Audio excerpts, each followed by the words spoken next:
Chapter 1 Discovery Beta QB 123. It was a bright sunny day in Kanahagakure, and one Uzumaki Naruto, aka QB's Jinchuriki, now 9 years old, was abusing his tiny legs running throughout the main pathways that crossed the village. He ignored the dirty looks he received along the way, getting used to them a long time ago. As long as he could remember, the majority of the villagers looked at him like that. He figured that his pranks were the issue. A bright smile could be seen on his face, though, as he had just came back from visiting a beautiful waterfall he had found near one of the training grounds. The mental picture was engraved in his head as he entered the Hokage's administrative building. Naruto ignored everyone inside the building as he ran past the hallways. He almost bumped himself against a man with silver hair that defied gravity, but managed to evade him while running. The Jounin in person looked at Naruto's back before smiling and walking away. Ever since he was 7 years old, Uzumaki Naruto always enjoyed exploring the various sites of the hidden village in the leaves. The Sandaime Hokage shared with him once that a long time ago, before the village foundation, the entire area was a large forest filled with caves and waterfalls. Every new site Naruto discovered, he would then talk to the Sandaime about it in lively detail. The boy could feel the warmth of the old man's smile when the boy talked about the many sites in Kanahagakure. The boy ignored the protests coming from the Hokage's secretary as he immediately barged inside the village leader's office, alerting the Umbu staff that protected the Hokage. Hiruzen Sarutobi, however, merely smiled at the energetic boy, already used to his antics, especially when the boy wanted to tell him about a new site he discovered in Kanahagakure. Despite it all, he needed to scold the boy a bit for barging inside. Naruto-kun, how many times have I told you not to come in like this? Sorry, Gigi, it's just that I managed to find another waterfall today, and it's even more awesome than the last one. Hiruzen smirked as he looked at how happy the lad was. When Hiruzen took him away from the orphanage, he was worried about his state of mind. It was his hope that Naruto would have a normal childhood, or as normal as it can be, considering everything. Despite the fact that Naruto had no friends whatsoever, Hiruzen was glad that the boy had found such interest to occupy his mind. In addition, the usual pranks severely diminished, so the paperwork diminished. He heard the boy describing the location and smiled even more at the words described by Naruto to describe this new location. It was quite amusing to see a 9-year-old trying but failing to use big words. After the kid finished explaining, Hiruzen smiled warmly at Naruto. That's indeed quite a beautiful scenery, Naruto-kun. The kid's face brightened at Hiruzen's answer. However, I do remember you're supposed to be at the academy right now. Just like Hiruzen expected and fought every urge not to laugh aloud, Naruto's exuberant face turned immediately into a deep scowl. But Gigi, it's so boring there. All we ever do is listen to Iruka-sensei's boring lectures. Hiruzen released a sigh at the comment he heard time and time again. The boy just could not settle down and focus. Right then, Hiruzen had decided to approach this manner more thorough. Perhaps he could reach to Naruto using his hobbies and his dream of becoming a strong shinobi in the future.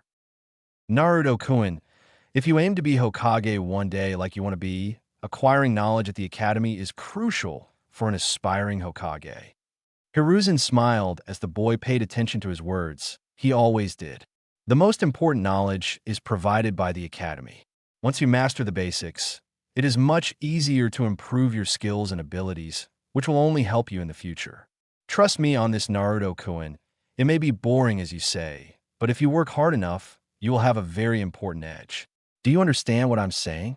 Naruto nodded, but he felt like he was receiving a reprimand from the kind old man to whom he respected dearly. Hiruzen caught on the downtrodden face and gently lifted Naruto's head to maintain eye contact. There is no need to be sad, Naruto-kun. All I want is for you to apply yourself harder at the academy. Trust me, it will only benefit you in the future. Naruto nodded once more, now with a relieved smile on his face. I will try, Gigi, believe me. Just you wait. I will be the best student at the academy, and I'll make you proud." The grandfather figure smiled dearly, caressing the kid's hair gently. "You already make me proud, Naruto-kun. Now go on then. And don't worry about Iruka-sensei. I will explain to him that you had a small fever and could not attend today. Go home and think about what we just talked about." Naruto energetically straightened up and nodded resolutely before running back towards the door. Hiruzen watched Naruto leave and wondered if the boy truly paid attention to his small lecture about the academy. The boy inherited his mother's energetic behavior, no doubt, but Naruto was also son of the Yondaime Hokage. Hiruzen mused that bright yellow hair and blue eyes were not the only inheritance he received from his father. With Naruto . No sooner had the boy left the Hokage's office than he marched straight to a training ground he knew no one ever used. It was close to his apartment building, so he could see the training ground from his window. The kid always wanted to see awesome techniques, but he never got to, as no one used this location. Taking into account the stuff he saw at the academy, Naruto devised a small training regimen. Like Iruka-sensei instructed before starting physical exercises, stretching the muscles was important. That being said, he did the routine he performed at the academy with a couple of laps around the training ground, followed by some sit-ups and push-ups. With that done, Naruto performed the set of katas he was taught at the academy. The training grounds had no targets to practice on, so he settled for the trees instead. The first ones hurt like hell, but Naruto pushed through the pain, thinking about what the Hokage said to him earlier today. For some reason he could not identify. Every time he performed it at the academy, people would point at him and laugh at his expense. He tried asking what the funny part was, only to receive more mocking laughter in return. The teachers would simply brush his questions off, telling him to repeat the positions more and more. Like he was told before, he repeated the exercise, pounding on the thick tree, while trying to ignore the bleeding knuckles in his hands. When the pain became too unbearable, he stopped and took a seat on the ground for a moment. He figured that it was enough taijutsu training for the moment and started some chakra control exercises.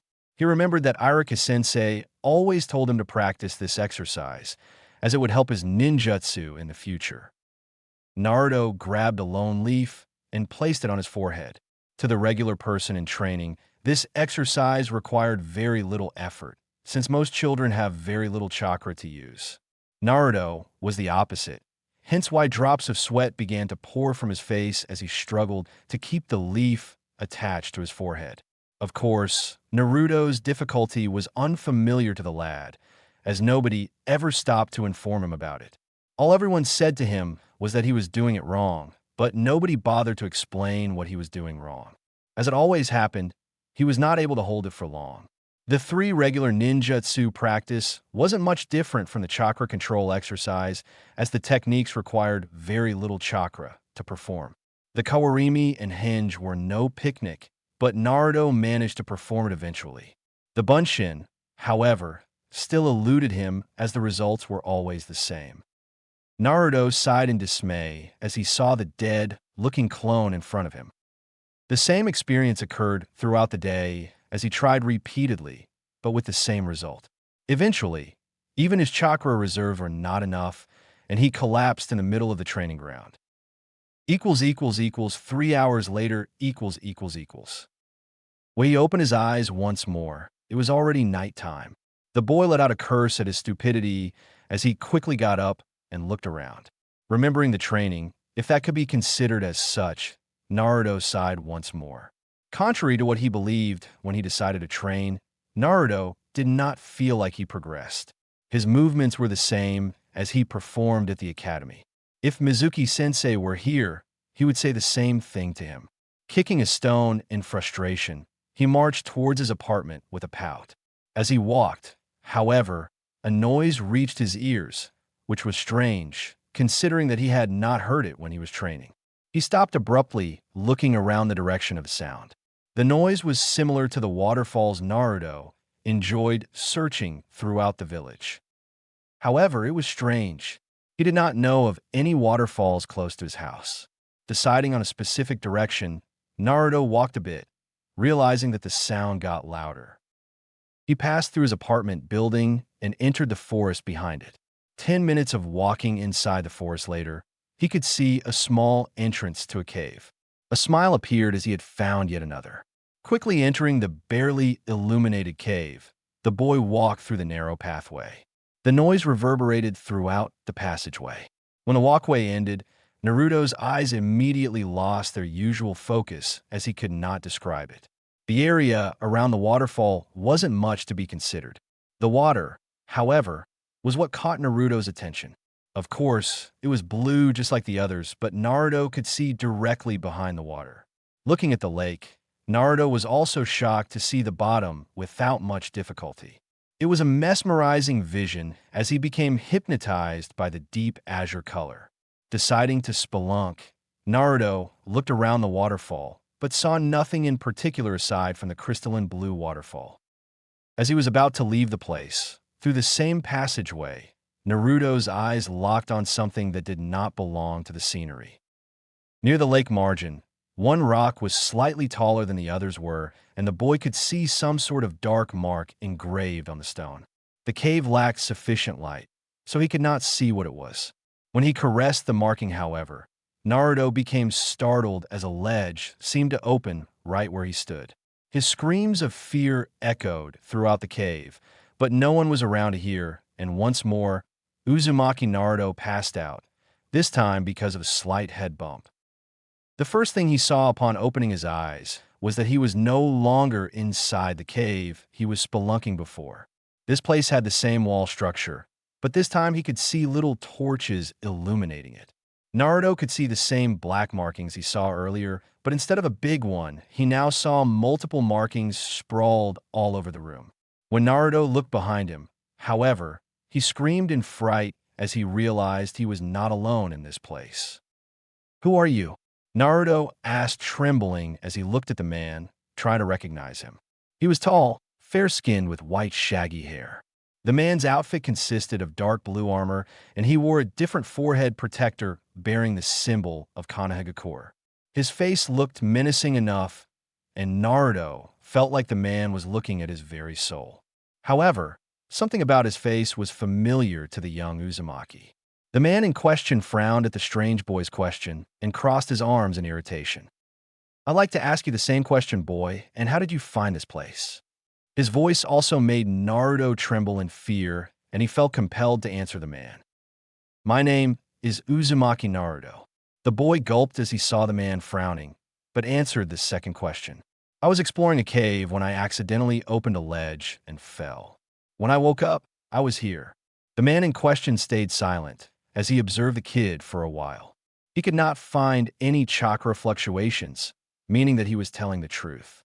In addition, he could tell that it was the kid's chakra that touched the seal array he had left on the top floor. With that out of the way, the strange man immediately lowered his killing intent, allowing Naruto to breathe normally once more. Naruto, for his turn, looked at the man and wondered what was going on here. This man was very familiar to him, but he could not remember. Suddenly, though, the image clicked as he remembered seeing the stranger's face a lot. Actually, he saw his face every day. The thought of terror once more invaded his senses as he pointed at the stranger with trembling hands. "Are you a ghost?" There was simply no way the Naidame Hokage would appear before him.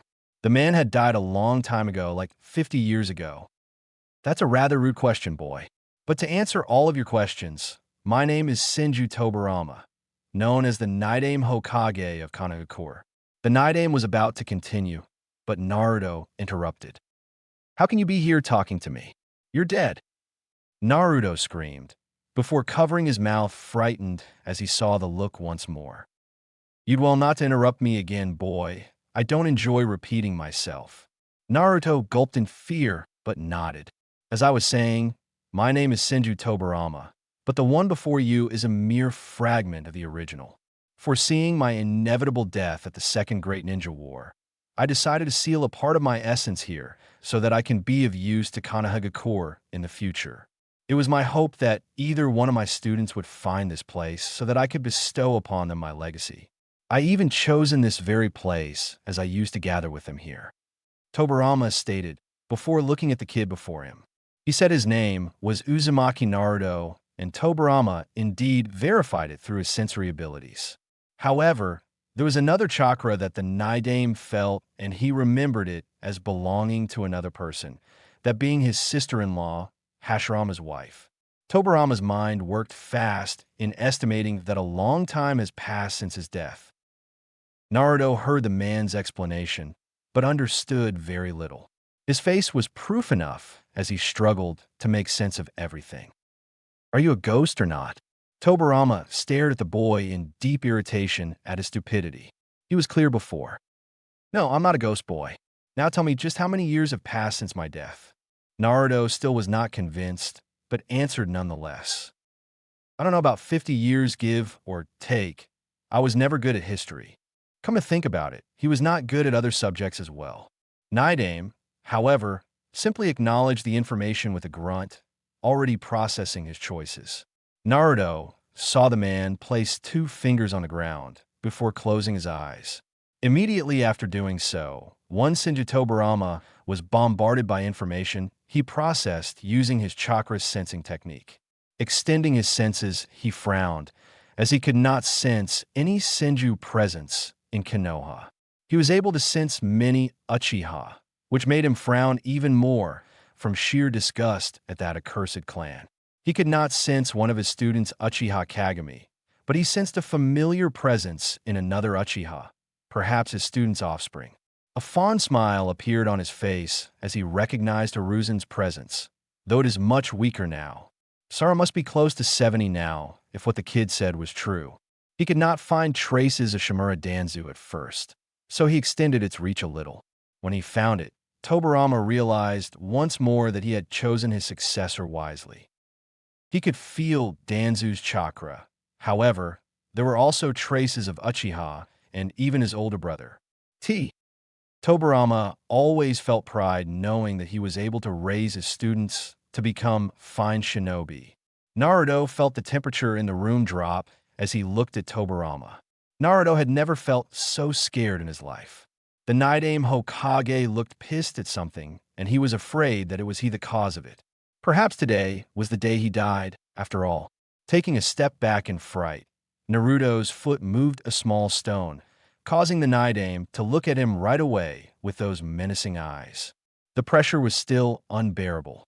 Like before, however, the second Hokage stopped to look at the child more thoroughly.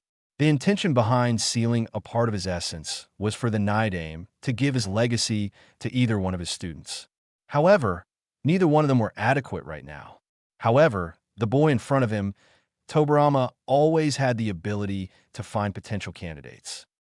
This boy's chakra capacity was on par with his own when he was a child, and it would only grow with time, even with the aid of the fox that was now inside of him. Naruto, in the meantime, wondered if he was seeing things. Perhaps the wound caused by the fall damaged his brains, and now he was hallucinating. He was talking to the Naidame Hokage for Kami's sake. Tell me, boy. Naruto looked up abruptly, swallowing nervously. Hallucination or not, the Naidame's stare was quite fearsome. The very reason I am here in the first place is to pass on my knowledge, so that Konoha can use it for its benefit. I had hoped that either one of my students would find this place, but they did not. You were the one who found this place, and as such, I have decided to grant you my legacy. All the knowledge I collected throughout my time shall be yours. Naruto's eyes widened at the prospect of learning from this man, but he immediately slapped his forehead in exasperation. Wait a minute. How could you be real? I don't understand. One minute I fell and hit my head. The next I'm seating in some sort of cave, talking to a man that was killed 50 years ago. Am I going crazy here? Naidame saw the boy pulling his hair frantically. Indeed, to a boy with no knowledge of the intricacies of Fuinjutsu, his sudden appearance like this was incredibly suspicious.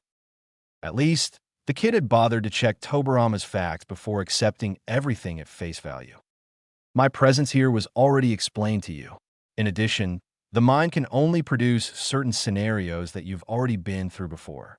It is simply impossible for your mind to create all this, even everything I just told you. Naruto blinked a couple times in confusion at the explanation, before his face morphed into sudden clarification. Tobirama saw it, and could not help but show a smirk in amusement. The naivety of a child, he mused. Now, since we clarified that you're not hallucinating, I need you to tell me everything about your life, the skills you already possess, and your weaknesses. In order for me to tutor you to the best of my abilities, I need to understand everything about you, and I ask you not to lie to me or alter the facts. I will know when that happens and will deal with it accordingly. Once more, Naruto flinched at the sudden spike in killing intent. The man asked him about his life as well as other things. With a sigh, the boy took a seat and began his rather short tale. Throughout the story, the only movement that Naruto could spot was Tobirama's eyebrow. They either frowned or lifted slightly, which the boy assumed indicated anger and surprise. Tobirama, for his part, began to look at the kid in a new light while hearing Naruto's story. Surprisingly so, Naruto's story was not as colorful as Tobirama would expect from a child born in Konoha no less. His brother always envisioned a place where children could be nothing but children. Naruto, on the other hand, hadn't had a nice life growing up.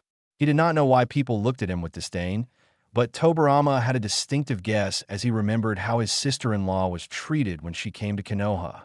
People respected her because she became the Shodame's wife, but everyone looked at her with extreme caution and even feared her back, assuming that the beast could come out and attack them. Naruto's treatment appeared to be even worse, as people openly mistreated the boy. When he heard that Hiruzen could not help him all the time, Tobirama frowned. His successor would not stand for these things and would solve the issue in the blink of an eye. Perhaps Hiruzen's old age had caught up to him. Well, that's it about my life so far. About my skills, I'm at the academy, but I can't say I have much skill to tell you about. The Night Aim raised his eyebrow once more. My chakra control sucks. I can't seem to perform the academy-style taijutsu. I can't throw a shuriken or kunai like I should. Don't get me started on jinjutsu. And I can't even perform the regular 3 ninjutsu required of me. At least, that's what my teachers say to me. But they're all a bunch of jerks. They all say that I'm doing it wrong, but neither one bothered to tell me what I'm doing wrong. Despite the rather foul language, Night Aim nodded, reaching that conclusion before Naruto told him. If the entire village treated him with disdain, the academy teachers would not be any different. Once more, Tobirama wondered if Hiruzen was on the verge of dying from old age. I see. Naruto looked at the man while taking some time to recover his breath. He did not know why, but in between his explanation, he started shouting in indignation. Perhaps it was because the person in front of him was the first that actually bothered to listen to him, instead of making wrong assumptions.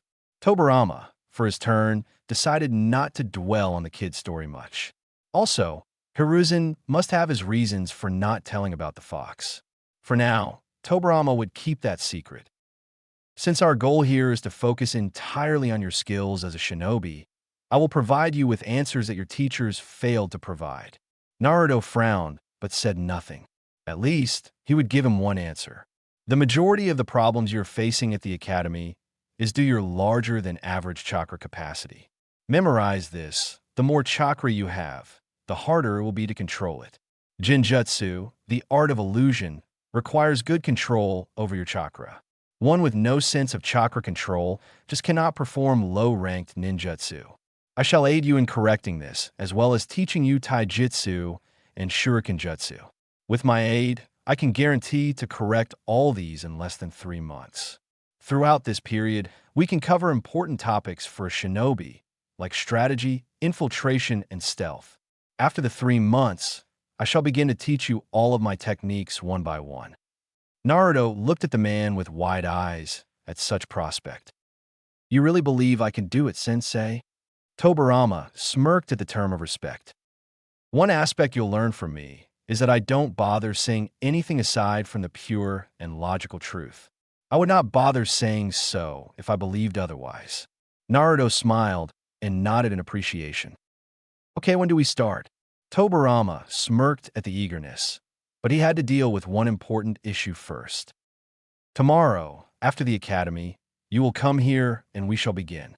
However, before you leave, we must take care of something first. When I created the seal, I had stored enough chakra to last this conversation. My extension in this place requires a steady supply of chakra, and I do not have said luxury. Naruto blinked once more in confusion, and the Naidame began to understand that perhaps it was best if he used smaller words to explain things.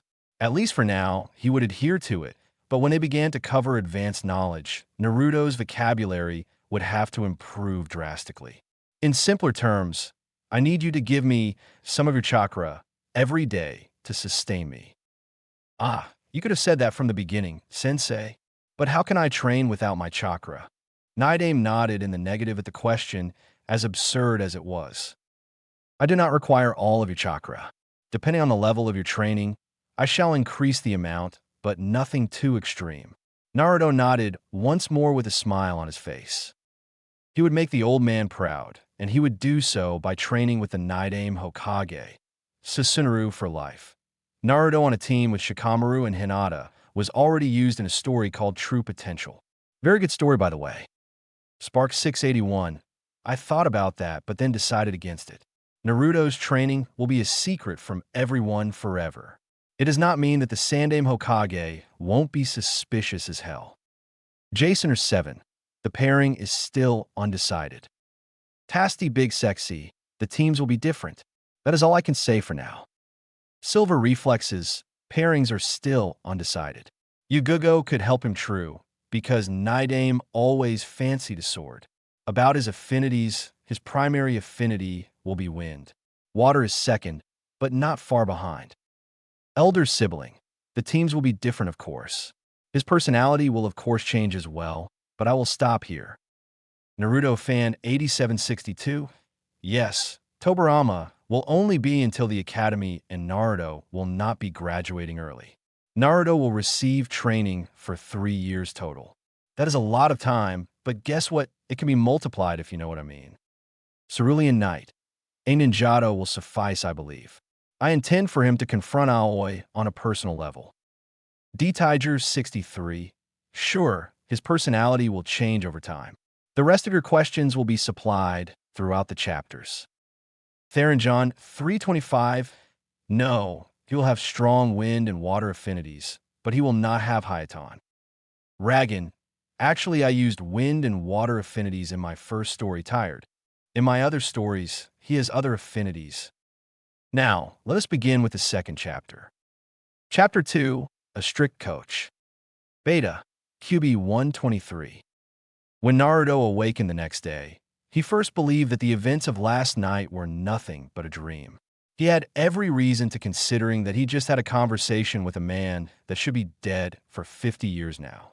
Still, the conversation was fresh in his mind, especially the part when the supposed Naidame Hokage told me about his high chakra capacity and that because of it, he could not perform most of the techniques that were taught at the academy.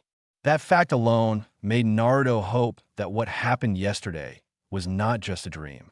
If it were, then he would be greatly disappointed. His day started like usual with a ramen breakfast. He got dressed quickly, without much concern for hygiene routines. The academy was the usual with Irika-sensei, focusing on lectures, and Naruto doing everything wrong. The teacher did look at the boy with pity, but did not correct him otherwise. The boy thought about talking about his chakra problem with Irika, but he thought otherwise. Naruto did not have anything against Irika, but for some reason, he did not trust the man to keep what they talked about a secret. Hell, Naruto would not be able to explain just how he came up with his high chakra capacity problem. The thought itself became humorous. Telling Irika about his meeting with the Naidame would only inspire the man to believe that Naruto was making things up. Thus, he endured throughout the academy time. The minute the bell rang, he left as quickly as he could. In no time, the exuberant kid reached the place where he remembered from last time. His smile groaned even more at the noise of the waterfall inside the cave. As soon as he entered the room with the waterfall, however, Naruto was surprised to see the Naidame Hokage sitting on top of the small lagoon. The man had his eyes closed the entire time. Naruto smiled upon realizing that what happened yesterday was not a dream. He was about to run and scream to the former Hokage when the man opened his eyes and looked directly at the boy. Just the look alone was enough for Naruto to shiver on the spot. Naidame Hokage got up from the lagoon and walked towards his apprentice. "Now that you're here, we shall begin." Naruto meekly nodded as he watched the man approach with dread. "As you explained to me, yesterday, you need tutoring in multiple fields: chakra control, shuriken jutsu, taijutsu, ninjutsu, and jinjutsu." Naruto lowered his head in shame at the list of his flaws, but nodded regardless. Naidame frowned at the sight. "However, pity is a word I don't particularly enjoy. It is an emotion that will only hinder you in the future, be it pity at others and even self-pity. You said to me yesterday that no one ever bothered to tutor you properly, so the reason you have yet to grasp the basics is due to a gap in your teaching." Naruto blinked repeatedly, trying to grasp what the man was talking about. His confusion was evident on his face. Naidame released a sigh once more. This kid needed a dictionary fast. "In simple terms, you suck because no one bothered to teach you." "Oh, hey, you could have started with that, sensei." Naruto showed a pouting face typical of a child, to which Naidame ignored. "I was not kidding when I said yesterday I would take us 3 months to cover everything. Now, time is of the essence here, so let us get started. First, can you explain to me what chakra is?" "Oh, chakra is what we use for ninjutsu, right?" Naidame stood there waiting for more, but frowned when the boy stopped talking. "Okay, then, from the beginning. You're partially right, but that's not what I asked. Chakra is essential to even the most basic technique. It consists of mixing physical energy present in every cell of the body and the spiritual energy gained from the mind. Do not worry about memorizing this, as we will be covering throughout your training." Naruto nodded with a relieved sigh. The man sounded just like Irika-sensei, and frankly, he was starting to doze off. It is important that you understand this in a practical sense, not just the theory. Ninjutsu requires more physical energy and less spiritual energy, while Jinjutsu requires more spiritual energy than physical energy. We will now focus a large amount of time in your chakra control. Naidame ignored a slight protest from the boy and continued. "There are many suitable exercises to increase your chakra control, the easiest being the leaf balancing exercise. In your case, it will be next to impossible considering your large chakra capacity. So that's why I burn the damn leaf every damn time. Stupid Irika-sensei for not telling me this. Precisely for this reason, we shall begin with a more chakra-intensive exercise, in my opinion, right up your alley. It's called tree climbing." Naidame calmly walked towards the cave walls and placed one foot on the wall and then the other. Naruto's mouth started drooling as the man calmly walked up the wall as if he was walking on the ground. To perform this exercise, you need to focus chakra on the soles of your feet using the ram sign and then start climbing. If the stream of chakra is too weak, you will lose your footing and fall. If it is too strong, then you will be pushed from the wall and fall as well. By my estimate, it shall take you 1 week to master this exercise, but when you do, ninjutsu and other chakra-oriented techniques will be much easier. Now, get to it." Naidame saw Naruto forming the hand sign, and then the blue aura around his feet. He already realized that it was too much, but he continued to watch the boy try to perform the exercise. As he expected, the brat took a couple steps before the area, which his foot stepped on, exploded upon contact. Naruto fell inside the lagoon with a splash. "You used too much chakra. Try again." The second time it was too weak, and Naruto instead slipped and fell once more, cursing the man for falling once more. Naruto attempted the exercise for 2 whole hours, but to no avail. The most he got was 10 steps up before he slipped. Let us move on to another branch of shinobi arts. Try the tree climbing exercise every chance you get, even inside your house. Now, let us start with shuriken jutsu. Now Naruto's interest was piqued. "Grab a couple and throw them at me." Naruto grabbed his whole lot of shuriken before realizing what the man asked him to do. "But what if I hurt you, sensei? Isn't there a target I can use?" The absurd question rang in his ear and a vein popped on his forehead. Kid, if you managed to hit me, then I would not have lived for long as I did. Now stop wasting time and do as I say. Night Aim stood there with his arms crossed as Naruto aimed the projectile and threw them. It was 4 total. None came even close to be considered a threat to a Genin-level shinobi. Night Aim could only imagine what his older brother would think upon seeing the damage that the teachers did to this kid. Naruto would be lucky if he even managed to graduate without the Night Aim's assistance. Taking that out of his mind, Tobirama analyzed Naruto's every move in order to pinpoint exactly what he was doing wrong. Naruto appeared to be using the right hand, but he noticed that the wrist movement was too stiff.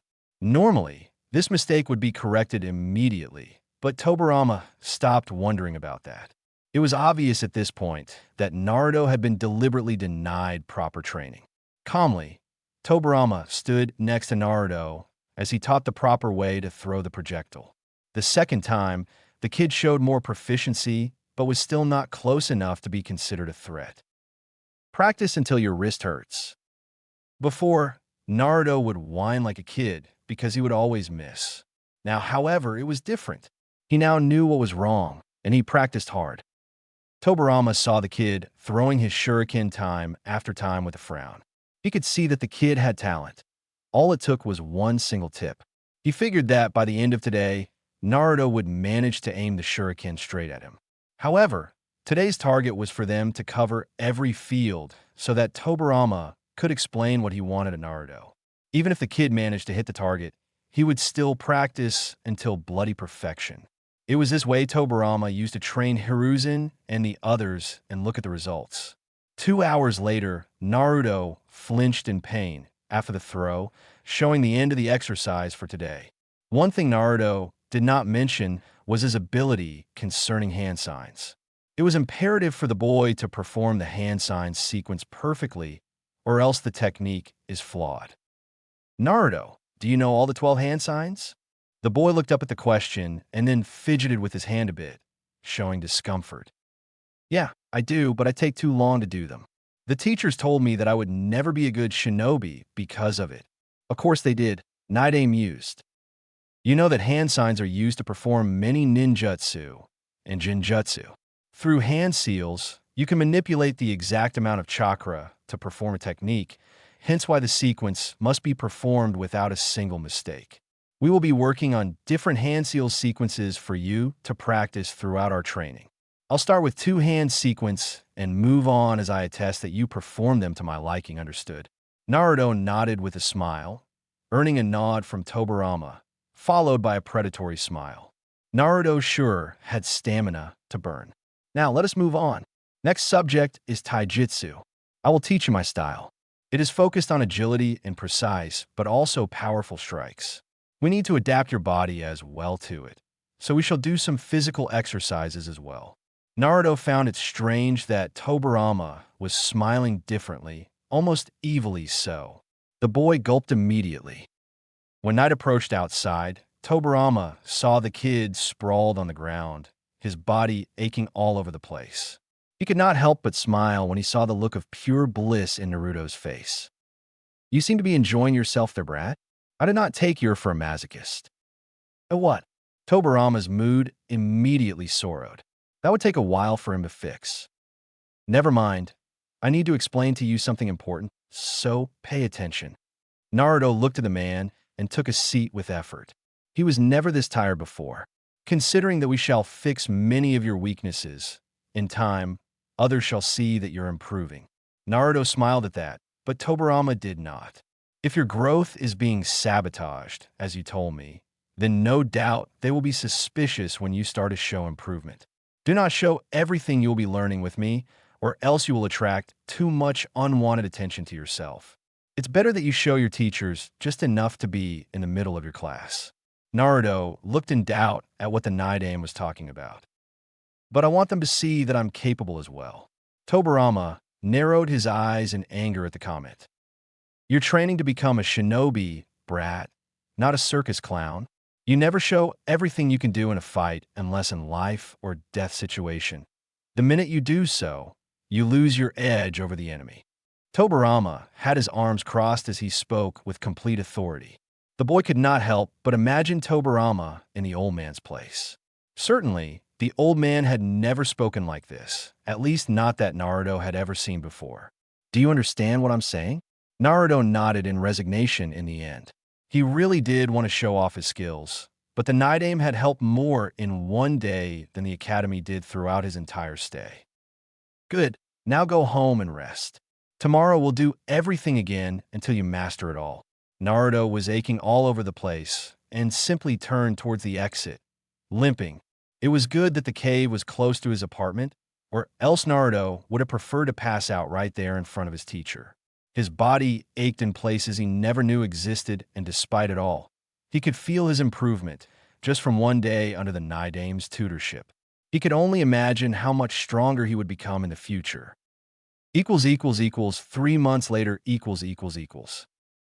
Again, Tobirama ordered his pupil once more as he saw a flaw in one of the taijutsu katas Naruto performed. The kid's clothes were ragged and his face drenched in sweat. Still, Naruto was relentless in his training, performing everything with a content smile on his face. You can rest now. The kid nodded at his teacher and took a seat near the lagoon to freshen up a bit. As I stated when we began, in 3 months we managed to correct all your flaws. Your Shuriken Jutsu is now Genin level, and you managed to achieve the next chakra control exercise, known as water walking. With that, you managed to perform all 3 ninjutsu required by the academy, even though I believe my older brother is rolling in his grave right now at such low-level standards. Naruto came to know a lot about the man known as the Nidame Hokage of Konohagakure. When Naruto explained to him the requirements for graduation, Tobirama became mortified.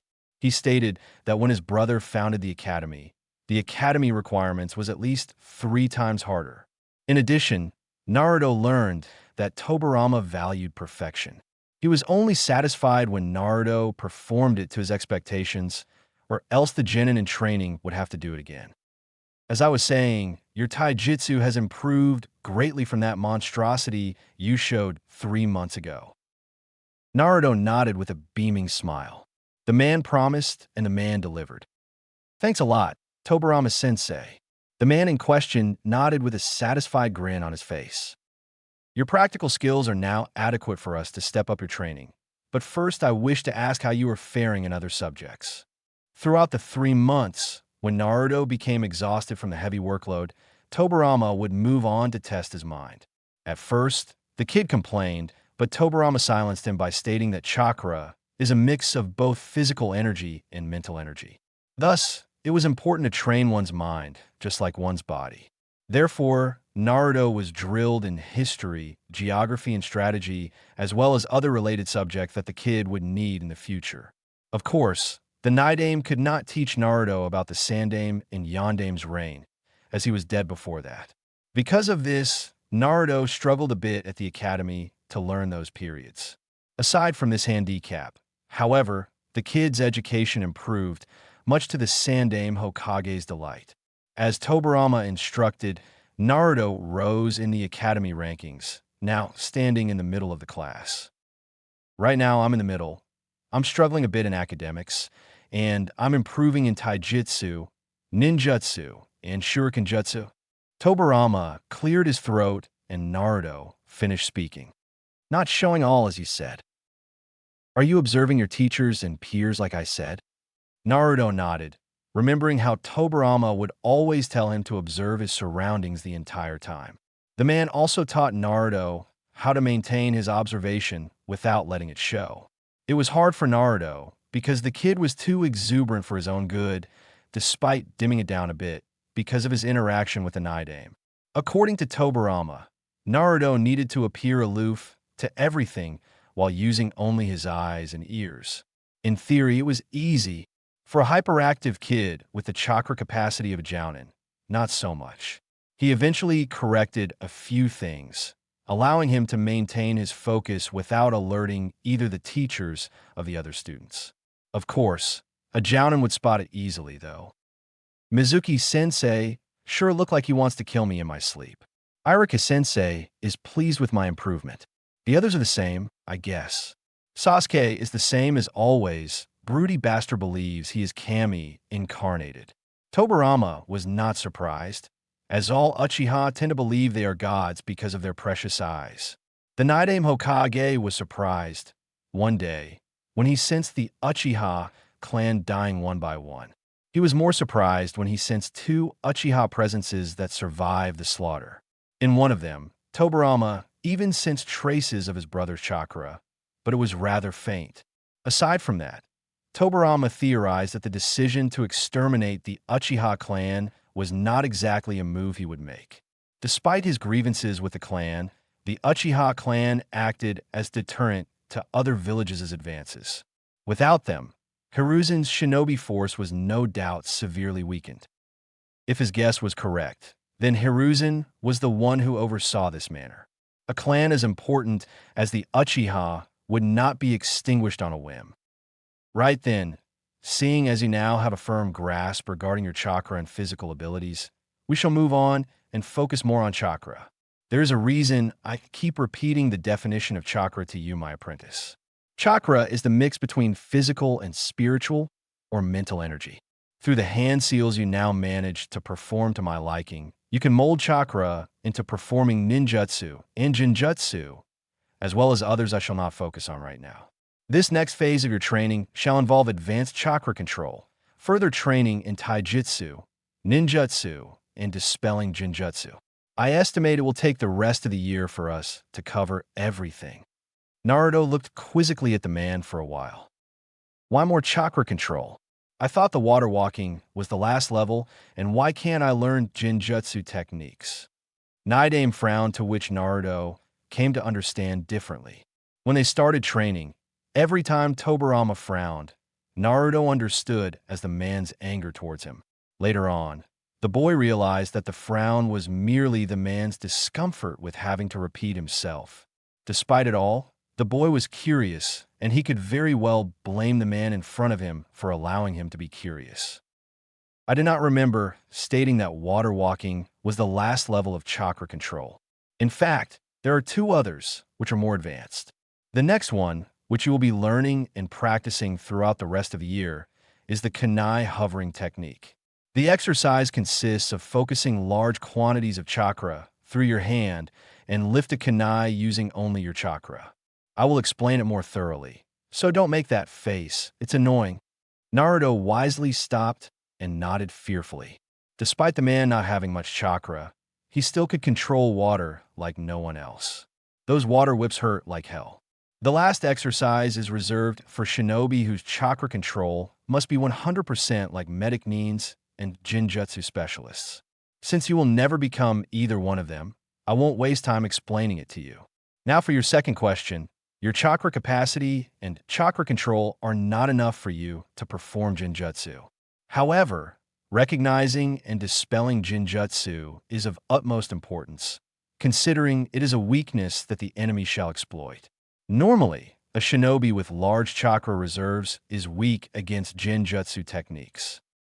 Okay, I understand somewhat. Naruto's face now morphed into a deep thinking one. Tobirama understood that happened upon a sudden realization on his apprentice's mind. What is it? Naruto looked up from his inner wonderings, but his visage was still contemplating something. That last part when you said that people with large chakra capacity are weak against jinjutsu. Oftentimes, Irika-sensei would berate me for not answering the questions as I should. He said that in a history question about the Sandaime Hokage, I had instead written the countries that borders with Fire Country. I tried explaining it to him that I answered correctly, but he did not want to hear it and fail me instead. Tobirama frowned at that, theorizing about what must have happened. Still, as he came up with the conclusion, he thought about the reasons why a teacher would go this far just to sabotage Naruto's growth. This time, it was not due to hatred for the Kyuubi, but rather an open intent to jeopardize Naruto's future. This in itself constituted trouble. As you know, Naruto, jinjutsu, is the art of creating illusions, but that is not the definition of the art. Jinjutsu consists mainly in disrupting the enemy's chakra system, in order to make the enemy believe he's seeing or feeling something that's not real. Naruto nodded as he heard the man explaining this before. Now, with that in mind, your teacher could very well have placed you under an illusion that you were answering a different question than it showed on the paper. Naruto's eyes immediately widened and his mouth was hang open. Irika-sensei would not do that, for sure. It must be Mizuki team. Throughout these 3 months, Tobirama gave him answers that he always craved for. After all the answers were given, the boy felt like shit. Tobirama already expected that, as Naruto tended to behave like that on occasions in the past. Do not waste time feeling miserable about this. You cannot expect to know these things right now, and it's expected of an academy student to follow the teacher's teachings. Naruto nodded at his teacher's words, knowing that Tobirama would not concern himself with trivial situations such as these one. Now, as far as ninjutsu is concerned, I shall teach you a few techniques that can aid you in the future. You must remember that being a ninjutsu specialist is not simply unleashing techniques left and right. You must consider a number of factors in the middle of the fight before choosing an adept technique to use. First, it's the environment which you find yourself in. For instance, if you are in a restricted place, medium to long-range type techniques are frowned upon. Second, it's the amount of chakra you still possess. Thus, you must know how much chakra you need for each technique of your arsenal. Third factor, but no less important, is precision. No matter what your choice will be, you must take into account that the enemy will not simply stand still, nor will he give you ample time to perform the technique that may kill him. Naruto let out a giggle at that last one. Tobirama enjoyed speaking with sarcasm. You will need techniques that fit your fighting style. Learning something you will never use in a battle is a waste of time and effort, in my opinion. What about elemental ninjutsu? Tobirama could not help but smirk at the eagerness. That will come afterward, kid. First, you need to understand and control your chakra better, as well as memorize the principles of ninjutsu on the battlefield. Elemental ninjutsu is too advanced, and no apprentice of mine will attempt something he is not a master of. Naruto nodded as he then proceeded his taijutsu practice for the day. The next phase of his training will start tomorrow after all. Next day, As per Tobirama's instructions, Naruto had a small change in his wardrobe. Nothing major, as it would attract unwanted attention. Instead of his jumpsuit, Naruto kept only his pants, going for a brown t-shirt instead. Since people could still see bright orange, no one thought much about it. The genin in training did his routine at the academy, performing slightly worse than his full capabilities. However, to the trained eyes of the Nara clan, Naruto needed to cover his tracks a little better. Despite being troublesome, one Nara, Shikamaru, looked at him from the corner of his eye. 1 month ago, he noticed a slight difference in Naruto's behavior. Others did not even bat an eye, but the little genius knew something was off. Naruto was the dead last of their class. He did not show aptitude for most assignments. The change, however, was subtle. He would last 10 seconds longer in taijutsu practice. He would hit the shuriken and kunai target 2 times when before he missed all of them. Even in academics, the boy improved, also in a subtle manner. To the untrained eye, all of this showed nothing but slight improvement. It was bound to happen to everyone after enough time. Last week, though, his performance improved once more, this time hitting 4 shuriken and 3 kunai. Shikamaru's dad always said that their clan's intellect was above others, and that Shikamaru should learn to trust his intellect. After spending time observing the blonde kid, Shikamaru came up with a conclusion. Naruto was more skilled than what he showed at the academy. Sure, Shikamaru did the same thing, showing just enough effort to pass, but he did not expect that the class clown would do the same. Come to think about it, now the Nara genius was at a loss. He did not know whether Naruto did this from the very start. As he watched Naruto throw kunai, he could see that the kid deliberately threw a couple off target. As usual, the others laughed at him, either those who scored less than him. Normally, what would follow was Naruto screaming at the rest that he would be Hokage someday. Surprisingly so, The troublesome dude just shrugged it off and walked to the end of the line, but Shikamaru could see a faint smile on his face, a content one at that. Shikamaru resolved to confront the kid about this recent behavior. When the break came, the Nara heir searched for Naruto, but he could not find the damn kid anywhere. Usually, it was so easy to find him because of his hideous orange jumpsuit, but he remembered that it has been some time since he saw him wearing it. That in itself only served to increase Shika's curiosity. He dropped the search when his best friend Chuji appeared offering some chips. He then followed the chubby friend to a small table as they began to talk about something. Naruto looked down with a frown, sitting on the academy building rooftop. Naruto did see that Shikamaru took notice in his actions and decided to avoid direct confrontations. Tobirama sensei did say that Naruto should watch out for members of the Nara clan. In his opinion, they were too smart for their own good, not to mention rather intrusive at times.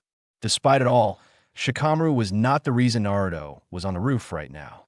He was rather there for the view of the entire city as well as the forest that protected the village. He could see the occasional blurs traveling through rooftops as well. Because of Tobirama's training, Naruto became more adept at spotting movement. He would follow the blurs and look at them with envy. How he wanted to graduate and become a genin, Chunin Jounin. Naruto still visualized the top goal, but he became more realist after his talks with the Night Aim. Becoming Hokage means that your strength and ability is beyond question even to the elite of Konoha, Tobirama said. Not only that, but the Hokage needed as much experience as possible in order to make the right and the needed decisions. The only way for Naruto to reach that goal was to climb through all the possible positions in the shinobi hierarchy. One goal after another, he and Tobirama concluded. When the academy ended, Naruto did the same thing he always did right after school, meeting his sensei for his new training regimen. The others looked at his fleeting back and wondered where that kid ran off to every day. The sudden lack of pranks was a welcomed sign for everyone. However, none of the civilian population enjoyed it, and surely no one missed it. Inside the cave ===. As soon as Naruto entered the cave, he was assaulted with water whips. Narrowing his eyes at the sudden attack, Naruto focused chakra through his feet and evaded the attacks. A kunai was already on his right hand, showing his battle awareness. He focused on the environment for a while. Before jumping, just a strong torrent of water came flying at him from the right. As soon as he landed on the ground, Tobirama was standing behind him with his arms crossed. "If I was the enemy, then you'd be dead right now." Naruto released a sigh and nodded as he turned to meet his sensei. "Do you care to explain what I just did?" Naruto looked at a loss, like the man expected. "I stated yesterday that a ninjutsu specialist knew how to best use his techniques against an opponent. Through specific water techniques, I managed to lure you just where I was positioned, rendering you useless against the killing blow that would follow, if I was your enemy, that is. This next part of your training, I will teach you how to do just like I did. Remember this, a battle is only won when you manage to control the battlefield." Naruto nodded resolutely at his sensei's words. "Now, let us proceed. With Hiruzen . Releasing a tired sigh, Hiruzen, the Sandaime Hokage, slowly massaged his right wrist from signing too many forms today. The man felt every bone inside his body protesting against the onslaught caused the unending paperwork. Hiruzen figured he would focus on something else instead. Smoking his pipe and drinking some tea just did not help him much these days. He needed to find a new successor, and quickly. Grabbing his all-seeing crystal ball, Hiruzen tried to locate one Uzumaki Naruto. Hiruzen got wonderful news from Irika that the kid has shown improvement, which meant that the chat he had with the kid 3 months ago bore fruit. However, come to think about it, 3 months was also their last conversation. Truth be told, Hiruzen missed seeing the bundle of energy running around. The ball was taking too long to locate the boy, though, which worried the Hokage. According to Irika, Naruto did not miss any of the classes, so that meant that the boy hadn't gone missing. Still, It should not take this long for the crystal ball to locate the orange bundle of joy. Hiruzen stopped the ball technique after a while, clearly bothered by not being able to find Naruto anywhere. He was about to send someone to investigate when his former teammates and advisors entered his office for their meeting. The Hokage decided to check on him the next day at the academy. Right now, he needed to solve the problem that arose because of the Uchiha massacre. Unaware was Hiruzen that the Nidaime Hokage knew exactly how the ball worked and knew how to block its view. Equals with Naruto equals. The training started out with his new chakra control exercise, and as Tobirama expected, Naruto was not doing very well. It consisted of hovering a kunai using only chakra from the hand. Too much chakra, and the kunai would fly away. Too little, and it would not leave Naruto's hand. As expected, Naruto would overload the chakra and send the kunai skyrocketing. The first few times, it was rather amusing to see the 9-year-old kid scream in fright at the flying kunai. When the day ended, Naruto felt the immense fatigue of trying to control his chakra to such a degree. He managed to achieve the necessary amount to sustain the kunai, but the projectile only hovered for about 2 seconds. Tobirama settled a partial objective of 1 minute and 10 minutes as the final objective. As I said before, it will take time for you to master this level of control. Now, I shall tell you about some ninjutsu techniques that will help you immensely. Despite breathing hard and laying on the ground, Naruto did show a determined smirk. First technique favors agility and shall aid in your taijutsu. It is called Shunshin body flicker technique. This ninjutsu is a high-speed movement technique, allowing you to move short to long distances at an almost untraceable speed. Tobirama could already cut Naruto's giddiness with a knife. Next one you shall learn is Fukumihari, hidden needle technique. As the name suggests, through this technique, you can throw needles at your opponent using your mouth. The best quality of this technique is that the enemy will never suspect it. The blonde showed his disgust at the description, but as usual, Tobirama ignored. Next one is called Dokugiri, poison mist technique. It consists of emitting a poison mist at your opponent. This technique is perfect for multiple opponents and also for when you need to escape. The stupid enemy will attempt to pass through the mist, only to inhale all the poison. The one with the hidden needles aside, bring it on Tobirama sensei. Nidaime smirked at the kid. He was indeed a training masochist. There's another technique I intend to teach you that is my creation. It will serve you nicely both in reconnaissance and fighting multiple opponents. It's called Kage Bunshin, shadow clone technique. Now, I know what you'll say, so save it. This is not like the regular Bunshin technique. First of all, because it takes more chakra to perform. The regular Bunshin technique is an illusion, whereas the shadow clone is a ninjutsu. You will actually create an identical replica of you with its own chakra capacity and movements. Best of all, however, is that the clone you create can learn just as much as you do. Also, everything he learns will be transferred to you. I hope that your brain can process the implication of learning this particular technique, do you not? Naruto was ecstatic at this point, looking at the man with a big smile on his face. With this technique, he could double his learning time and incorporate more skills to his repertoire. Just this talk alone was enough to give him more energy. As I said before, bring it on Tobirama sensei. HN, I shall do as you comply. Also, I shall teach you how to detect and dispel genjutsu. I will explain the concept throughout this next training phase. Now go home. The boy nodded as he got up and left. Tobirama looked at his apprentice's back before turning to the scroll and vanishing. His presence was solely due to Naruto's chakra constantly pumping the seal, so he could not afford to be careless, or else his legacy would be lost forever. The thought alone made him ponder. He needed to make contingency plans and fast. Chapter 3, Learning the Elements. Beta, QB 123. October 10th. Today was the date of Naruto's 10th birthday, and he was walking together with the Sandaime Hokage towards the boy's favorite restaurant. As soon as they arrived at the ramen stand, they placed the orders and conversed while waiting for it.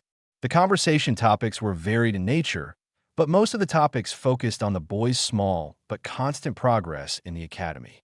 It was not enough for Naruto to be in the top 10, but now the boy was firmly in the middle of the class in terms of overall skills. Taijutsu and Shuriken Jutsu were his best subjects, with ninjutsu and academics following closely behind. Hiruzen even noticed, throughout the conversation, a couple of advanced words in his vocabulary and could not help but praise the lad for it. "I'm thrilled that you are improving in your studies, Naruto-kun. I guess that talk we had really helped you." The boy had his mouth full with ramen and ate it all before responding. "Thanks, Gigi. Yeah, that talk helped big time, you know. I now fully understand the contents in the academy books." Hiruzen nodded, deeply pleased to see that the boy had also learned some manners as well. Normally, Naruto would speak with his mouth full. "That's good. Now, as you're working hard at the academy, I wanted to give you something for your birthday." Naruto stopped eating and looked at his grandfather figure with glee in his eyes. "For real, Gigi? Thanks, what is it? It is your hat, isn't it? I knew it." Hiruzen smiled at that, feeling content with the boy's progress and already making predictions about the boy's future achievements. The Sandaime Hokage grabbed from within his robe a small scroll and handed it to Naruto. The boy caught the item with a frown on his face, much to Hiruzen's amusement. He really wanted to take a photo of the boy's face once he saw what was inside the scroll. "Naruto-kun, please open the scroll and tell me what you see." The boy proceeded as instructed and saw what appeared to be kanji sequences forming a circle in the middle of the paper. Now, this is something every shinobi must learn and is called a storage seal. With this, you can pretty much seal anything you desire. Most shinobi use it to keep their mission gear, camp supplies, and even weapons. In order to seal any item, you simply need to place said item on top of the circle and focus some chakra on the scroll. The seal will do the rest and store your selected item. With me so far? Naruto nodded, looking transfixed by the design. Hiruzen nodded in appreciation. The boy had indeed grown. The Hokage half expected looks of doubt and a lot of questions, but the boy surprised him once more. "Okay, once you seal the item, you simply do the same procedure in order to unseal it." Naruto nodded with a smile on his face, satisfied with the newly acquired knowledge. "Now, Naruto-kun, let's see if you understood what I explained. Go ahead and unseal your gift." Blinking twice, since he believed that the gift was already given, Naruto beamed in glee at the second gift. He placed one hand on the circle and made the hand seal taught by the Hokage. A popping sound emerged, followed by some smoke, and Naruto's mouth simply opened wide. The boy held his right hand a brand new Shinobigatana. The scabbard was black in color and had no design whatsoever. However, to Naruto's eyes, at least, it was perfect. With his other hand, Naruto grabbed the hilt, noticing how the band adjusted to his hold. Pulling the blade out, the sword's newest metal reflected the sunlight and nearly blinded the gaping boy. To Hiruzen, the boy was now as giddy as ever before. As I said before, this gift was to reward you for your improvement and hard work. I urge you to always improve, because it will only benefit you in the future. Naruto nodded, remembering the words of wisdom from his secret sensei, and that if he had really showed everything he was capable of, he would have been close to the top of the class. Still, Tobirama sensei was quite clear on keeping his full potential a secret until his graduation, and Naruto owed the man enough to abide by his rules. "I will, Gigi. Thank you so much." "You are most welcome. However, please refrain from taking the sword to the academy. You will not be needing it there. If you show much promise with Kenjutsu, then I can supply you with introduction scrolls to a style practiced here in Konoha." Naruto nodded and then sealed the weapon inside the scroll. Their lunch progressed nicely with some small talk shared between them. Naruto was curious about the past Hokages and asked many questions about the Shodaime and the Nidaime Hokage. Hiruzen thought that the boy worshipped the Yondaime, but answered regardless. Hiruzen paid for their bill and bid Naruto goodbye, already dreading the amount of paperwork he had to read. Inside the cave. The genin in training bid farewell to the Hokage before running straight towards the cave where Tobirama sensei was. As soon as he went inside, Naruto saw another one, just like him working on taijutsu katas. Another Naruto was busy going through the ninjutsu he had learned from Tobirama sensei. There was a third Naruto conversing about Jinjutsu disruption techniques with the Night-Aim Hokage. Said Naruto turned to the one that entered the cave and smiled. How was the meeting with Gigi? Well, you will learn all about it soon enough, boss. I did not want to ruin the surprise. The Naruto who met with Hiruzen was actually one of the shadow clones. The clone tossed the scroll with the sword to the original one, before dispelling and sending the information to the original. All the clones in the cave stopped what they were doing as the information came back to them. All of them showed grins of happiness, while the original unsealed the sword he received from the Sandaime. Tobirama saw the artifact in Naruto's possession and could not help but feel some sense of nostalgia. To believe that Saru had kept it all those years. This very sword was a gift from the very own Night-Aim to the head of the Sarutobi clan, prior to the clan's decision in joining Konoha.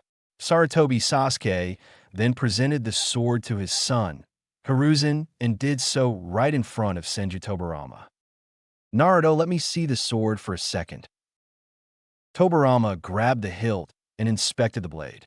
The metal still looked the same when Tobirama gave it to the Sarutobi clan head. I guess we can fit Kenjutsu in your training agenda. This metal is of great quality and allows you to channel chakra through it, thus hardening the blade.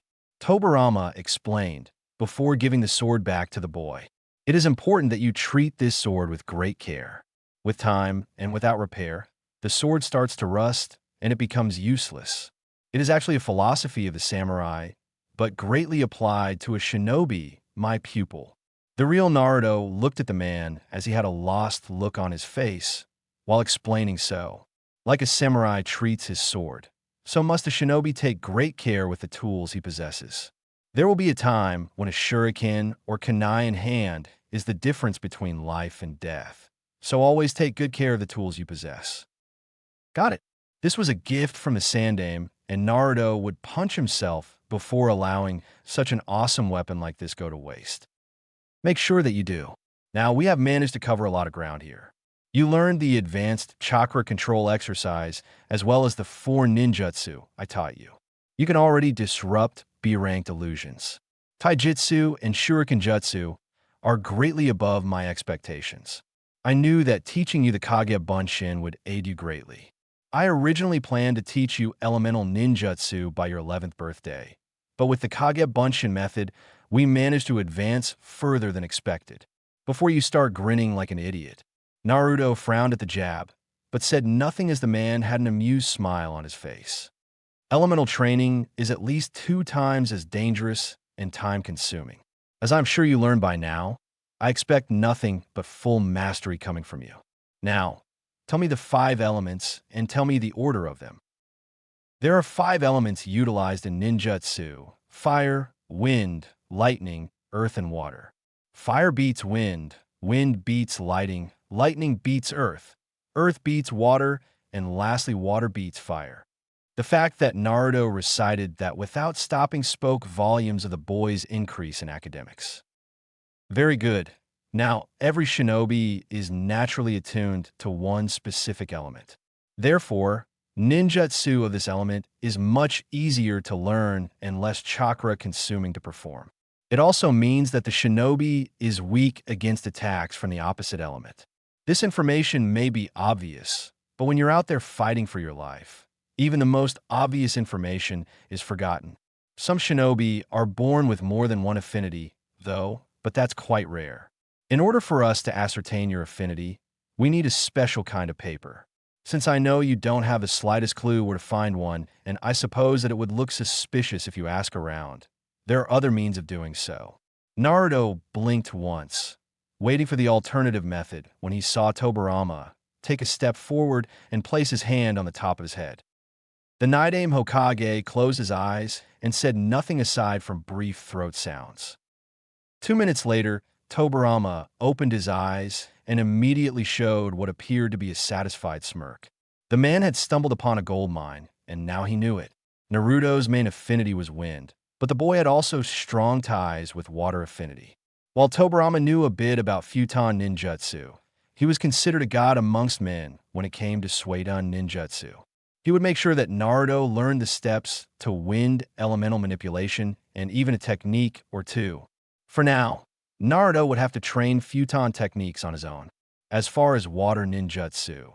However, Tobirama would make sure to pass on his entire knowledge to his pupil. Upon explaining his findings with the boy, the man allowed Naruto to show his enthusiasm freely. Tobirama shared that enthusiasm as he had found a suitable shinobi to inherit his legacy. Equals equals equals 2 days later equals equals equals. Naruto was walking home after the gruesome training he had with Tobirama's sensei. The man made good on his promise and would not end today's training until Naruto could make ripples on the cave stream using only his chakra. It was the first step to water manipulation, Tobirama explained. The boy was still far from managing, but Tobirama did say it would be time-consuming, even with clones helping. Naruto had nothing against postponing Futon training for the time being. Tobirama already stated before that he would not be of great assistance in regards to wind manipulation mastery. Naruto would need to seek outside help for that. The problem was that aside from the Nidaime, Naruto had no one else to seek help to. The Sandaime was the only one, but elemental manipulation was considered rare even for genin shinobi to learn. The boy figured that he could find something in the library, but he didn't have his hopes up. Said information was limited to shinobi only, and he had yet to graduate from the academy. Naruto was about to climb the stairs of his apartment building when his nose came to life. The smell was simply incredible. He looked to the woods close to his apartment and was startled when he saw a small fire. Acting on his curiosity, Naruto entered the woods and was surprised to see an old man sitting next to the fire, working on what appeared to be a stew of some kind. His nose located the source of the smell, and Naruto began to salivate in anticipation. "Oh, welcome, young one. Are you hungry?" The voice awakened Naruto and made the boy look at the senior individual. He appeared quite old in Naruto's opinion, perhaps older than the Sandaime. He wore a mesh armor shirt under a short brown, sleeveless kimono with a pair of gray paints. Referring to his question, Naruto was not so hungry. However, the smell alone had brought a deeper sense of hunger. The elder took a plate and poured some stew before offering it to the blonde. Naruto continued to drool, but instead he stared at the stew, wondering if he really should, considering that he had never met this man before and was already accepting food from him. "It's not poison, I assure you, young one. Please do keep this old man some company." Eventually, Naruto relented and ate it all like it was no tomorrow. In no time, Naruto had 2 more helpings. His stomach threatened to burst through Naruto's clothes. "Neji-chan, this is very delicious." The old man let out a warm laugh. "Glad you like it, Naruto-kun." The lad narrowed his eyebrows instantly. "Huh, what do you know my name?" Once more, the same laughter came out from the man's mouth. "I've been a shinobi for well over 50 years now. There are not many in the village I do not know by name. Also, I'm good friends with the Sandaime Hokage, and he has talked great things about you." Naruto relaxed immediately and smiled at the elder shinobi. Any friend of his Jiji was a friend of his. "My name is Kosuke Mariboshi. Nice to meet you." The two began by exchanging introductory conversation about each other, until Kosuke offered to cook something more. "Say, Ji-chan, you must be quite strong then? 50 years training and doing missions. I mean, you must be at least a jounin." "Actually, I'm a still Jinin Naruto-kun." 3, 2, 1. "What? How can you still be a genin? That's not possible." The man laughed once more, but said nothing. Naruto just kept working his brain, trying to understand this old man's situation. He remembered the old man Hokage saying once that some shinobi in Konoha were promoted to Chunin or Jounin and did not even reach their 20s yet. How could this man remain a genin for so long? Remembering about Tobirama's teachings, Naruto could see many inconsistencies with this story. That being said, and taking into account that this Kosuke person was not lying, perhaps there was more to this story. Deciding to change the subject, Naruto asked more questions. Well, at least you got to fight alongside a lot of powerful shinobi, right, Ji-chan? Oh yes, many powerful one indeed. Konoha's White Fang, the Sannin, and all the Hokages, except our esteemed Shodan. Naruto smiled at the man, wondering about how it would be to fight alongside them. You know, Ji-chan, I've researched a lot about the Night Aim, but the history books does not specify much. How is it to fight alongside him? Kosuke looked at the little bundle of joy and could not help but show a tender-looking smile. Normally, such an exuberant kid would not have the patience to sit and talk with the elderly. In addition, in Kosuke's mind, and even Hiruzen's, the boy's hero was the Yondaime Hokage. Nevertheless, Kosuke complied with the request and looked to the skies. Senju Tobirama was a man of great power, young one. Just his presence alone commanded respect. People would always see the Shodan Hokage for the man's many achievements and strength. However, while people revered Senju Hashirama, Tobirama was the one responsible for truly managing the village, with the exception of the academy that Shodan oversaw it personally. Tobirama would pick missions that he would go personally, and thus selected other shinobi to go with him. His Sueta ninjutsu was considered a legend in the field, and many of our enemies would not dare face the man. However, the Night Aim Hokage had many other skills that were equally feared. Naruto nodded, feeling quite pleased with having said man, teaching him how to become a real shinobi. 2 years ago, Naruto would boast to the world that he would the Hokage. However, inside, he felt inferior since he was never able to show any Tobirama's help. Naruto was now able to progress further and further, until the point that becoming Hokage was not simply a distant dream. It now became a possibility. Naruto-kun. The boy looked at Kosuke. You seem distracted about something? Is something on your mind? Oh no, it's just that I was trying to imagine what it was like to fight alongside the Night Aim, based on what you described. Kosuke smiled with a nod. You seem to speak quite fondly of him. I remember Saname-sama telling me that you idolized the Yondaime, though. Naruto nodded. Well, having the Night Aim as his personal trainer did shift his opinion. Yeah, the Yondaime is awesome and all. He was the one that defeated the Kyuubi, right? He even got to swift the tide in the last great ninja war. However, the Night Aim Hokage's prowess comes from before even the Hidden Village founding. From the books, in those days, simply surviving as a shinobi was already an achievement.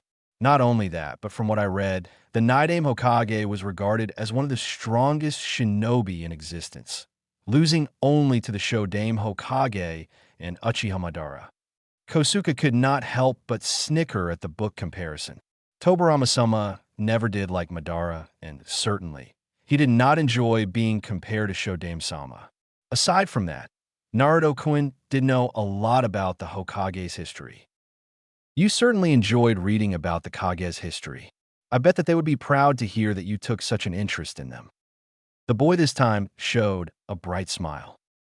Well, I do want to be just like them in the future. Kosuke opened his eyes a bit looking at the kid in front of him, before smiling fondly. Hiruzen was right. Naruto-kun was indeed quite interesting. The conversation continued for a while, before Naruto bid the old man farewell. Kosuke appreciated the company dearly and invited the kid for another dinner anytime. Next day,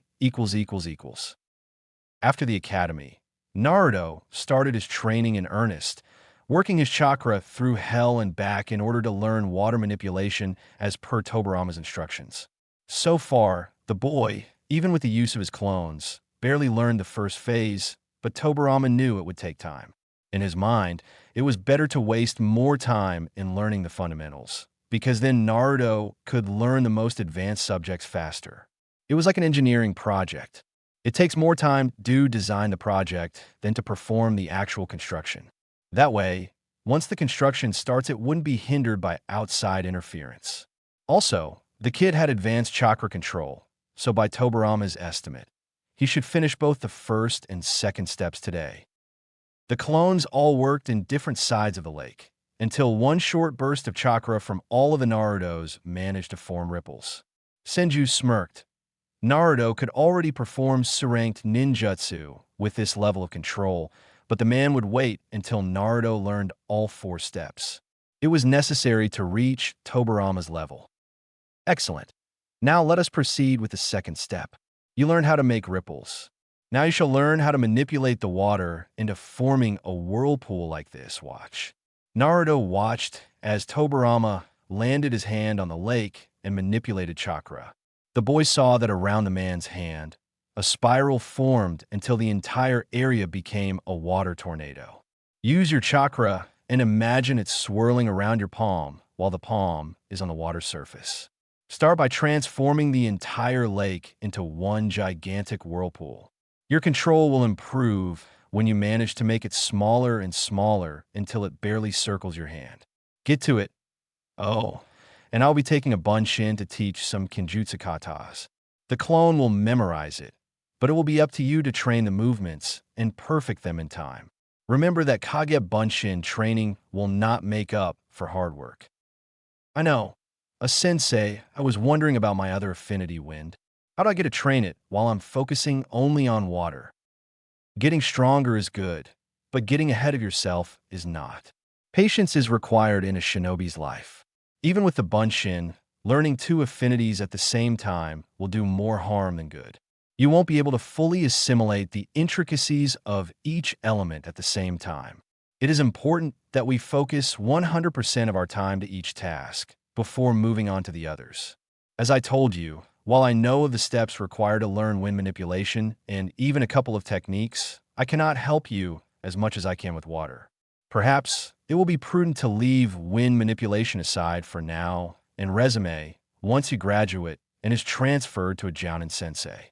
He or she can perhaps supply you with the knowledge you require. Okay, I understand. Also, after graduating, I can have access to the shinobi section of the library. Tobirama nodded before seeing the boy return to the task of finishing the second step. That too. Now stop wasting time and do it already. I expect you to finish this exercise today. Naruto gulped nervously at the look Tobirama sent him from the corner of his eye. The man was no stranger to the old water whip method of making sure that his student stayed focused. Equals 2 months later equals. Okay, mold chakra in your stomach and inhale through the nose. Hold it in and then exhale it all out at once. Swaithun Mizurappa no Jutsu, water release, violent water wave technique.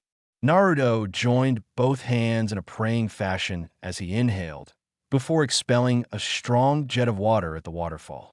Tobirama stood by the boy's side, inspecting the attack while it was performed.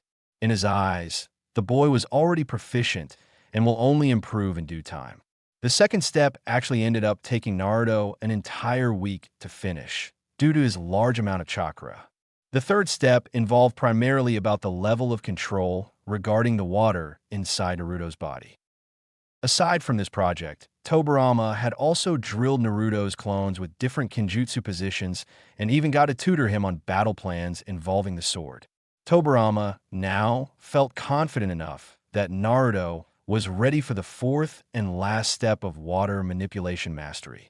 In fact, Naruto was clueless, but there were only 3 steps needed to be proficient in water ninjutsu. The fourth step was purely Tobirama's creation, as it allowed him to use water techniques even without a nearby water source. My student, you've come quite far in your training, and now it is time for me to pass on the first part of my legacy. Follow me, please. Naruto nodded as he watched Tobirama step into the water and walking casually towards the waterfall. As I explained to you, water is an abundant element of nature. You're able to find it in almost every place you look. Swaithun ninjutsu divides in 2 types of techniques. The ones where you use the water within your body and the ones you use outside your body. A true master of Swaithun ninjutsu, however, does not need to rely on any nearby source of water, and I shall pass on this knowledge to you, so that it may once more benefit the village. Naruto nodded as the man took a seat right below the waterfall. The heavy water bombarded the man's blue armory, but he did not appear discomfort. The fourth step to mastery is to learn how to use water ninjutsu by using the water molecules saturated in the air. Naruto looked ignorant of the subject, but the man learned his patience. Naruto was a fast learner. The air molecules are composed mainly on two chemical substances called hydrogen and oxygen. Both these substances together form water molecules, which for a Sueten master is an unending source to be used. Now, come sit by my side and focus on your chakra. The boy did so and immediately flinched at the water pressure. Close your eyes and spread your chakra through the entire lake around you. The key to this exercise is to become one with the very element. Naruto did as his sensei told and closed his eyes, attempting to ignore the discomfort. According to his sensei, the water element was unlike all the other elements. Its nature was calm and serene, but anytime, and if used properly, it could become quite fearsome. It took a while, but eventually Naruto got used to the waterfall bombarding his shoulder. In his mind, all he could think of was the deep sapphire color of the water he was seating on. Senju Tobirama looked at his student and smirked. The boy was ready to receive his legacy now. When Naruto opened his eyes, Tobirama could see himself in the boy's eyes. Like the water they were seeding, Naruto needed to be calm and serene in nature, but perfectly capable of being quite fearsome when needed. You're now ready to learn Sueden ninjutsu. Naruto nodded in determination. 2 months later . After achieving the end of the water manipulation training, Tobirama drilled the boy, teaching him a couple more water ninjutsu for him to practice: the Sueden Sujin Hiki, water release, water wall technique, and Sueden Sudenya, water release, water severing wave technique. The last one was highly offensive, and it consisted on spewing a high-pressure water stream that was powerful enough to cut cleanly through several thick trees. Naruto learned how to use the water molecules as source, so the water techniques required less hand seals and even less chakra than necessary. Also, Naruto's clones learned the Kenjutsu katas taught by the Naidame, who firmly believed that Naruto could use his futon affinity to use it in conjunction with Kenjutsu.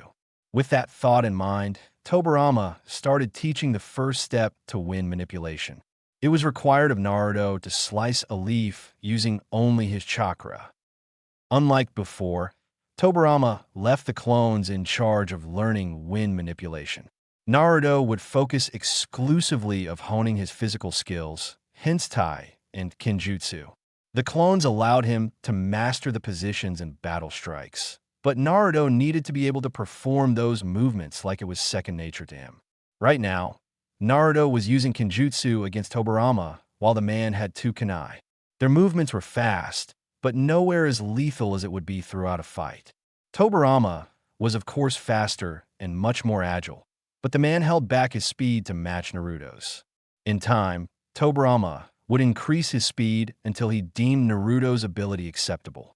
Obviously, the man could not expect Naruto to become Jounin level right now. He was only 10 years old. He will grow and thus increase his strength and speed. Right now, the best Tobirama can hope for is for Naruto to learn the positions as well as learn how to read the opponent's moves. Right now, Tobirama and Naruto were fighting on top of the water, thus training Naruto's chakra control while keeping him on the move. The Naidame Hokage was impressed with the boy's tenacity in battle. Even if they were fighting at Chunin speeds, Naruto was making full use of the katas he learned, not allowing Tobirama to figure out a pattern. The boy would attack high and attack low, using his sword and his feet. If the boy learned another style, he could mix it up even more, thus not allowing the opponent time to breathe. Truly astounding was the boy's progress, but equally so was the boy's potential. The style Tobirama taught the boy revolved around speed and agility with fast and precise strikes. There was another style that Tobirama had in mind. It was the complete opposite of his, rather focusing on strength augmented by chakra. Just one punch from Hashirama was enough to break some ribs if used correctly. While Naruto did not possess perfect chakra control like his older brother possessed, it still could be adapted. Turning to the battle, both traded some blows before skidding throughout the water, making some distance. "We're done for the day, Naruto. Get some rest." The blonde nodded with a smile as he left the small lake and took a seat by the margin. Tobirama could see the satisfied look on Naruto's face. The boy had grown quite a lot under his tutorship, and the man was not speaking about the ninja arts. When they started training, Tobirama often had to resort to his water whips to keep the boy focused. While it seemed brutal to some, it did help keep the boy motivated. Now, it was rare to see the boy losing his concentration, thus allowing them to make full use of their time together, learning new material, and even perfecting his already existing arsenal. The clones had gone, transferring their training to the real one, who then grabbed a leaf on the ground and attempted the technique. He placed the leaf between his hands and molded wind chakra. As he saw the leaf, he smiled upon seeing that he managed to slice it halfway already. He got up and bowed at his sensei, showing respect and gratitude. "See you tomorrow, sensei." Tobirama nodded with a smile as he saw the boy leave the cave. When Naruto left, Tobirama turned to the scroll behind him and inspected it thoroughly, seeing if he had missed anything of importance. This will be the boy's graduation gift. Tobirama had placed 100% of his knowledge inside this scroll, containing not only his entire elemental ninjutsu repertoire, but also his space-time ninjutsu techniques and even his most dark creation, the Edo Tensei technique, a technique that enabled the creator to revive the dead. Hashirama vehemently protested against the creation, and Tobirama at the time explained that he would do everything he could to better protect the village. At the time, the man firmly believed that the means were justified just as long as the end meant Konoha's survival and prosperity. For some reason, he did not wish for Naruto to learn the Edo Tensei technique. It was a vile technique, that much he knew. Tobirama wished for Naruto to receive his legacy so that it could be of use to the village. He did not wish for the kid to tamper with such knowledge. However, that did not mean that he would not teach the boy how to undo the technique. The Edo Tensei was created with the knowledge he acquired from Uzumaki Mito's teachings, which meant that the knowledge to revive the dead was in Yuzushiyo's ancient scrolls. If those scrolls were to be stolen by someone who wished to use the technique against Konoha, it was Tobirama's responsibility to teach Naruto how to undo the technique. Aside from that, it was now time to teach him a thing or two about space-time ninjutsu. Of course, it would take a lot of time for the boy to grasp the concept, but eventually Naruto would learn it through the instructions Tobirama left in the scroll. An entire year has passed since Naruto first learned elemental manipulation, and Tobirama could proudly say that the kid was ready to face the trails of a shinobi life. That didn't mean that Naruto had learned everything that a man of the Nidaime Hokage's caliber had to pass on, though. On the other hand, Naruto had managed to learn the basic knowledge behind every skill that Tobirama had, meaning that the genin in training would be able to learn everything in due time. By Tobirama's best estimate, by the time Naruto advanced to Chunin, he would already learn the majority of water ninjutsu. Regarding space-time ninjutsu and even battle fuinjutsu, it would take much longer, perhaps, when he made Jounin. In regards to other skills like taijutsu, shurikenjutsu, and kenjutsu, Naruto was a natural. He had learned fluidity and agility from Tobirama's style of fighting. He also learned how to apply chakra to augment his strikes, a style created by Senju Hashirama.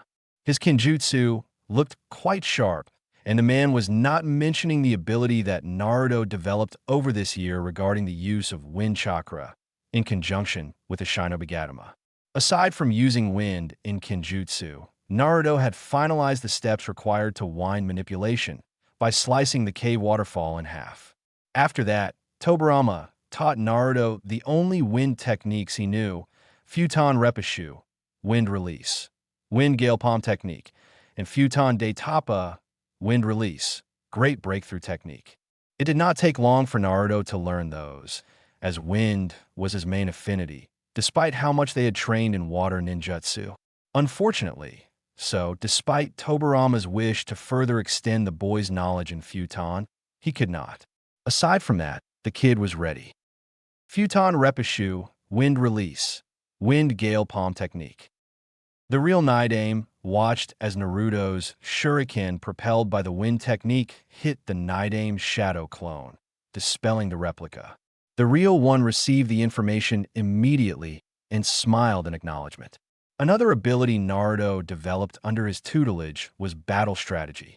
At the beginning of the fight, they engaged in Kenjutsu, but the Tobirama clone had used superior speed, forcing Naruto to abandon his first strategy and create a small distance with a couple of well-thrown shuriken.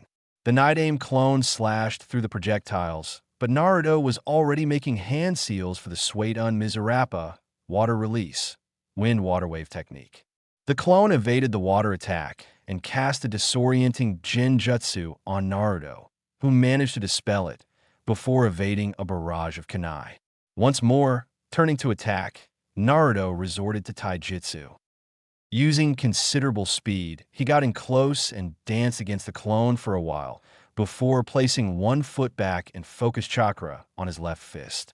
The blue energy surrounded Naruto's hand. If the clone got hit with it, he would dispel. However, using Jounin level speed, the clone evaded the attack and flipped in the air, hitting a dead kick on Naruto's chest, sending him flying. The kick disoriented him a little, but eventually Naruto managed to flip in midair and initiate the combo that took the clone down with shuriken and futon ninjutsu.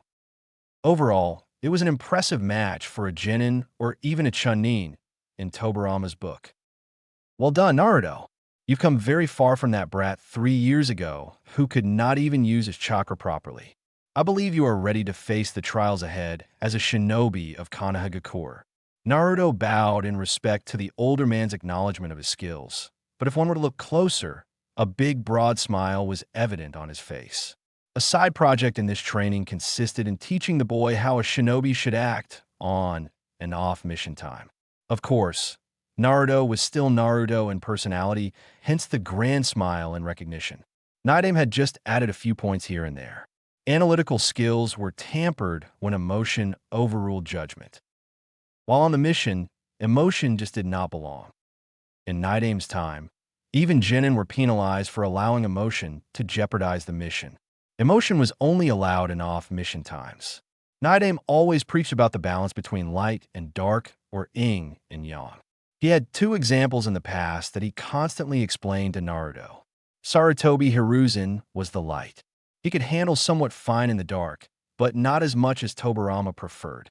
Shimura Danzu was the complete opposite, 100% comfortable in being the dark and not at all used to being in the light. Tobirama had chosen Hiruzen as the Sandaime Hokage for precisely this reason. Naruto came to learn a lot about Tobirama's strongest students in the past and how they acted in general. Lastly, but no less important, Tobirama focused on trust. A shinobi should learn that the consequences of whom he trusted. In a mission, even allies could turn against you. Nidame did not tell Naruto not to trust anyone, focusing instead on tutoring him into playing caution when meeting someone you do not know 100%. Enemies oftentimes use trust as a weapon to get close and perform the killing blow. Even if Naruto argued that the war was over and that Konoha lived peacefully, Tobirama simply countered, stating that peaceful times were simply periods in between wars. Naruto frowned at the notion, but said nothing in reply. He knew his history now, thanks to talking to a living embodiment of the Clan Wars era and even the first Great Ninja War. "Thank you, Sensei." Nidame nodded with a smile before losing it. "Naruto, I believe it is also time to talk to you about something important." Naruto looked at the man that taught him a lot these last 3 years. He had Tobirama's attention. The Senju truly believed that Hiruzen would eventually come clean with the boy about what he contained. However, day in and day out, nothing had happened. Naruto even met the Sandaime on numerous occasions for a lunch or dinner, but the subject had never come up. Otherwise, the kid would have already asked questions about it. Naruto deserved to know about it. Otherwise, it could jeopardize any mission he was in. One needed to fully comprehend the scenario in order to make a proper decision, and knowing that Naruto had the Kyuubi inside him made all the difference. "What is it, Tobirama Sensei?" The small pause in Tobirama's speech alerted Naruto to the seriousness of the subject. "Do you know what Jinchuriki are?" Equals equals equals graduation test equals equals equals. Uzumaki Naruto was the first student to step inside the classroom, as today was his last day as a student. Tomorrow would be his first day as a shinobi. There was simply no way he could fail the exam. His sensei stated that the academy's standards had fallen so much that even a civilian could pass. Tobirama's words were based on the academy curriculum during the village's founding. The boy, however, cared very little about today, as the memory of yesterday was still clear inside his mind.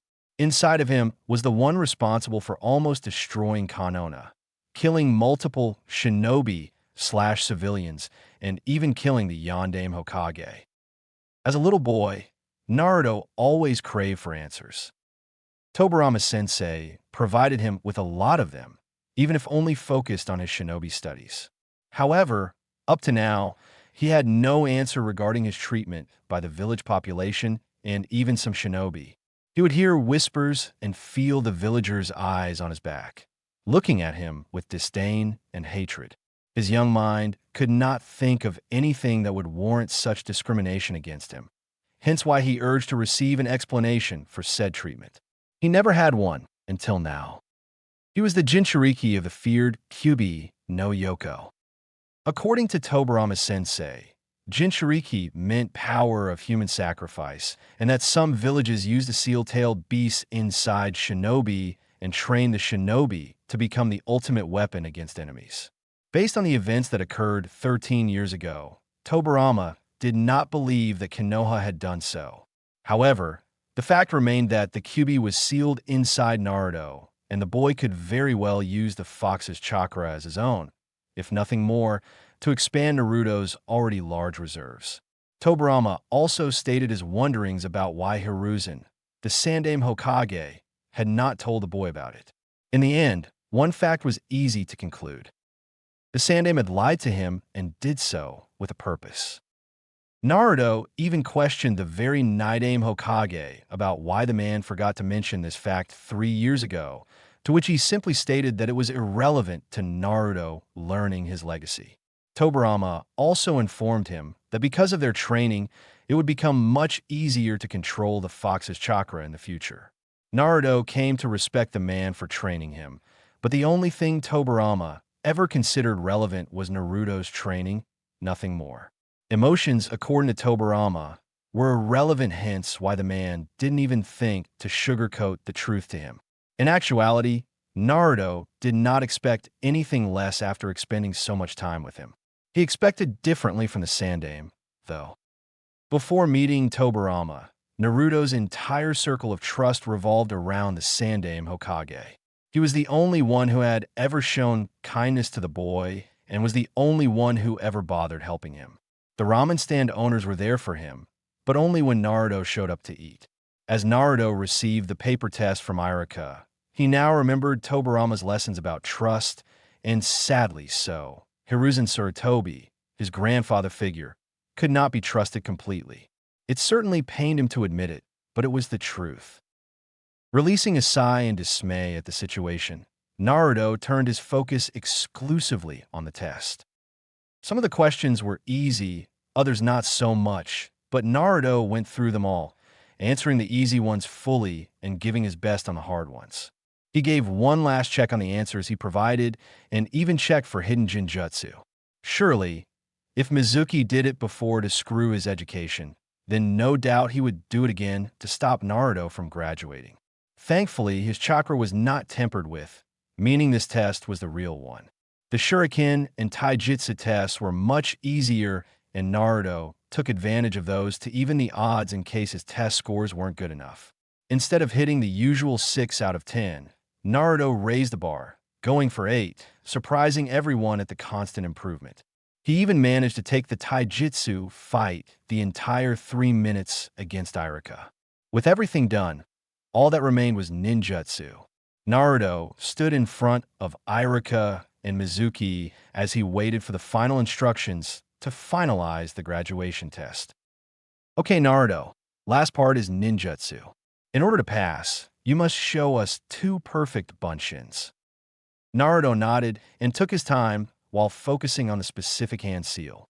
This time, He felt his chakra being tempered with and narrowed his eyes at such audacity. Irika clearly had no clue and took the situation as Naruto being nervous about it. Naruto had to release the Jinjutsu or else he would fail the test. He had no way out, however. The Genin in training was hoping to keep his skills a secret, but he had to dispel it. Still focusing on the ram hand sign, Naruto dispelled the illusion, and 1 second later, two perfect bunshin appeared on each side. Irika nodded in congratulations. Mizuki looked shocked at the speed between abilities, but grudgingly congratulated the newly graduated Genin.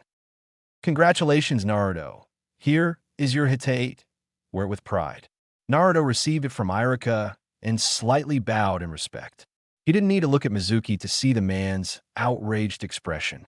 Naruto didn't bother to return to the classroom, nor did he want to meet the other graduates outside. As soon as he left the classroom, where he performed the Bunshin, Naruto left the academy via Shunshin. Inside the cave, Naruto wasted little time after the test and went inside the cave in order to meet his sensei. Once inside, he reported how the test went and told Tobirama about Mizuki's attempt in disrupting his ninjutsu test. Tobirama heard it all with a frown on his face. He really wished he could leave the cave and go teach this Mizuki a lesson. He figured that one single exploding tag would do the trick. Wishes aside, it was finally time to address a serious topic with his student. Naruto, regarding this subject, I advise you to report it straight to Saru being the Sandame's nickname. Sometimes, Naruto had to control himself not to call the Sandame like that. I thought about that, but how could I explain that I know how to disrupt Jinjutsu? It's not a topic taught at the academy. Tobirama nodded, pleased at his student's comment. It proved that the brat managed to think ahead. Indeed, Naruto's ability to dispel Jinjutsu would come as a surprise for Hiruzen, considering that as far as everyone was concerned, Naruto's sudden leap of skill was a simple consequence of Naruto dedicating to his studies.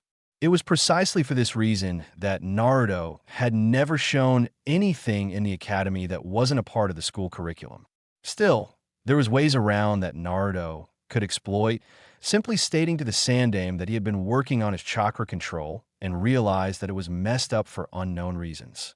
From that point on, it would be simply a case of figuring out the culprit. Irika, according to Naruto, have never shown anything against the boy. Indeed, Saru would be suspicious. When reporting, simply tell him that you felt that your chakra control was being tempered for some reason. Do not say Mizuki's name. If I'm correct, you won't have to. Naruto nodded with a smirk on his face. If he played his cards right, then the Hokage would listen to him without Naruto having to reveal anything. Tobirama saw the prankster smile on his student and smiled in return. Nidame always believed in the good side of pranking on shinobi.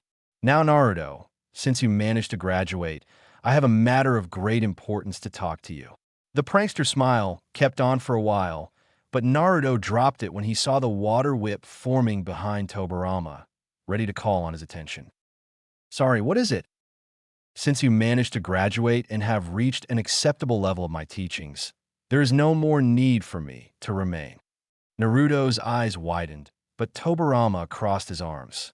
I've told you from the start that my being here had one single purpose. I have already bestowed upon you my legacy, my student, and I'm sure you will only grow in time. Naruto could not control the tears that suddenly escaped from his eyes right now. Yeah, the man focused only on training. His water whips were also a pain in the ass to deal with, but for 3 whole years, Tobirama-sensei gave him so much. Naruto just could not fathom the possibility of never seeing the man's grumpy expression again. Why would you leave, Tobirama-sensei? You said that it would take a while for me to master everything. A simple snort came in reply. I stated as such, sure. However, I also informed you that you've learned all the necessary basics of my legacy in order to perfect them in time. Now lose those tears, or you will know firsthand how truly frightening water ninjutsu can be. Naruto complied immediately, but he still looked at the man with pleading eyes. Now, the Nidame released a sigh in order to explain further. That won't mean, however, that you will be on your own from here on out. Throughout the time we've spent together, I have synthesized all my knowledge into the scroll you see behind me. The scroll is and will be available to your eyes only. I've placed a blood seal for this very purpose. If anyone ever attempts to open, the consequences to said person will be quite severe. Naruto looked at the scroll, and his eyes widened once more as he saw the scroll slowly closing. As such, Tobirama's essence began to waver. However, Naruto became startled when he saw a different smile. Naruto, since this is the last time we shall meet, allow me to say with great pride that you were the best student I ever had. Use the skills I taught you, and the ones you will learn to protect Konohagakure. Naruto still cried, but he returned the smile with gratitude for everything they've been through. Naruto bowed at the man one last time and vowed to train hard and be of great service to the hidden village in the leaves. The scroll fully closed, and Naruto listened to the reverberating echo of the waterfall with a smile on his face. Quickly grabbing the heavy scroll, he left the cave towards his apartment, but not before he bowed one last time to the man he came to respect even more than the Yondaime Hokage. With the Hokage . Like Tobirama instructed, Naruto appeared before the Sandaime and told him about the events of his exam. He was there to take a picture of his shinobi file as well.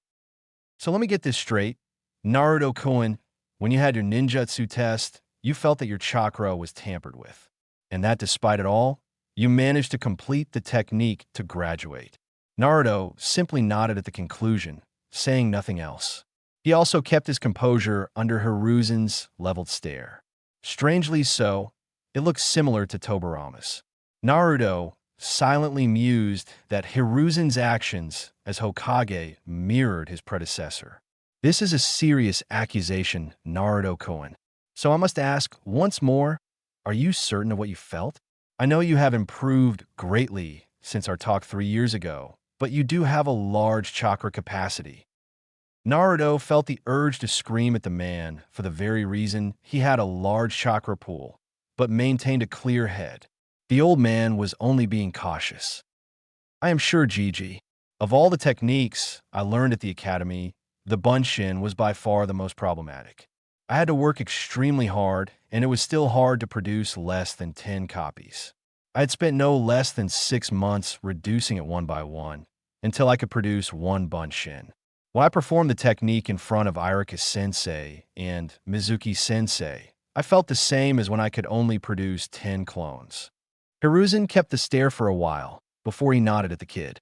Surely, for someone with such large chakra capacity, producing 2 Bunshin was the equivalent to a normal shinobi using medical ninjutsu. Releasing a sigh, he smiled to the boy. Okay, Naruto, I don't doubt you. I will look into this matter. Now, it fills me with pride to see you graduating. No doubt, you worked hard and earned the headband. Thank you, Gigi. Just you wait and see. I will take that hat of yours in no time. Hiruzen chuckled warmly before seeing Naruto leave his office. As soon as he heard the door closing, Hiruzen flared his chakra once, calling for his Umbu force hidden inside the office. Tori, assemble you squad and capture Chunin Tuji Mizuki. Send him to Ibiki for questioning. The Umbu nodded and left the room. Hiruzen found Naruto's news troubling, and only 2 people could have tampered with Naruto's exam, those being Irika or Mizuki. Irika's record was beyond reproach, as the man would constantly smile upon reporting on Naruto's improvement. Mizuki's record, on the other hand, was not entirely clean. Hiruzen feared that messing with Naruto's test scores was the least of the worries that was soon to come. Next day, . After delivering the Hitayatesh to the Genin, Yumino Irika went home in order to figure out the Genin teams. He had to think long and hard in order to form cohesive Genin units. If, for instance, Naruto became the dead last like he was 3 years ago, Irika's job would be quite simple. Now, however, it seemed that it would be impossible to divide the Genin using a single mission spec in mind. Konoha had many types of missions, but all of them were combined into 3 major categories: frontline fighting / escort, tracking/infiltration, and demolition/interrogation. Many clan members who graduated this year were better suited for particular mission categories. Hyuga, Inuzuka, and Aburame members tended to be more efficient in tracking/infiltration, while Akimichi, Yamanaka, and Nara members were more suited for demolition/interrogation. Hyuga Hinata, Inuzuka Kiba, and Aburame Shino would form a nice team for tracking/infiltration.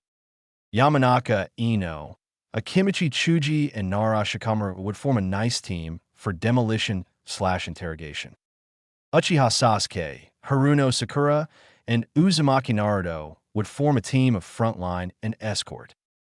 This division took into account that the Rookie of the Year would form a team with the dead last and the best kunoichi. Now, since Naruto rose from dead last to the top 10 students, Irika had no other choice other than to mix the three teams. The other graduates were easier to form, hence why Irika focused on the three teams. Sasuke became the Rookie of the Year, and Haruno Sakura was the best kunoichi of his classroom. With that in mind, Irika looked at the bottom of the classroom, those being Nara Shikamaru and Inuzuka Kiba. There was no doubt in his mind that Shikamaru was a genius. The boy was so lazy, however, that he only placed enough effort to reach the minimal scores needed to pass. Inuzuka Kiba's grades showed more reality, hence why Irika smiled upon forming the first team. No doubt, Kiba and Sasuke will be the frontline fighters, and Sakura will act as support from long range. Now on to the rest. Yamanaka Ino's set of skills would focus mainly on her clan techniques, meaning that she would need muscle to protect her. Akimichi Chuji would fit in nicely, as those two knew each other since birth. The third member of this team would have to be someone who could act as the strategist and provide long-range support if needed be. Nara Shikamaru would fit the third spot, Irika mused. For some reason, however, he could not move on to the last team. Sure, with Shikamaru, Irika could formulate the next generation of the Ino Shikacho team, a combination that had proven deadly for generations. However, Irika could also see a good coordination in placing Aburame Shino with Ino and Chuji. The Aburame heir was actually the second best male student, behind Sasuke. Also, Irika had worked plenty with Aburame clan members to know how they tended to act in missions. Nara Shikamaru, Hyuga Hinata, and Uzumaki Naruto would form the third and last team. Hinata, with the Byakugan and the Juken, would act as close-range fighter. Naruto showed aptitude in both close and mid-range fighting. Shikamaru would fit in perfectly, being the strategist of the team and providing long-range support. Irika knew that he would have to argue his case with the Hokage, but he was confident that the Sandaime would approve of the team selections. After presenting the team choices to the Hokage, Irika stood by only listening to the man's thinking noises as Hiruzen looked at the paper sheet in front of him. I'm curious, Irika-kun, as to why you believe that Nara Shikamaru would fit better in a team with Naruto-kun and Hyuga Hinata, instead of in a team with the Yamanaka and Akimichi members. Indeed, it took me quite a while to make this decision, Hokage-sama, and if Naruto-kun had the scores from 3 years ago, I would certainly keep Shikamaru, Ino, and Chuji together. Since Naruto raised his grades and our rule of placing the Rookie of the Year with the dead last, I had to think outside the box. Instead of selecting the teams for different types of missions, I opted to select them to balance each other on the field. Hiruzen listened with a stern visage, silently processing the information. Irika's thought process was correct in terms of balance, but the Hokage wondered if the concept was correct. Normally, the Hokage would require specific teams for specific missions. If a mission required infiltration, he would send a team specialized in infiltration. However, many times in the past, he witnessed teams that were ill-prepared to handle themselves in case the unexpected happened. Irika saw the ghost of a smile forming on the Sandaime and released a breath he had no idea he was holding. I now see the merit of your decision, Irika-kun, and I concur. Although our norm is to form specialized units, as per the Shodame's teachings, we have a great number of missions that don't turn out as expected. The team must be well balanced. I'll be sure to explain this to Inoichi, Chuza, and Shikaku-san. They stated their intents in having their offspring form the next generation of the Ino Shikacho team. Now, I'll be assigning the Jounin Sensei for the teams. I appreciate the fine job. Irika beamed at the praise before getting up from his seat. As he was about to leave the room, however, Sandame called him back for a different manner. Something else you need from me, Hokage-sama? Sandame nodded as the Chunin retook his seat. I'm afraid so, Irika-kun. Yesterday, I received a complaint from Naruto-kun that someone had tampered with his chakra during the ninjutsu test. Irika's eyes widened at that, but he kept on listening. As I'm sure your record is beyond reproach, I had conducted a subtle investigation regarding your fellow teacher, Mizuki. We found out that he had indeed attempted to ruin Naruto's chances of graduating by casting a subtle disorienting genjutsu on him. While Naruto was affected by it, he managed to perform the technique and passed. Hiruzen had found out quite a lot of Mizuki's misdeeds, but Irika didn't need to know them. Irika could not help but look to the ground in shame for not noticing this. Every time, Naruto would complain about unfairness, and he would dismiss it because of the boy's prankster side. A side of Irika believed that Mizuki would change in time, but I should have seen Mizuki's actions, Hokage-sama. I'm to blame for this situation. Hiruzen nodded. While it's true that you should have, the consequences were averted by Naruto-kun himself, so no harm was done to him at least. I trust that you shall pay close attention from now on. Irika bowed in acknowledgement before leaving the office. Even if Mizuki was in fact an agent from Orochimaru and had received training to rival Jounin, Irika was also a high-level Chunin and should have sensed Mizuki's chakra invading Naruto's. That thought aside, the fact that Orochimaru was after the Kenjutsu scroll troubled the Sandame. He needed to look into this fast. Quickly writing a letter, Hiruzen ordered it delivered immediately to the one responsible for running Konoha's spy network and member of the Sannin, Jiraiya. Who better to spy on Orochimaru than the man's former teammate? At the academy . 2 days passed since the Genin test, and those who graduated now stood inside the classroom waiting for Irika-sensei to arrive. Everyone was busy chatting amicably, telling how excited they were at finally graduating. Naruto simply remained in his seat, wondering about things in general. He wondered if the Sandame did something to Mizuki after his complaint. He wondered who his team would be and who would be his Jounin sensei. Above all, he wondered about his work ethic, now that he didn't have Tobirama sensei to tutor him and arrange his training schedule. He did read the Nidame scroll last night and saw many skills he had to learn. Advanced water ninjutsu, new katas for both taijutsu and kenjutsu styles, genjutsu techniques, fuinjutsu knowledge, and space-time ninjutsu that Naruto could barely understand outside the basics provided by the Nidame. For now, Naruto figured that taijutsu, kenjutsu, and water ninjutsu took precedence. He needed to train his futon skills as well, but he wouldn't find much in the library. He could use a couple of genjutsu as well. The rest he could figure out later. Fuinjutsu and space-time ninjutsu were too complex for him to attempt before reaching the level of Chunin. Naruto didn't bother to notice that some of his classmates were staring at him. He knew that people would notice his new uniform choice. There was a reason that Naruto chose to keep the same clothes all the time. He needed to be inconspicuous from the crowd, so as not to attract too much attention. Now that he graduated, he needed to wear something that was practical and would not hinder him in a mission. He focused on light colors so that the enemy would not spot his presence. His new outfit consisted of umbu-style boots and dark blue pants, followed by a light green t-shirt.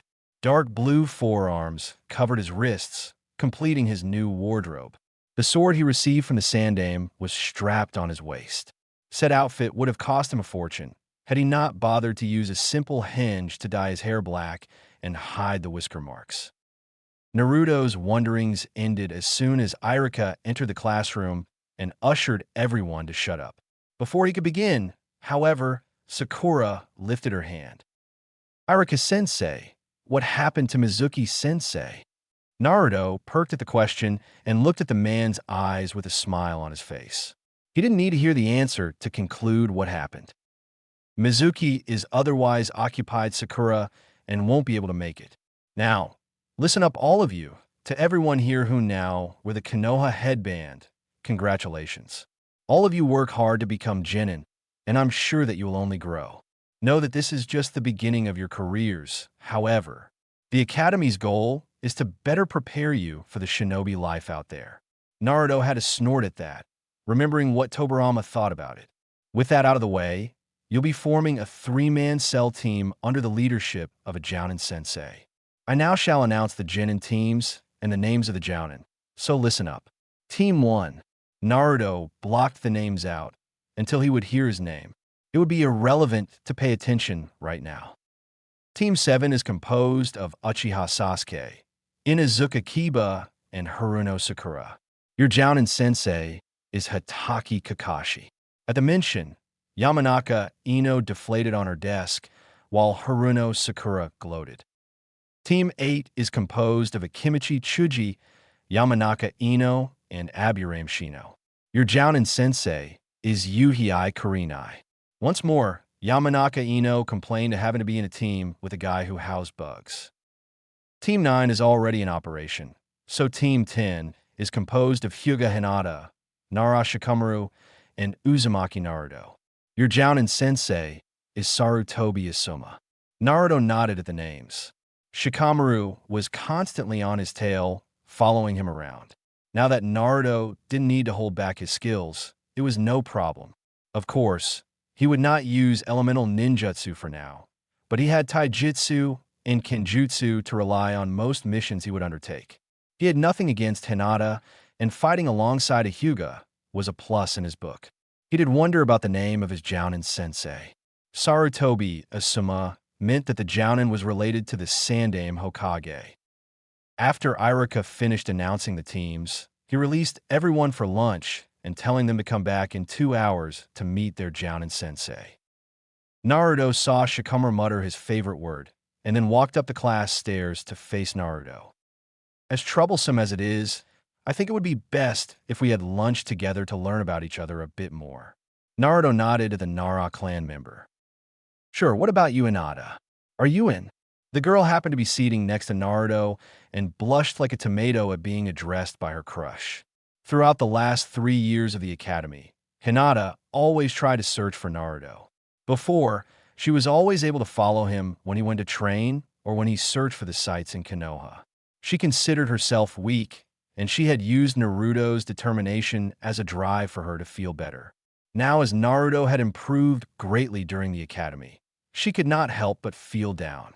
Sure, she was happy for him and all, but for some reason, she could no longer see the same quality she saw back then. To her, that Naruto died and another took his place. Looking at his eyes, Hinata could no longer see the glow that she was drawn to in the past. Now, the look resembled a more reserved and collected human being. Gleich, Ramenstand, gleich. The newly formed team left the academy towards the ramen stand, as per Naruto's suggestion. Shikamaru found it too troublesome to argue, and Hinata didn't mind. Once everyone ordered the respective dishes, Shikamaru turned to Naruto in order to study the troublesome blonde for a good 10 seconds. What he saw staggered him. Naruto's improvement at the academy was shocking enough, but this one before him had changed even more. His posture exuded confidence, and he could see that the boy was always alert to his surroundings, even if Naruto appeared busy eating his noodles. The clothes change was a bonus to the huge question mark inside Shikamaru's head. If it was one activity that Shikamaru enjoyed, it was solving a mystery, something that even his high IQ could not solve right away. He needed to solve the riddle that was Uzumaki Naruto, and he had found the first item to focus on. Say, Naruto, what's with the sword? I had no idea you used one. Naruto finished eating and looked at Shikamaru before looking at the sword. It was a gift from the Sandaime Hokage after I managed to improve my grades. I've been practicing with it for 2 years now, I think. I just didn't bother to bring it to the academy, since I wouldn't use it. Quite impressive how you improved in such a short time. I almost dare say that you just pretended to suck at the beginning. Naruto released a long laugh at the comment. If only they knew. I did suck back then for sure.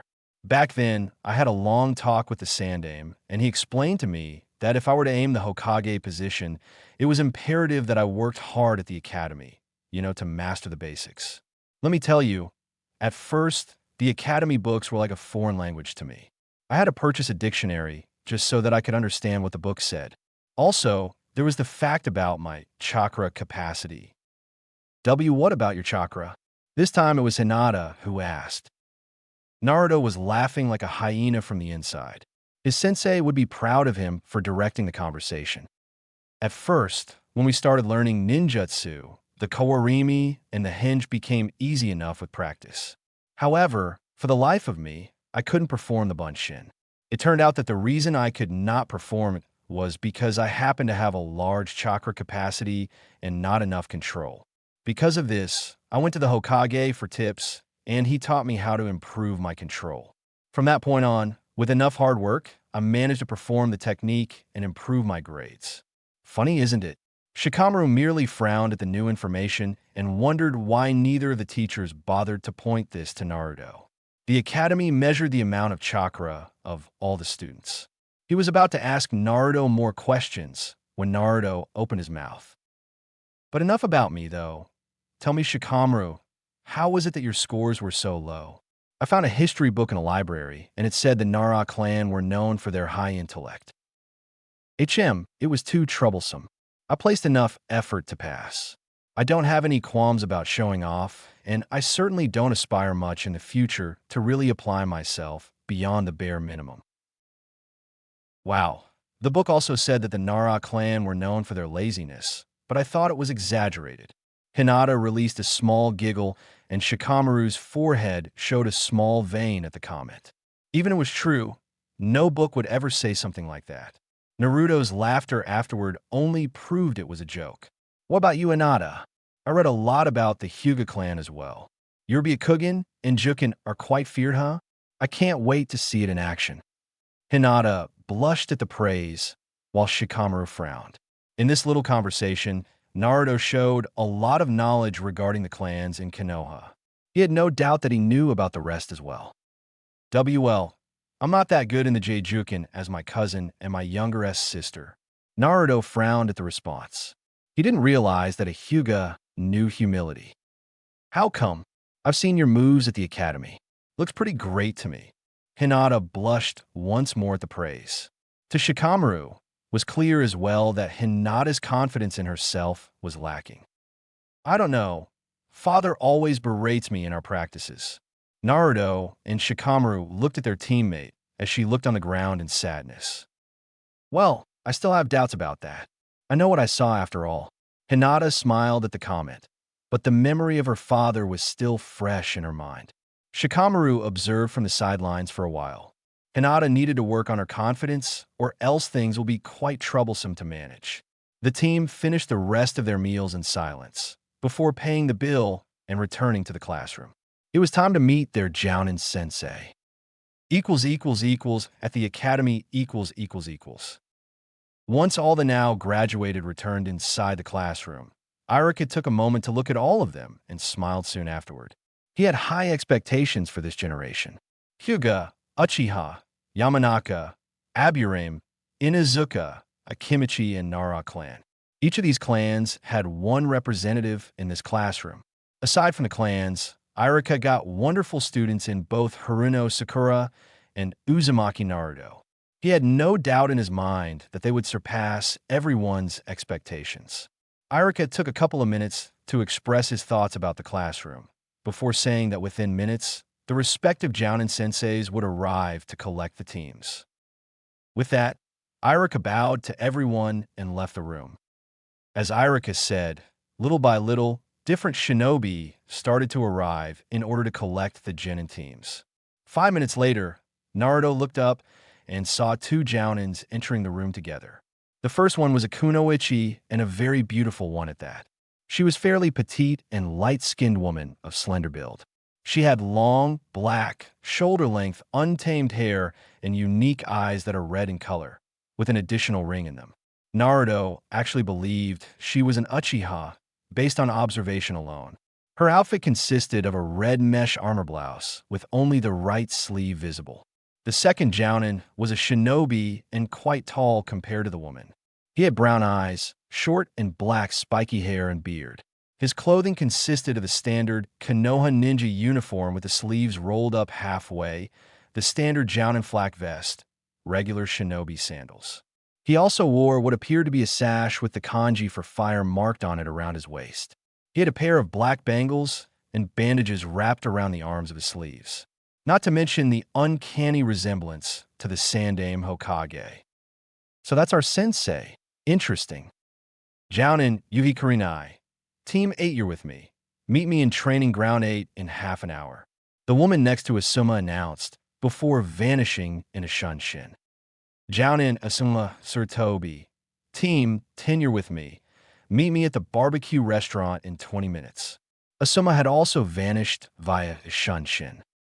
Both Team 8 and 10 got up and left the room, leaving only Team 7 to wait for their tardy sensei. Barbecue restaurant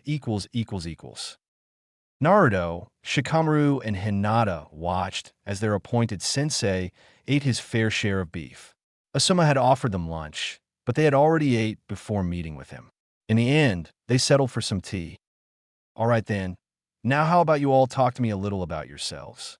I have a grasp of your skills from the academy file, but I wish to get to know you better. Let's start with you, Shikamaru.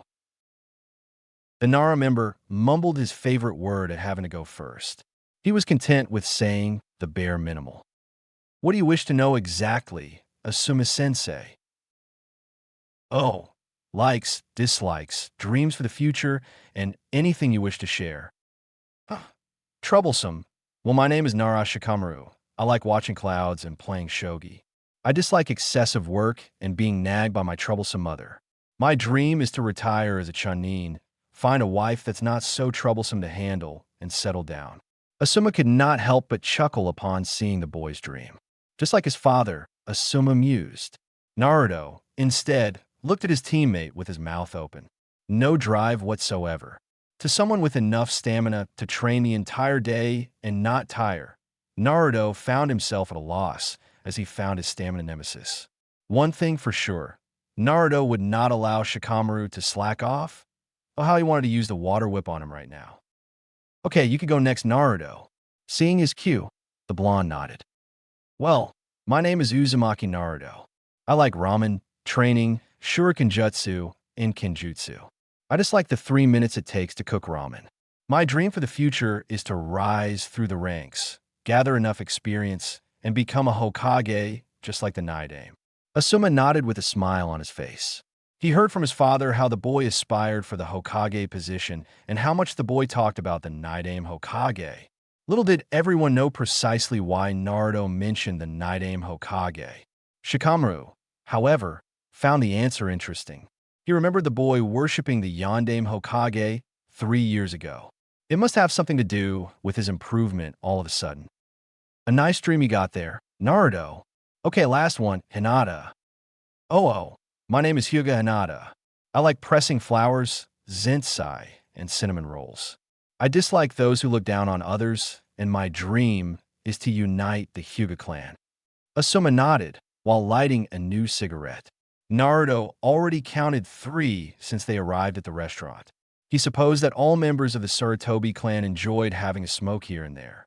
The Sandaime did enjoy that pipe of his.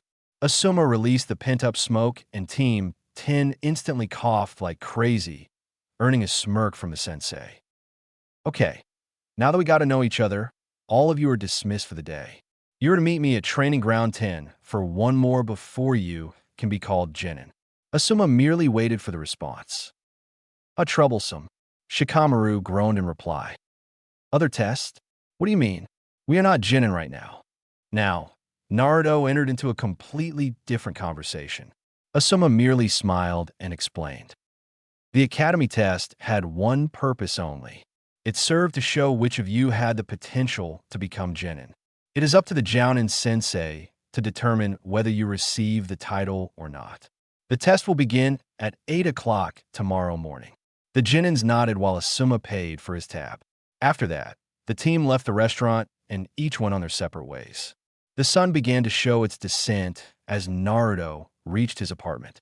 Tomorrow would be the first real test of his life, and he could not wait. He could not show any sort of elemental manipulation. Naruto even felt he couldn't use the first techniques he learned either. Since he is not officially a genin, he wouldn't have an explanation as to how he knew those techniques. It wouldn't be a problem after he passed tomorrow, since he would have official access to the library. For now, only taijutsu, shuriken, and kenjutsu, unfortunately. Not to mention, abusing the kawarimi. When the next day started, Naruto was already inside the famous cave when he spent 3 years training under the Naidame Hokage's guidance. After leaving the barbecue restaurant yesterday, Naruto went straight home in order to check the scroll and figure out a suitable schedule. Senju Tobirama listed a great load of water ninjutsu of all types and uses. Long range, short range, defensive, offensive, supplementary. For now, Naruto had a good arsenal of techniques. He knew 1 defensive technique, 3 offensive ones, and 1 supplementary. The boy smirked at the nostalgic memory of when he learned the Suru no Jutsu, water prison technique. His petulant self complained about not learning something cooler, so Tobirama used a couple of water whips to silence him. Admittedly, the techniques used was limited. One had to use it in close range and catch the enemy by surprise. Of course, Naidame taught him ways of using the technique more effectively. The Kage Bunshin could hide and wait for the enemy to pass by his location. The original could even lead him to the position. After looking at the list of water jutsus, Naruto had picked another one to train. He had to meet his team in 3 hours. Therefore, it would be 1 hour of water manipulation practice, followed by half an hour of jutsu practice, followed by 1.5 hours of physical exercise composed of kin and taijutsu. The technique he picked was called Suitan Hahanryu, water release, tearing torrent technique. After reading the description, Naruto realized it had plenty of similarities with one of the water manipulation exercises. The jutsu consisted in gathering water in a spiral, using one's hand. The exercise, he remembered, required him to swirl the already existing water. Now it was all a matter of applying the same concept, but not before manifesting water on his hand. Naruto was not at the Naidame's level yet, hence why he had to concentrate. Kneeling on top of the lake, Naruto closed his eyes. Extending his chakra throughout the water source, Naruto began to reach for the water molecules that hovered in the air. In no time, the once invisible molecules started to appear in front of him like rain droplets hovering in the air. When the boy felt comfortable with the amount, he opened his eyes and smiled at the scene before him. It always amazed him to see the cave filled with water droplets. It made him miss his sensei even more. He still remembered the man standing behind him with his arms crossed and his stern visage. Going through the hand seals at a moderate pace, Naruto began to feel his own chakra molding into the technique. Suitan Hahanryu, water release, tearing torrent technique. Unlike the scroll's description, however, the water swirl took much longer than necessary, and it didn't have the necessary cohesion to pose a threat to the enemy. Naruto immediately stopped his concentration. Tobirama-sensei always told him to learn his own movements first to see if they were the correct ones. It meant that if you were doing it the wrong way, simply repeating it will show the same result. Rather than attempting by trial and error, it was required of the blonde to analyze exactly what went wrong, correct it, and try again. Sure, Naruto could even summon some help from his clones, but since he had yet to grasp the technique, it would still be useless. Going about his first attempt, he recapitalized on the fact that this was in fact his first attempt on a B-rank technique used in conjunction with the Naidame's method of using the water molecules. As such, it was extremely difficult to do both at the same time. Deciding to perform the technique using the water inside the cave, Naruto realized it was much easier. It wasn't complete, but it sure was better than the first attempt. His clones certainly could perfect the technique now, while he moved on with the physical aspect of his training. Of course, it would be more prudent to learn the technique like the Naidame did. It would be more useful in the field, considering that he wouldn't need a nearby water source. However, he had enough time to learn it properly. After some stretches, the recently graduated genin went through the katas he learned under Tobirama sensei. He would mix it up with the Shodame style, as per his sensei's instruction. Surely, no one would know about Tobirama's style, save for the Sandame and Kosuke. That didn't mean that Naruto could perform it without any risk. By mixing it up, the style would be a new one, and thus allow Naruto to use his full taijutsu capabilities. Naruto even decided to use some moves from the academy to lower the possibility of being questioned. As soon as he punched the wall and made a small dent at it, Naruto heard a different noise echoing throughout the cave, the sound of steps. 2 days ago, he would have freaked out at the possibility of someone else seeing the Naidame here, training him. Now, however, it was irrelevant, and said thoughts saddened Naruto greatly. "Oh, it's you, Naruto-kun. What are you doing here?" Naruto saw old man Kosuke approaching with the traditional smile on his face. "Kosuke-oken, how are you? I found this cave a long time ago when I was searching for hidden waterfalls. I found it a nice place to train, so I come here every day now." The man nodded still with a smile on his face. "Well, Naruto-kun, you did find a place in the village's history." Naruto's puzzled look was expected, so the man continued. "This cave happened to be our esteemed Naidame Hokage's favorite.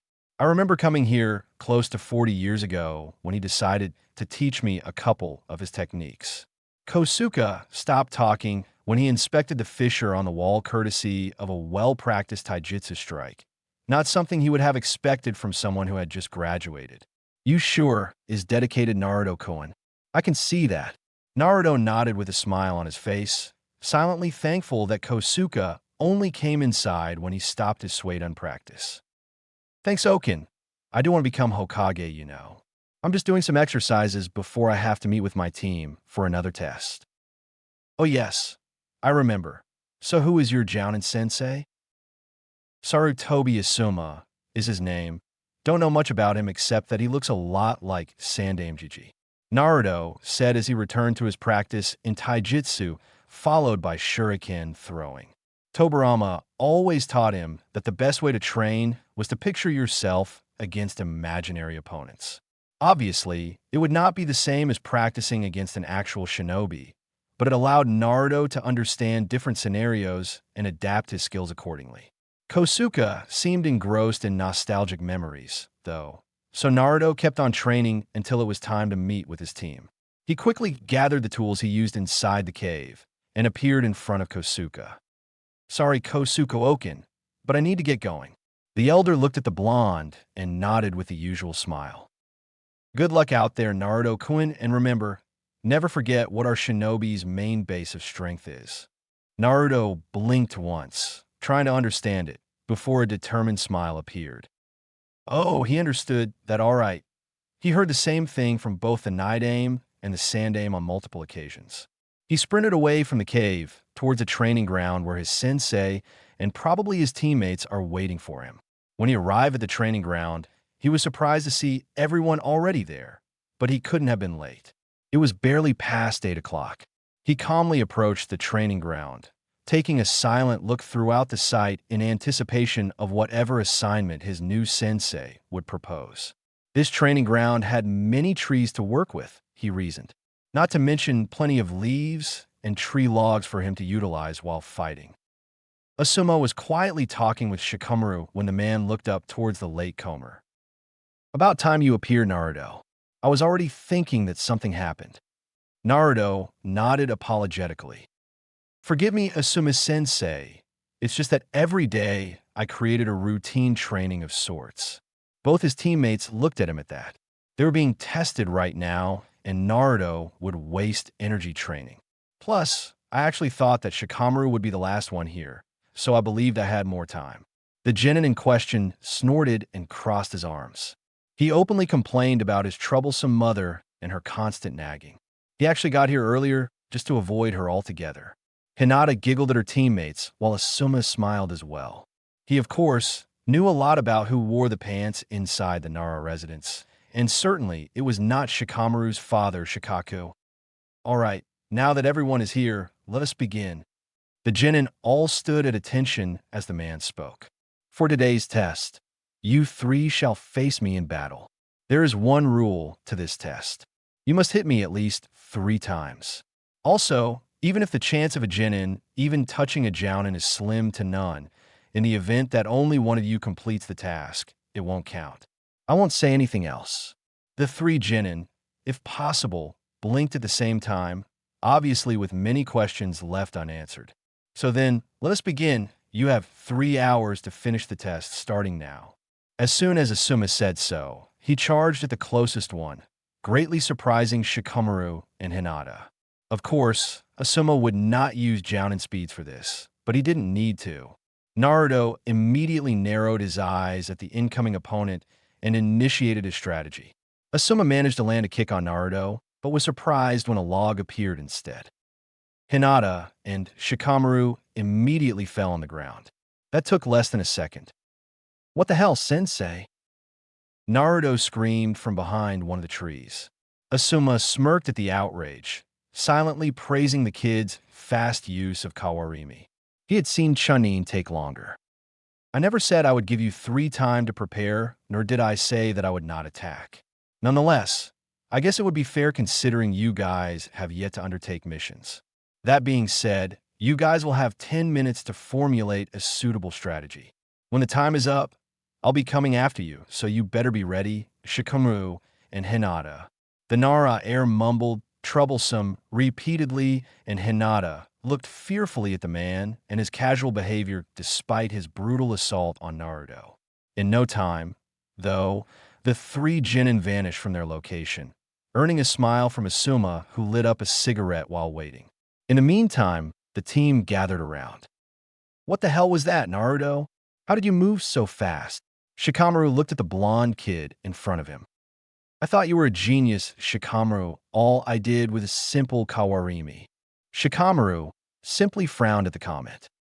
"I practiced it a lot, so it became like second nature to me."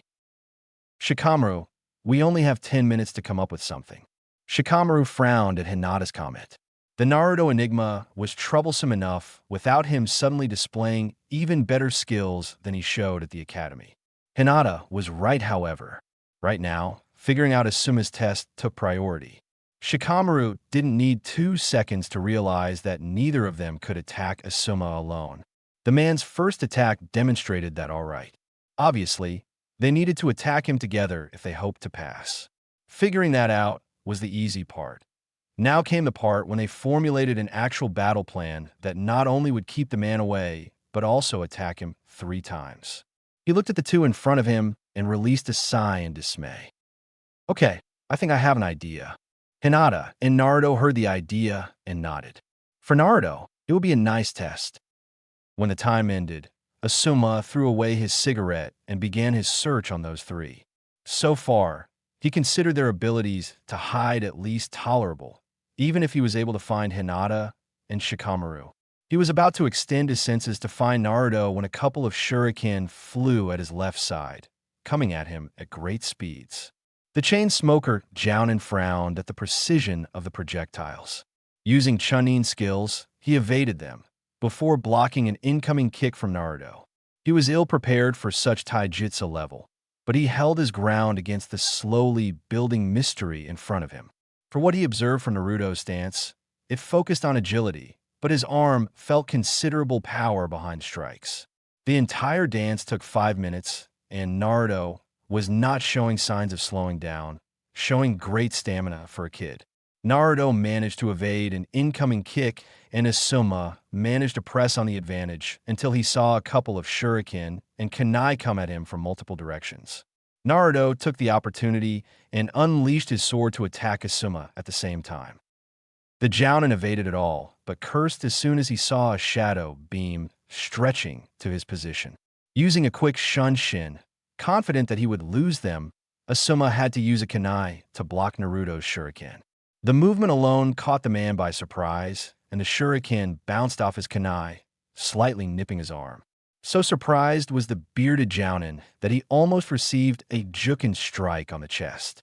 Damn, these kids, Asuma thought with an amused expression on his face at almost getting caught twice in a row and by Green Genin at that.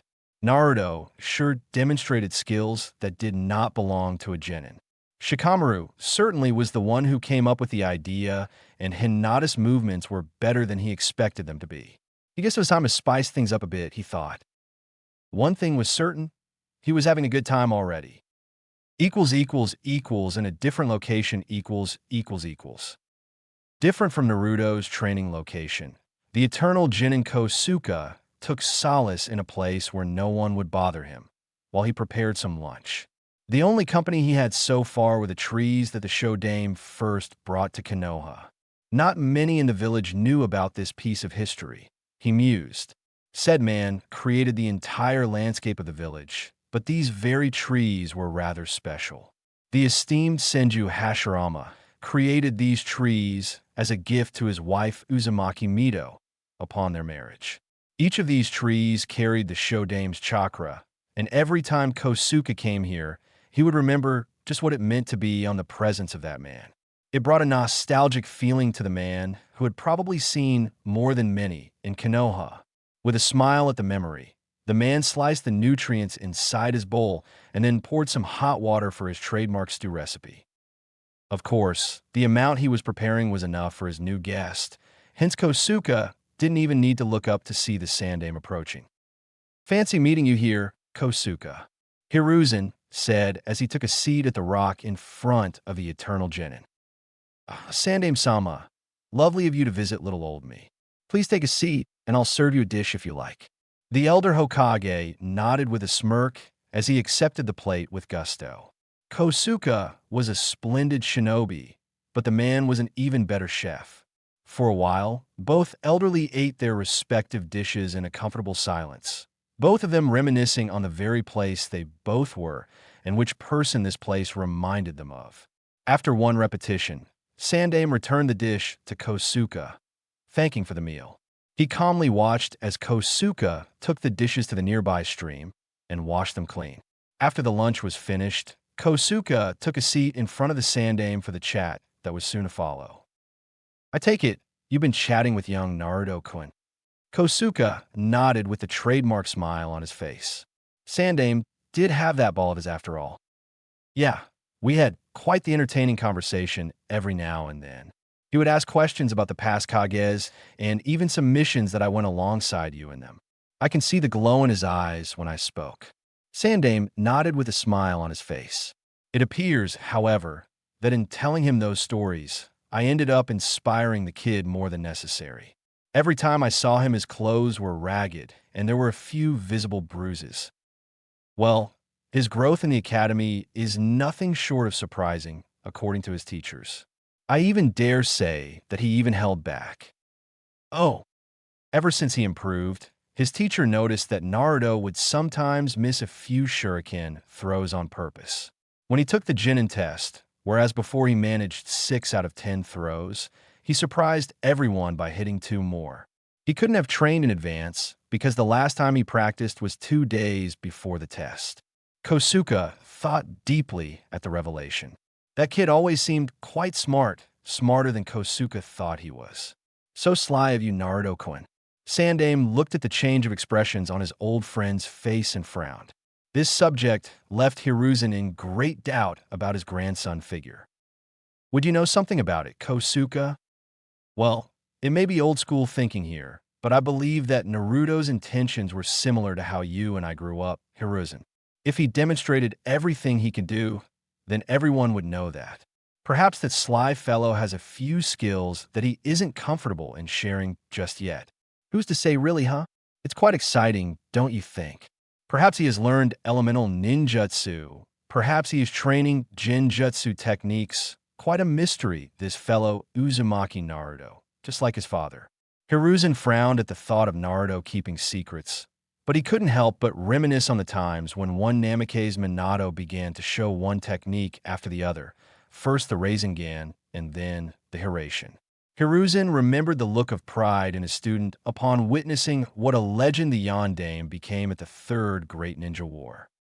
Those were different times back then, But I guess I can't fault young Naruto-kun if he in fact is either holding back or hiding his skills. Kosuke smiled as he looked up at the sun. I believe the lad is currently taking his test with his sensei, right? Hiruzen grunted in affirmative. If Naruto was in fact hiding his skills at the academy, then the little brat would certainly catch his son by surprise. Equals with Naruto equals. The test progressed nicely with Team 10 using considerable teamwork to attempt a second hit on the bearded jounin. After the first one, it appeared that the man decided to increase his speed a bit more. This time, however, both Shikamaru and Hinata were more alert. The strategy remained the same, with Shikamaru using long-range support. Naruto and Hinata faced the man up close. Of course, Hinata could not keep up with him for long, meaning that Naruto had to cover for her more than actually attacking him. He remembered what Kosuke said to him before the test. A side of him frowned at the prospect of having to protect a teammate instead of fulfilling a goal, but the other side of him remembered the Night Aim's teachings followed by a bunch of water whips. Hinata didn't have the same level of training he had, so it was obvious that she would have trouble against Chunin-level speeds. With that in mind, Naruto began to process his strategy based on the moves he could do without Asuma getting suspicious. Aside from the regular 3 ninjutsu, he could only use taijutsu, and, yeah, Asuma wouldn't know what hit him. Asuma saw the shadow closing in on him and evaded that, as well as Naruto's coordinated shuriken. He then focused on dodging Hinata's Juken strikes with an amused expression. These three worked well together, and he could see that they also had good individual skills. After pushing Hinata back, he looked back in surprise to see 2 Narutos attacking him at the same time. The surprise lasted only a second, before he simply stood still waiting for the attack to come. As he suspected, both Narutos passed through him, indicating the use of a simple bunshin. The surprise, however, returned when he noticed another Naruto, the real one this time, on the other side of him, with a ninjato in his hand about to slice his head off. Asuma cursed at the brat for being caught a second time. He increased his speed and parried the sword strike with one of his trademark trench knives. The noise of weapons clashing echoed in the clearing as Asuma locked weapons with his soon-to-be student. Asuma was not able, however, to block a couple of shuriken that came from his back, forcing him to use a fast Kawarimi to escape. "Damn it, troublesome," Naruto heard Shikamaru complain from a nearby bush. The blonde could not help but see humor in the pineapple head's expression when he said that word. "There is no need for that, Shikamaru. I will count those as 2 hits, meaning you 3 passed my test," Asuma said, coming from another bush nearby. "Now gather around, for I have a few words of wisdom." Asuma could see 3 different looks. Shikamaru was the most obvious relief. The man mused that Shikamaru's relief had something to do with his mother. Hinata's look was one of joy. Asuma remembered that he needed to speak to her father about him becoming her Jounin sensei. Personally, he cared little for such politics. He knew that it mattered little to Shikamaru's father, but Hyuga Hayashi was a different story. A powerful shinobi, but an even more powerful politician. Finally, yet importantly, he memorized the blonde Enigma's expression. His expression hadn't changed much. He could see some hints of determination, but not joy like Hinata or relief like Shikamaru. His dream was to rise through the ranks, he said. Perhaps he is already looking ahead. Asuma thought as the now Genins sat around the big man. "All right, as I said before, you guys are now members of Team 10. You all impressed me with a considerable level of teamwork. Even your individual skills are worth mentioning, which is good since you all just graduated from the academy.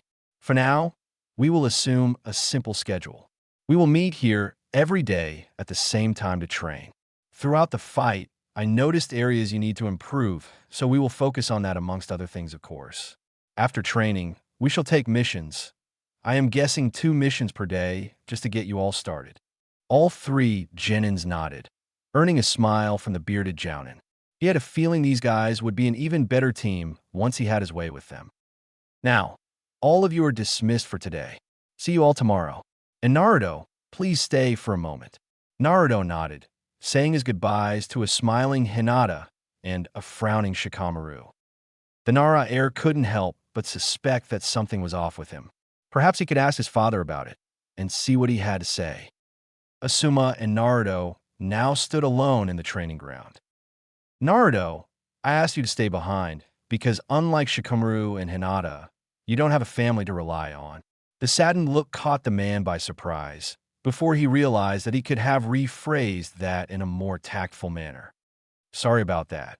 It came out wrong. What I meant to say is that when it comes to training, Hinata and Shikamaru will either be training with us or with their clans. You will be training only with me, so I will be focusing more on your skills than them. Also, if you have any doubts about something, feel free to ask me anything, okay? The blonde nodded enthusiastically before getting up from the ground, dusting his clothes a bit. Okay, Asuma-sensei, I understand. Also, Naruto, from what I have seen from your fight, it's my understanding that you didn't perform like this at the academy, am I right? Naruto scratched his head in embarrassment at being caught. It's not like he used any of the techniques he knew, so Asuma only had seen his taijutsu, kenjutsu, and shuriken jutsu. The bearded Jounin smiled at his student and nodded. There is nothing wrong in what you did, Naruto. Quite the opposite, in fact. Indeed, it is not wise to show everything you can do in a fight, except in cases of life and death. That being said, I do have to ask, are you still hiding your skills? Naruto had talked enough with the night aim to know when someone was fishing for information. He knew easily what to do in order to keep his sensei satisfied. Naruto would not tell the whole truth. Just a fraction of what he trained in under the night aim would be enough for Asuma. Well, I've trained a lot throughout the academy, sensei. I had many problems in controlling my chakra, so aside from what I displayed today, I also have trained a lot in chakra control. I found a scroll in the library detailing some advanced exercises, and I learned tree and water walking. The Jounin worked his brain for 2 seconds to remember if said material was accessible to academy students, but he had drawn a blank. That thought aside, it was impressive. That's quite impressive. Asuma, for some reason, became giddy at the prospect of training a genius. That will certainly aid us in your ninjutsu and, dare I say, jinjutsu training, if you want it. For now, we shall focus on getting you up to speed in taijutsu and kenjutsu. Your moves are solid from what I could see, so we will just keep practicing it. Even if you trained a lot like you said, there is no better training than fighting against real opponents. You'll be sparring with both me and your teammates on a regular basis. I could even get you to spar with others, but we'll cross that bridge later on. Any questions? Naruto simply negated with a smile. Nope, everything's fine, Asuma-sensei. I have to say, though, I'm quite eager for the missions tomorrow. Asuma smirked at the comment. Naruto's excitement will surely end once he learns what type of missions they will have tomorrow. After saying goodbye to his student, Asuma left in a shunshin towards the Hokage's office in order to report on his team passing, leaving Naruto alone in the clearing. With a smile, Naruto did the same thing towards his own apartment. Today, he figured it was high time he learned a Jinjutsu technique. To this day, the only aspect he trained in Jinjutsu is the concept behind both illusion, casting, and disruption. Night Aim taught him how to manipulate his chakra in order to disrupt the opponent's chakra. He also taught Naruto ways of interpreting and dispelling the illusion. Now, it was up to Naruto to learn the actual techniques. Night Aim's repertoire Jinjutsu was rather limited compared to the others. The man may have been an all-around shinobi, but he had the areas he enjoyed focusing on more. Jinjutsu was not one of them. At the Hokage's office . All the Jounin sensei had just reported on their respective teams. As per usual, the index of graduated students repeated with only 3 teams passing, teams 7, 8, and 10. The rest either were not ready to become genin or did not have the right mentality.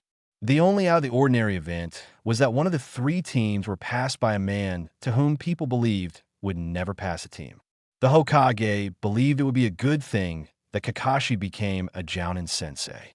However, it has been 2 or 3 years since he left Umbu, and still nothing had come from it.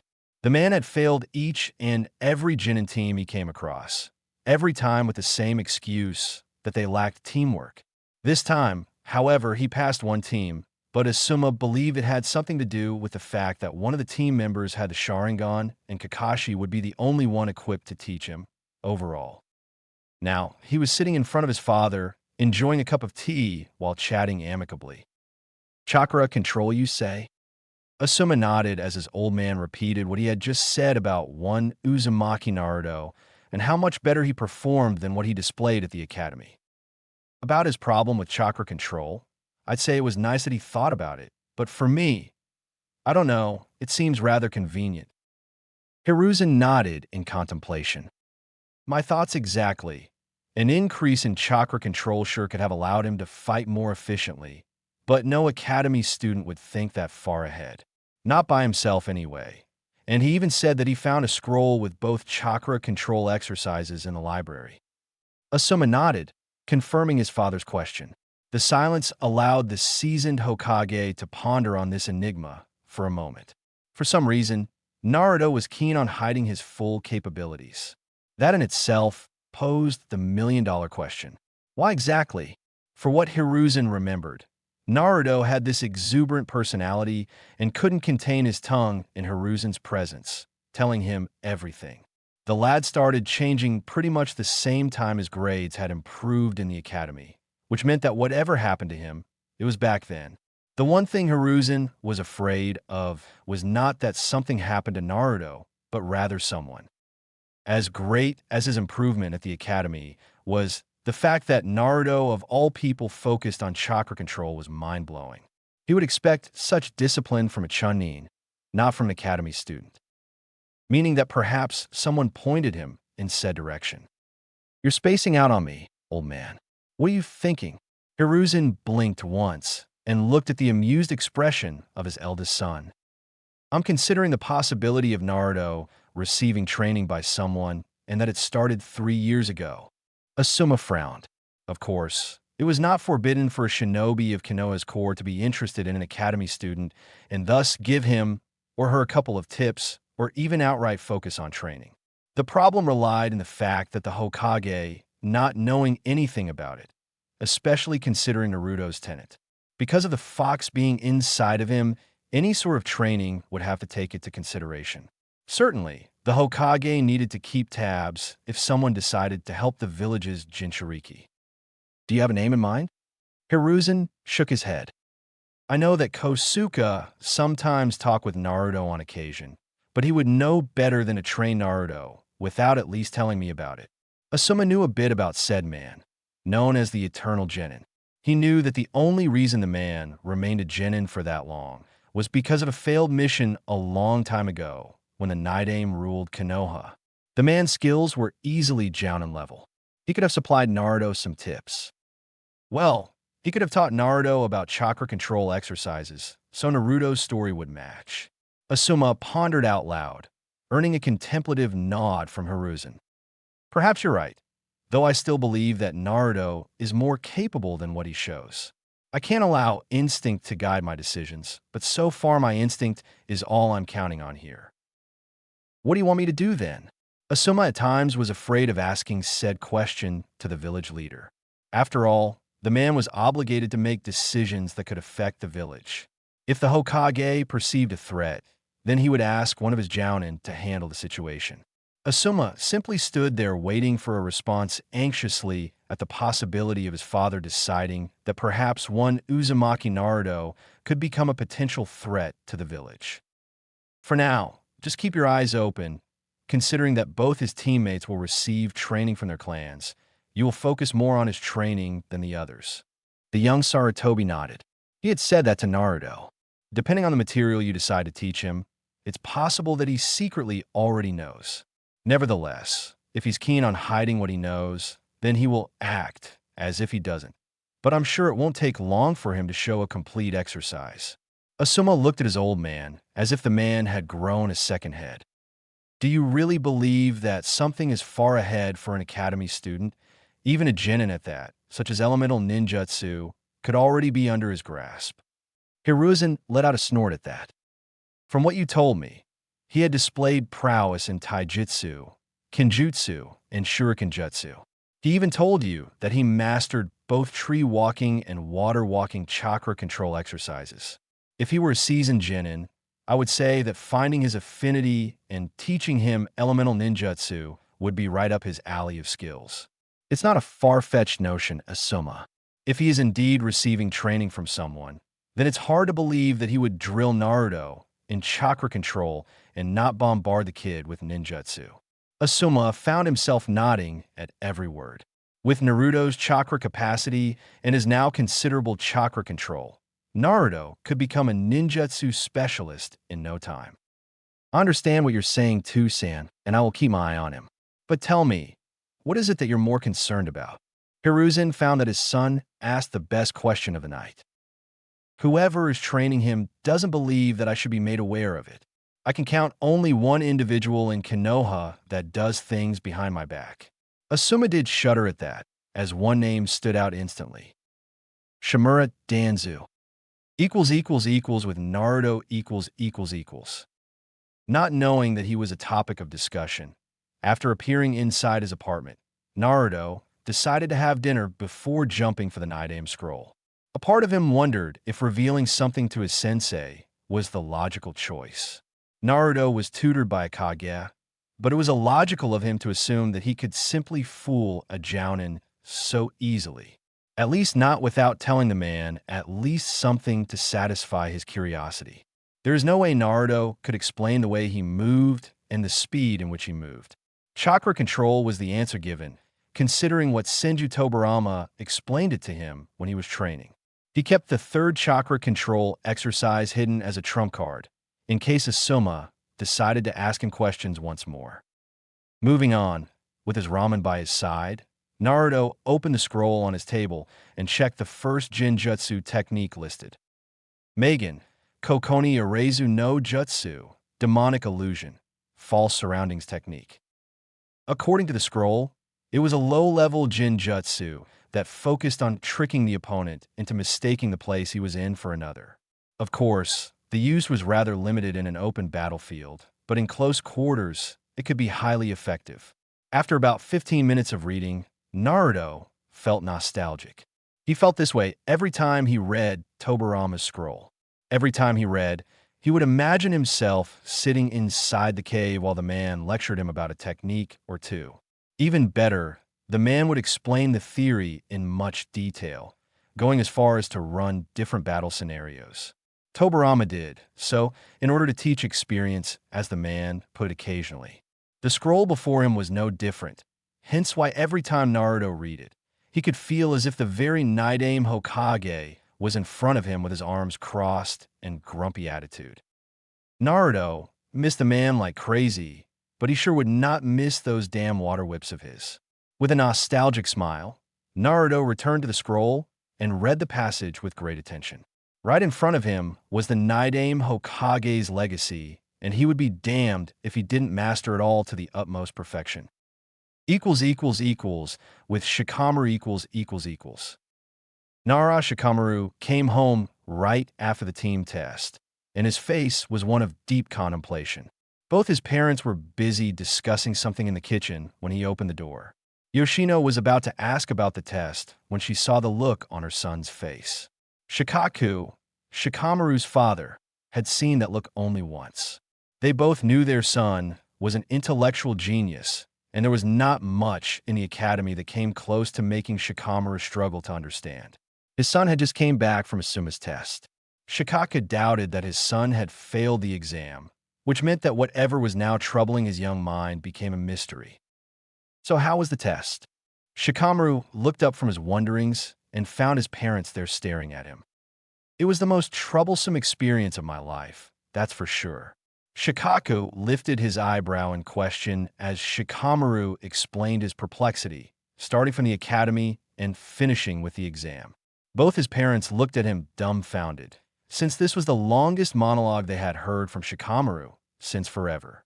He always found that talking and long explanations were troublesome and not worth his precious relaxation time. Eventually his parents understood their son's plight. However, at least in Shikaku's analytical and 10 times more experienced mind, the answer was obvious. so obvious that he wondered why it bothered his lad so much. Based on what you're telling me, I'd say that Naruto did the same thing you did at the academy, Shikamaru. The young Nara blinked a couple times, looking at his father incredulously. You mean, he was only showing enough to pass? Shikamaru came up with this idea because he didn't care 2 cents about the academy workload. As such, he demonstrated only enough skill to reach the minimal average necessary. Naruto, however, was an entire different story. Sure, as his father said, Naruto did the same thing he did. He would only show enough skills to become amongst the middle rank of the classroom. While Shikamaru was lazy, Naruto was the complete opposite. Why did he, though? Shikaku's throat sound while drinking some tea indicated that he pondered on Shikamaru's question.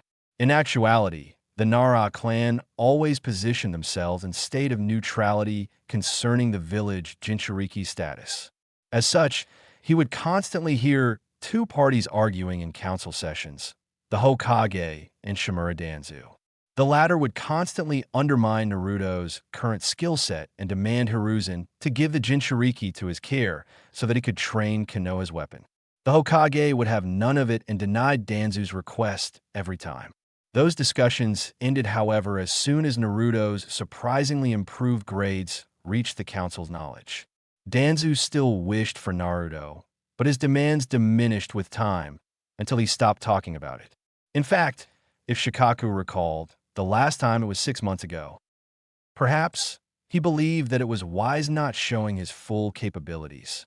I could remember a lot of shinobi in our corps that did the same thing. Hatake Kakashi and Uchiha Itachi comes to mind. Shikamaru remembered the first name as one of the Jounin sensei, and the other being the one responsible for the Uchiha genocide.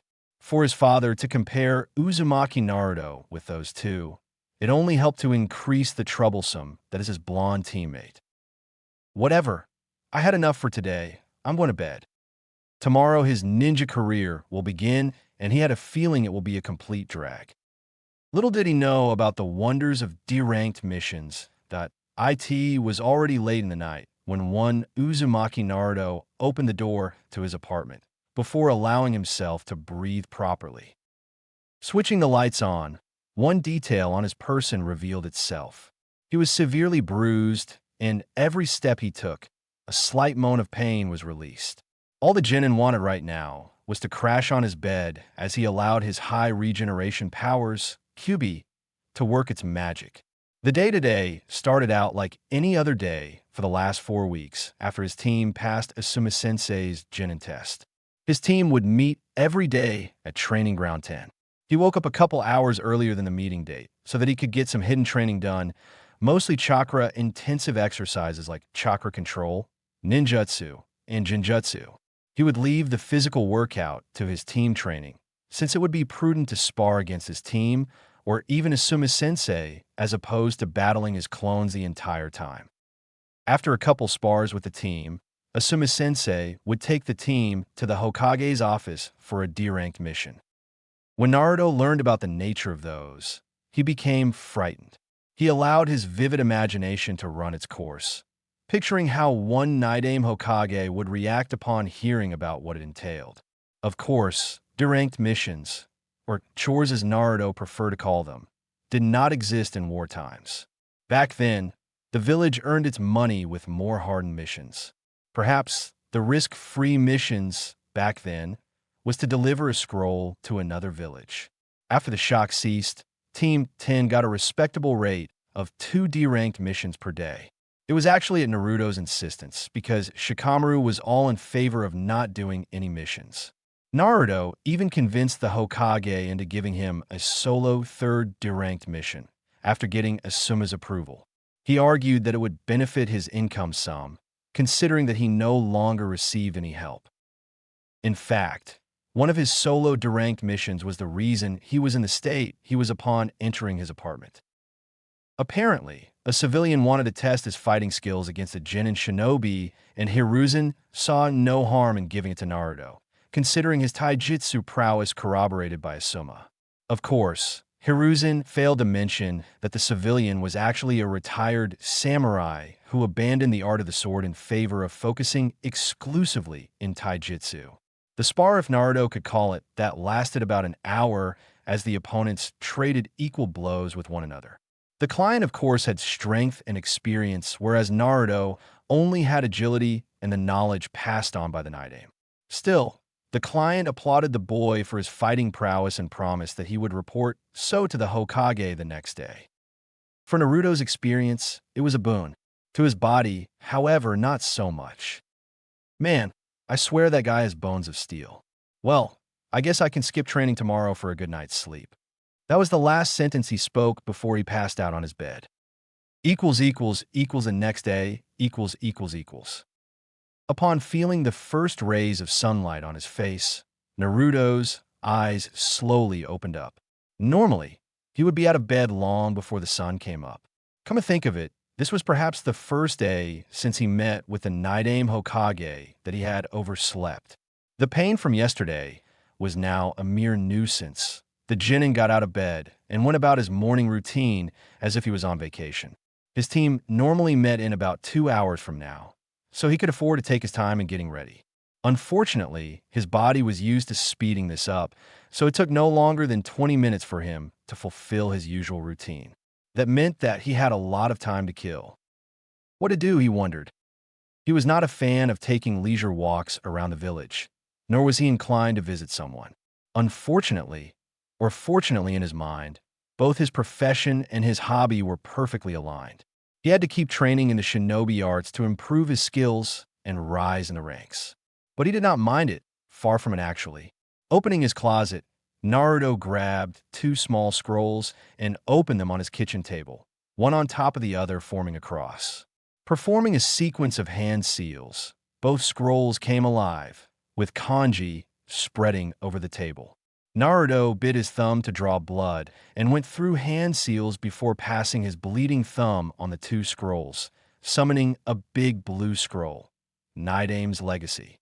Once opening the big scroll, Naruto scrolled down the taijutsu, ninjutsu, and jinjutsu section before going for the other arts that Naidame dwelled on in his days, namely space-time ninjutsu and fuinjutsu. There were lots of information about one technique called Edo Tensei, but Tobirama strangely wrote only how to release the technique rather than how to perform it. Naruto knew now that the Naidame had a reason for everything he did. The description alone indicated that the technique allowed the user to summon the dead. That was enough for the boy to steer clear. Regarding space-time ninjutsu and fuinjutsu, Tobirama had already briefed Naruto that it would take a long time before he would begin to understand the concept. The scroll explained that it would be preferable for Naruto to begin with fuinjutsu first, which would allow him the adequate basis for space-time ninjutsu afterward. Tobirama's trademark ability, beyond his Suiton capabilities, was the technique called Hiration, which according to the man, is a space-time ninjutsu used in conjunction with a fuinjutsu formula. All these words caused nothing but headaches to the Genin, but Tobirama never expected him to learn space-time ninjutsu at least before becoming a jounin. So far, the boy settled for learning beginner fuinjutsu formulas. Storage seals and even explosion seals were amongst his range of knowledge for the moment and would certainly accompany him throughout the Genin days. Tobirama spent some time tuning Naruto's calligraphy in one of their sessions together. For the moment, he didn't have money to purchase scrolls. That would have to wait until he performed C-rank missions. Also, Tobirama instructed Naruto to spend some time in the library researching about the theory behind fuinjutsu. Therefore, Naruto expected a few trips to the shinobi library after today's training. Looking at the clock, the boy sealed Tobirama's scroll and left his apartment. Choosing to simply walk towards the location, Naruto wondered about the road ahead of him, regarding the challenges and the expectations placed upon him by the very own Naidame Hokage. It was one thing when said man was around to guide Naruto throughout the training, but now Naruto had to make do with the knowledge imparted on the scroll. What if The thought stopped as soon as those words initiated, and the boy couldn't help but shiver at the memory of Tobirama vividly explaining to him that thinking about the what-ifs was a complete waste of precious time. The man always enjoyed using those water whips of his. Training ground equals. Arriving on time, Naruto walked straight to his sensei, who was calmly smoking his cigarette with an aloof smile on his face. Ever since they became Team 10, Naruto's relationship with his second sensei slightly improved. The boy enjoyed their training sessions, even if he could not use his full arsenal of skills at the moment. In their spars, Naruto would use taijutsu and kenjutsu, with a couple shuriken jutsu as well. Ninjutsu was limited to the usual 3, however, much to his internal chagrin. Aside from constant spars with his sensei and his teammates, the latter always won by Naruto, their team got started on learning chakra control exercises. Asuma used this opportunity and passed the ball to Naruto. Since he had learned it, Asuma urged Naruto to teach the craft to Shikamaru and Hinata, showing the first signs of laziness in Naruto's book. Unsurprisingly so, Hinata got it right on her 3rd try. The Hyuga clan were prodigious in their use of chakra. The Juken required precision more than anything else. Shikamaru was not bad, but he did test Naruto's patience by requiring 3 days to get to the top. However, the Nara clan were highly renowned for their intelligence, not their work ethic. His lazy teammate understood the concept the minute Naruto explained it. When applying theory into practice, however, Shikamaru just did not bother to apply himself 100%. As such, Naruto kept complaining the entire time, much to Hinata and Asuma's amusement. A couple more taijutsu drills were run before the team would go to the mission room for those same old boring D-rank missions. The boy could not complain much, considering that it was his main source of income, but sometimes he just wished to vent out his frustrations on the man who created these types of assignments. As per usual, the team grabbed their 2 D-rank missions for the day and quickly took care of that. Normally, Asuma would dismiss his team for the day, but today he had a different idea. At the barbecue place . He gathered his team for a nice barbecue dinner for some much-needed conversation. Well, it's been 4 weeks since we started, and I feel inclined to discuss a very important subject with all 3 of you. It is my job as your sensei to guide you and train you into becoming accomplished shinobi and kunoichi. However, that does not mean that I can simply choose what I believe is right for any one of you. You 3 have a great deal of different skills to choose from, and it's important to consider them all so that you can choose just which type of shinobi you will be in the future. For example, I chose to focus in training my ninjutsu affinities and to develop a unique fighting style using my trench knives. While I was adamant that I learn other skills as a jounin, I have always stayed true to my choices as a shinobi. All 3 Jinin nodded as the food arrived. Asuma continued his first lecture. That being said, I understand that both Hinata and Shikamaru have clan techniques to fall back on, but that doesn't mean you cannot learn different skills. In fact, I believe it's prudent considering that your clans are very well known throughout the elemental countries. The Hyuga clan are powerful, but more so up close-range fighting. Against a long-range fighter, the Juken is worthless. The shadow techniques of the Nara clan are also known. Hinata and Shikamaru nodded solemnly, both knowing bits and pieces about their fellow clan members dying because of said weaknesses. Troublesome, I understand that, sensei. Asuma showed an apologetic smile. The conversation was indeed important. So, I would like to hear you first, Shikamaru. As a Nara, your intellect is your must-cunning weapon. Your chakra control has improved, as has your taijutsu. I'm betting your father is instructing you in clan techniques. Mendo Kasi, my clan jutsu have many uses and also a lot of different ways to use them. The enemy may know about them, but they can't know for sure what I will do. But then, I'm talking about enemies close to my level here. Asuma nodded at that. Shikamaru continued. Like you said, sensei, my mind is my most cunning weapon. So, I was thinking about skills to complement my clan jutsu, like Jinjutsu perhaps. Naruto remained quiet throughout the entire ordeal, savoring his meat instead. When he heard Shikamaru's choice, he couldn't help but applaud his choice. Who would have thought that the lazy ass would apply himself with such a demanding art?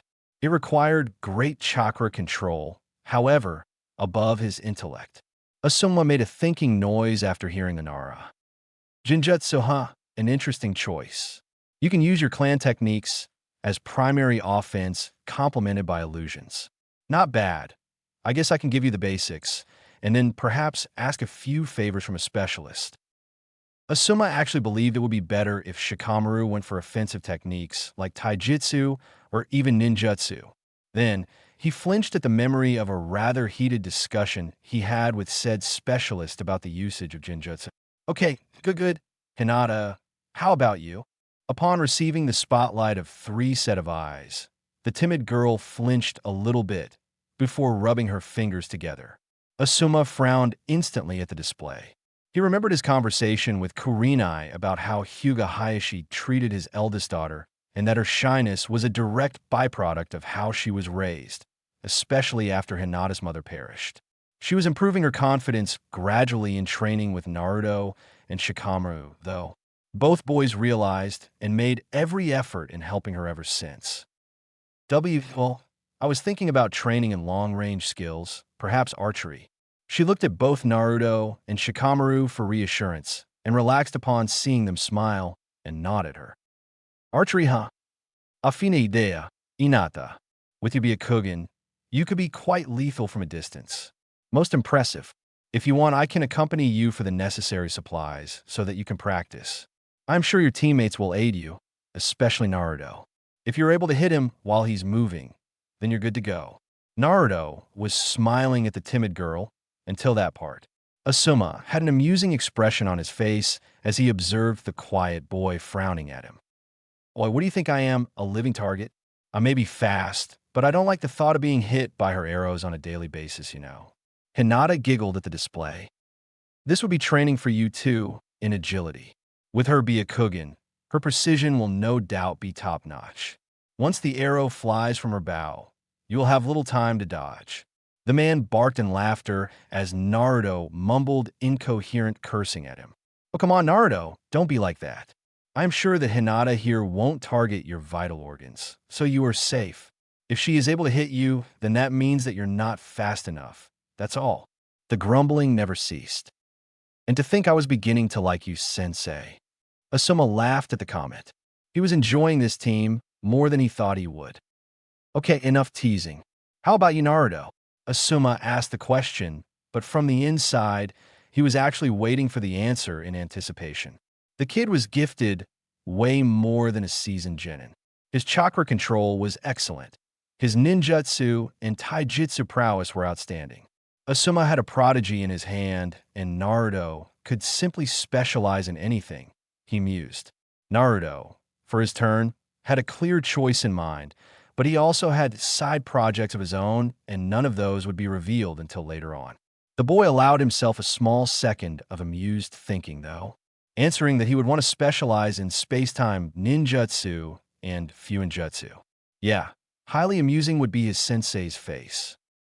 I would like to find out my ninjutsu affinity and master it. Asuma nodded with a smile, with his prowess in the battlefield. Asuma had no doubt that the boy will be a force to fear. Elemental ninjutsu, you say? That's quite advanced stuff. Though with your chakra control, it's not impossible. Most shinobi takes a lot of time to learn an element. Say, sensei, how can I learn my element? Asuma was surprised at the sudden question. With time, the Hokage's suspicion lessened, but was still there. Nonetheless, Asuma saw no point in not answering, considering that both Shikamaru and Hinata were also interested. He really wanted his students to learn ninjutsu to fall back on, and this was the perfect opportunity to instill said knowledge in their brains. Who knows, maybe Hinata and Shikamaru would take an interest. There is a special paper to determine one's affinity. Actually, I happen to have it with me. Hinata and Shikamaru. Do you also want to know about yours? Depends on the amount of work I have to do. Both Asuma and Hinata had giant water drops on the back of their heads. Naruto almost molded chakra for the water whip after the comment. All you have to do is to simply focus your chakra on this piece of paper. I prefer to explain the rest after I see the results. Hinata, you go first. The Hyuga nodded and closed her eyes while holding the paper in her hand. When she opened her eyes, she felt water in her hand. Asuma nodded, but said nothing, urging the lazy Jinin up next. Shikamaru's paper ignited and turned to ash. Naruto's paper split in two, and both halves became moist. Asuma hid his surprise at Naruto's result. His father would like to hear this. Okay, then Hinata's affinity is towards water ninjutsu. Shikamaru has fire while Naruto, surprisingly so, has both wind and water affinities. Quite rare for a shinobi to have two affinities, I must say. Naruto showed a surprised face, followed by a happy one, while Hinata complimented him. Asuma allowed for the Genin to partake in conversation over their elements, while he pondered on what he had just discovered. His focus was on the Uzumaki enigma instantly. A jounin of his caliber had a lot of experience in knowing when someone is not telling the truth. Naruto's elation, however, at knowing about his elements struck him as quite odd, considering the Hokage's suspicion. If someone was indeed tutoring the boy from the shadows, then no doubt Naruto would have already found his elemental affinity, considering his potential. So, Shikamaru wants to get Jinjutsu training. Hinata needs help with archery, and Naruto with elemental ninjutsu. I will see if I can pull some strings for Jinjutsu training. The archery material, I believe, won't be hard to find. I guess that there are at least 2 or 3 stores in Konoha. As for you, Naruto, I'm afraid I'll have to consult with the Hokage first about you learning elemental ninjutsu. The boy did frown, earning an amused smile from the sensei. Elemental ninjutsu's mastery is as hard as it is dangerous, especially if unsupervised. I believe the Hokage will accept it, though, considering who your sensei is. Asuma could not help but inflate his chest in pride at that. What do you mean? The boy felt his hopes of getting wind training draining by the second. He just did not consider that Asuma would need to run by the Hokage first. I'm considered one of the best wind users in all of Konoha, and since you have an affinity for it, there is no one better suited to teach you. Wow, really, that's awesome, sensei. Hinata giggled at the amount of energy and excitement displayed by Naruto, of course, none the wiser. The boy could not get his hopes up, since the Hokage would have to approve first. However, if he managed to play his cards right, then he would be able to secure at least an adequate amount of training for his wind affinity. He already had water element training from the night aim. With this, at least in the ninjutsu department, he was all set. Eventually, the team left the restaurant and split towards their respective homes or the Hokage's office.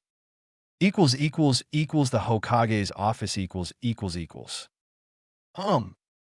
Asuma just stared at his father while the old man made humming noises at the same time as he smoked his tobacco. Asuma wanted nothing more than to know his father's thoughts right away. He admitted into being quite enthused about the prospect of passing his craft to the boy. However, for that to happen, at least right now, he would need the Hokage's consent. In addition, there was the problem of how exactly the boy got so good and without apparent supervision. A slight vein pulsed from his forehead as he could see an amused smirk from his father. You know, it irks me when you take this long to answer, right? Yes. Well, as per Naruto's situation, it's indeed quite rare for him to have 2 affinities, wind and water. Though I guess it's only natural that he had inherited it from his father and his mother. If I recall, Minato had wind and Kushina had water, though neither of them chose to venture on their affinities. Minato's style was more in Fuinjutsu and space-time ninjutsu, while Kushina preferred close-range fighting with her chakra chains. Asuma, what can you tell about his chakra paper? Asuma frowned at the question, knowing all about what his father wanted to know. Indeed, the chakra paper allowed one to discover the elemental affinity. However, when a shinobi possesses a high affinity for an element, the paper behaves slightly different. His wind is the dominant affinity and quite strong one at that. His water element is not a weak affinity, though. Hinata's paper became moist, but the halves of his paper were soaked. Hiruzen caressed his chin. Interesting, Naruto-kun's future gets brighter and brighter. And how he did react to the news. He was excited, dare I say that he was clueless before, which struck me as odd considering the suspicion that someone is training him. Hiruzen nodded. Indeed, perhaps we can attribute his surprising growth to him simply applying himself harder. It pains me to consider the possibility that Naruto-kun was hiding from me, but I had to look at the situation from all possible perspectives. Hiruzen allowed himself some time to look down in shame over his actions. When the boy was not doing well in the academy, he wished that the boy would apply himself. In the end, he did apply himself, but Hiruzen was caught wondering if someone did help him. In truth, all he did was believe that Naruto alone did not possess the necessary skills to grow as a shinobi. Well, the fact remained that Naruto did improve, and he did it by proving everyone wrong, even Hiruzen himself. Okay, Asuma, I'll allow you to start his wind training, but only the theory and elemental control exercises for the moment. Asuma nodded and got up from the chair. Would I be wrong in assuming that you're no longer interested in investigating a situation further? Hiruzen nodded with a resigned expression. Thus far, he has never demonstrated anything beyond exceptional skills in what was taught at the academy. The 2 chakra control exercises aside, his skills are centered in taijutsu, kenjutsu, and shurikenjutsu. If someone else were in fact tutoring him, he would certainly possess a more varied arsenal of skills already. Yes, there is no reason for us to keep looking anymore, Asuma. I can tell that he will only grow as a shinobi, and it's our duty to guide him. Good to know, because I'm enjoying my team more and more. It would be a shame to disrupt their growth, based on assumptions. See you, old man. Asuma saluted him with a wave, before leaving in a shunshin. Hiruzen, now alone, stood over Naruto's shinobi records, pondering. If the boy showed as much prowess in the ninjutsu department as he had with taijutsu, then by all accounts, Naruto would be a prodigy. In the same path as Minato's son was Kakashi's student Uchiha Sasuke. Hiruzen was optimistic already for this new generation as all the clan heirs graduated. However, while all of the clan members showed promise in their families' respective abilities, Naruto and Sasuke were the only ones so far that displayed promise in overall skills. Naruto more so, considering that he had no one to assist him and still shown such promise. Right now, Sasuke had the slightest advantage because his family taught the lad fire ninjutsu. However, that will change once Naruto gets the hang of his element. Hiruzen had no doubt in his mind about the boy's immense talent. As such, he knew that the boy would catch on very quickly, even something as advanced as wind manipulation. Equals the next day, equals. The next day came and the team began their morning routine like usual. After 2 hours of practice and spars, Asuma gathered his 3 genins. Okay team, we'll now go to the Hokage for a mission. Now before we do that, I would like to follow up on our conversation last night. Starting with you, Shikamaru.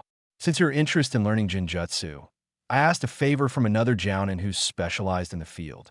For now, she believed it prudent to first learn the theory behind the art of illusions. So here you go. Asuma tossed a scroll for the pineapple-haired genin. In that scroll, she detailed not only the basics, but also some chakra control exercises.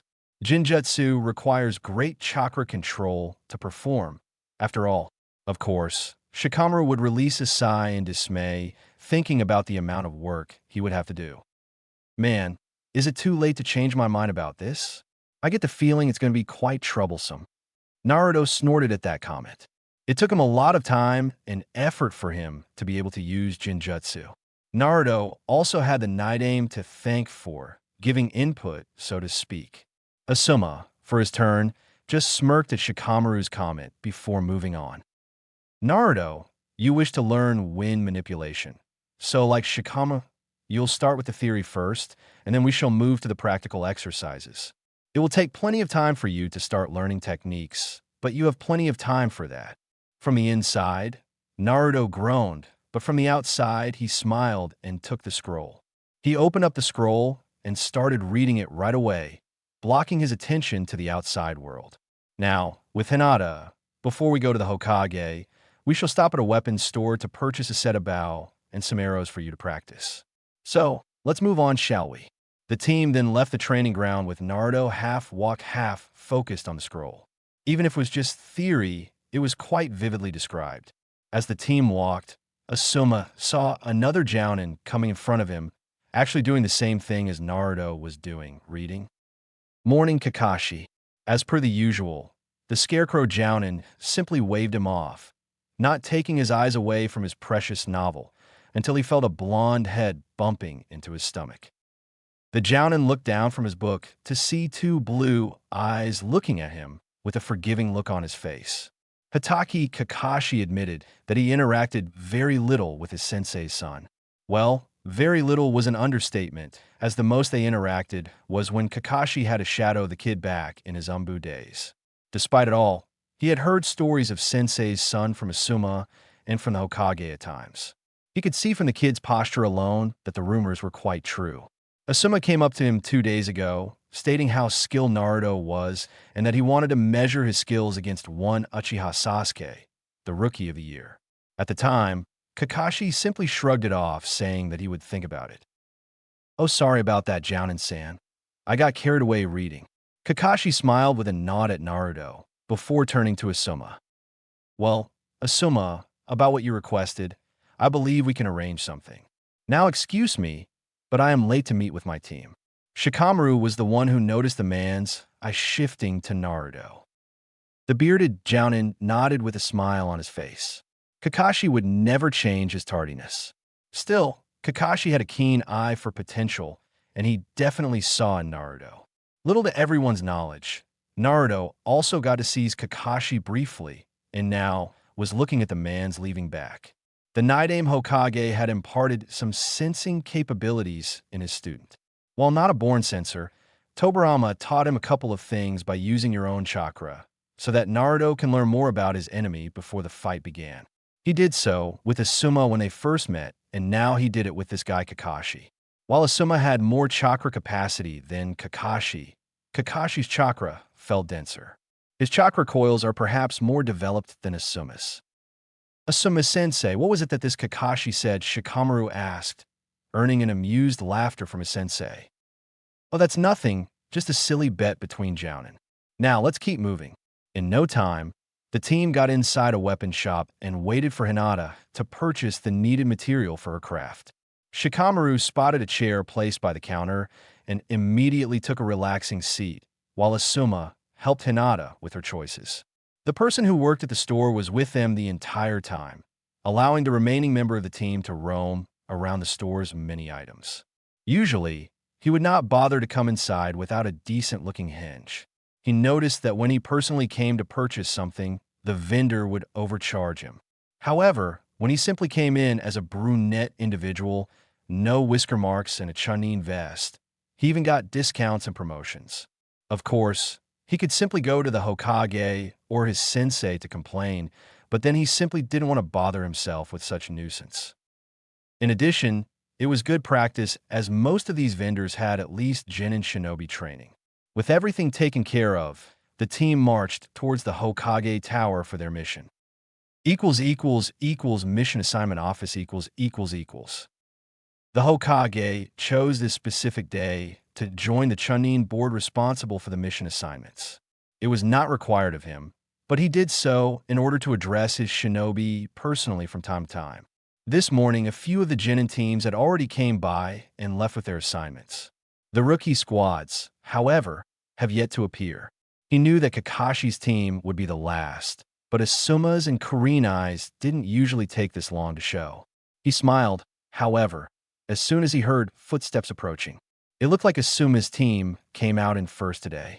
The Genin came in front with Asuma in tow as they lined up in front of the Hokage.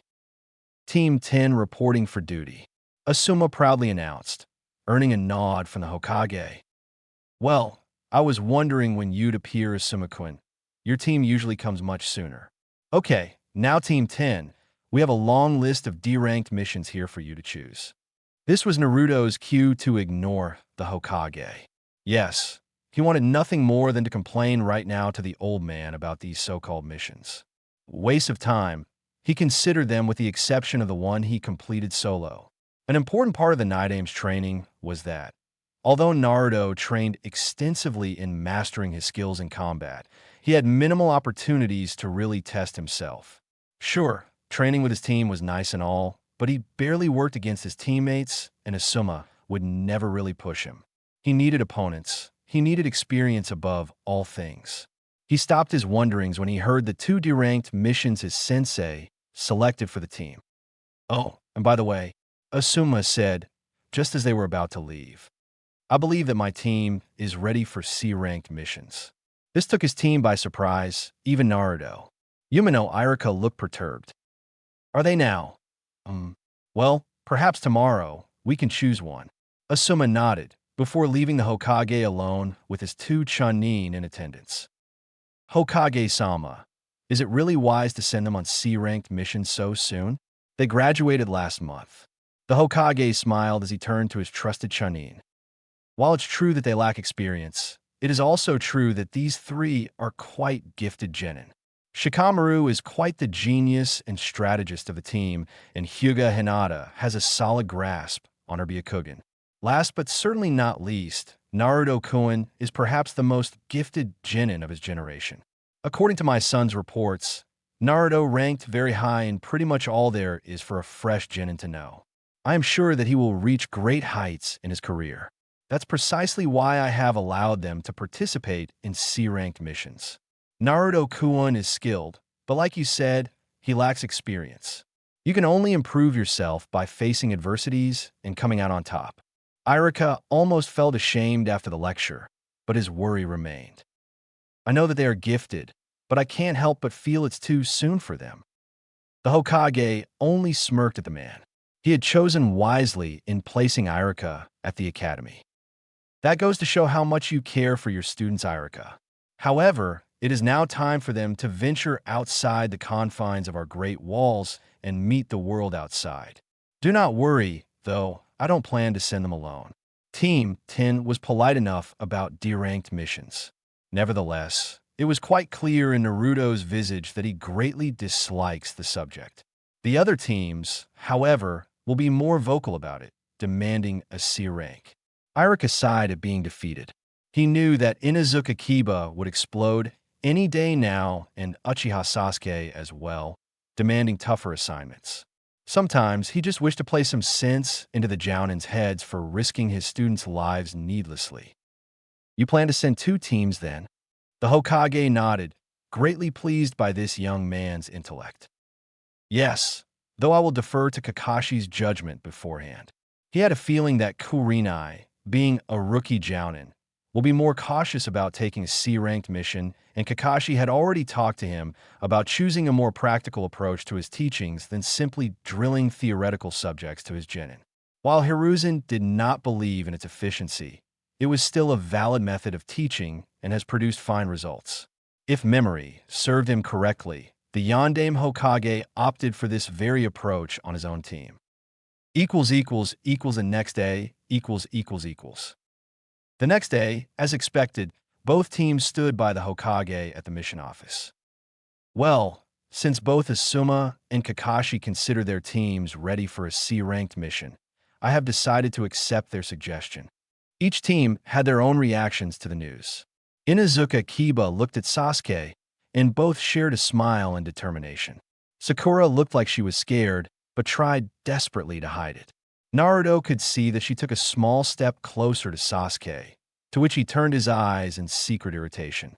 Shikamaru simply muttered his famous word, while Hinata was clearly in doubt of herself, though she smiled when Naruto placed a comforting hand on her shoulder. Her confidence issues sure diminished, but would take time to vanish completely. After allowing some time, Hiruzen continued. However, instead of issuing a mission to each of the teams, I have decided to send both teams on a single C-ranked mission. The Hokage was about to continue when Kiba voiced his protest. Hey, we don't need these pansies, they will just be slowing us down. The Inuzuka heir was wise enough in suddenly shutting his trap when the Hokage looked sternly at him followed by a small increase in chakra. Kakashi sighed at a student's outburst and apologized to the Hokage on behalf of the Inuzuka. Of course, not before bonking the fiery kid in the head for his behavior in front of the Hokage. Naruto, for his turn, kept quiet and in awe at the quick but direct method utilized by the Sandaime to instill order. In a way, it reminded him of a Nidaime Hokage when Naruto acted similarly to Kiba just now. Still, Kiba was lucky. Tobirama had no qualms about getting physical, and by physical, he meant water whips. There was one time the man even used a water bullet on him, an incident that Naruto still painfully remembered to this day. It was the day he learned never to piss a Kage off. Now, as I was saying, I will send both teams on this C-ranked mission. It consists of protecting a civilian from thieves and bandits as he travels back to his homeland in Wave Country. Tazuna, please come in. From the door came in an old man holding an alcohol canteen. Tazuna was a gray-haired, bespectacled man with a large beard and dark eyes. He wore a sleeveless V-neck shirt with an obi, pants, and a pair of sandals. He also carried a towel around his neck and wore a pointed hat on his head. Kiba had to block his nose at the heavy smell of alcohol that came from this man. Tazuna looked at the two teams with heavy scrutiny and frowned at what he saw. What is the meaning of this Hokage? I hired shinobi to protect me, not small children barely off their diapers. That blonde shrimp over there, you can't possibly convince me he's a shinobi. Naruto heard snickers, obviously coming from Kiba. While his height wasn't saying much, the old man, their client, was pushing. Now, Naruto could think of many things to do in order to prove that he is a shinobi. Of course, many of the possibilities included skills that he just could not reveal yet. That said, he had settled for something more subtle. With a slight flick of his wrist, earning narrowed eyes from those who managed to follow his movements, a kunai traveled fast to the canteen that the client was holding. In less than a second, the kunai went straight through the canteen, splashing all the alcohol at the old man's instantly sobered expression. Kiba had the decency to fall on his butt on the floor as the kunai passed mere inches from his nose. Sasuke looked at the blonde in alarm, not remembering him being that good before. Shikamaru, for his turn, simply sighed in dismay, while Hinata covered her mouth in surprise. Apparently, Naruto didn't like being bullied based on appearance alone. It matters little whether you believe I'm a shinobi or not. In the end, all it takes is that kunai going straight at your neck. Asuma simply scratched his head in embarrassment for his genin. On Naruto, we can't attack the clients, you know. He was used to seeing such speeds in their spars, unlike Kakashi and the Hokage who bore first witness to the kid's skill. Naruto settled for a smirk, but bowed towards the client. My apologies for attacking you, Tazuna-san. I just felt the need to convince you that I'm more than ready to protect you against thieves and bandits. The client hesitantly nodded, though he felt like the kid was placing a knife inches from his neck. The Hokage, taking control of the situation, cleared his throat and addressed the two teams. Okay, moving on. This is a C-ranked mission consisting of protecting Tazuna throughout his travel back to Wave Country. The mission will commence tomorrow. Dismissed all of you. Hiruzen felt the need to talk to Naruto, but he figured that Asuma could do it for him. The way Naruto threw that kunai, however, got the Hokage thinking. He would expect such mastery coming from high-level Chunin, or even a Jounin, not from someone who recently graduated.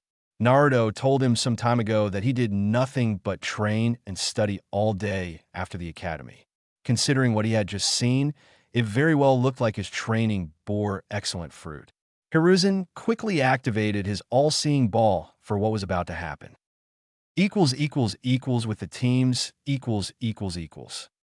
Everyone found it strange that, after leaving the Hokage's office, the Jounin ushered both teams to follow them toward a more secluded training ground. After arriving at the training ground, Asuma announced their intentions, as he knew that Kakashi was far too lazy. Okay, I'm betting you all are wondering why Kakashi and I decided to join you six together. Tomorrow, all of you will embark on a C-rank mission. Not only that, but you will also be performing missions with someone you know next to nothing about.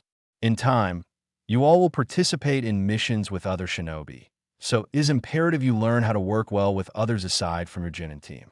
Now, we shall use today in order for each team to get to know the other. With that said, we shall start with individual spars and then move on to team drills. Asuma ignored Shikamaru's complaint and Kiba's narcissistic boost of confidence. We shall start with the individual spars. Hinata will be first against Sakura, then Shikamaru against Kiba, and last Naruto against Sasuke.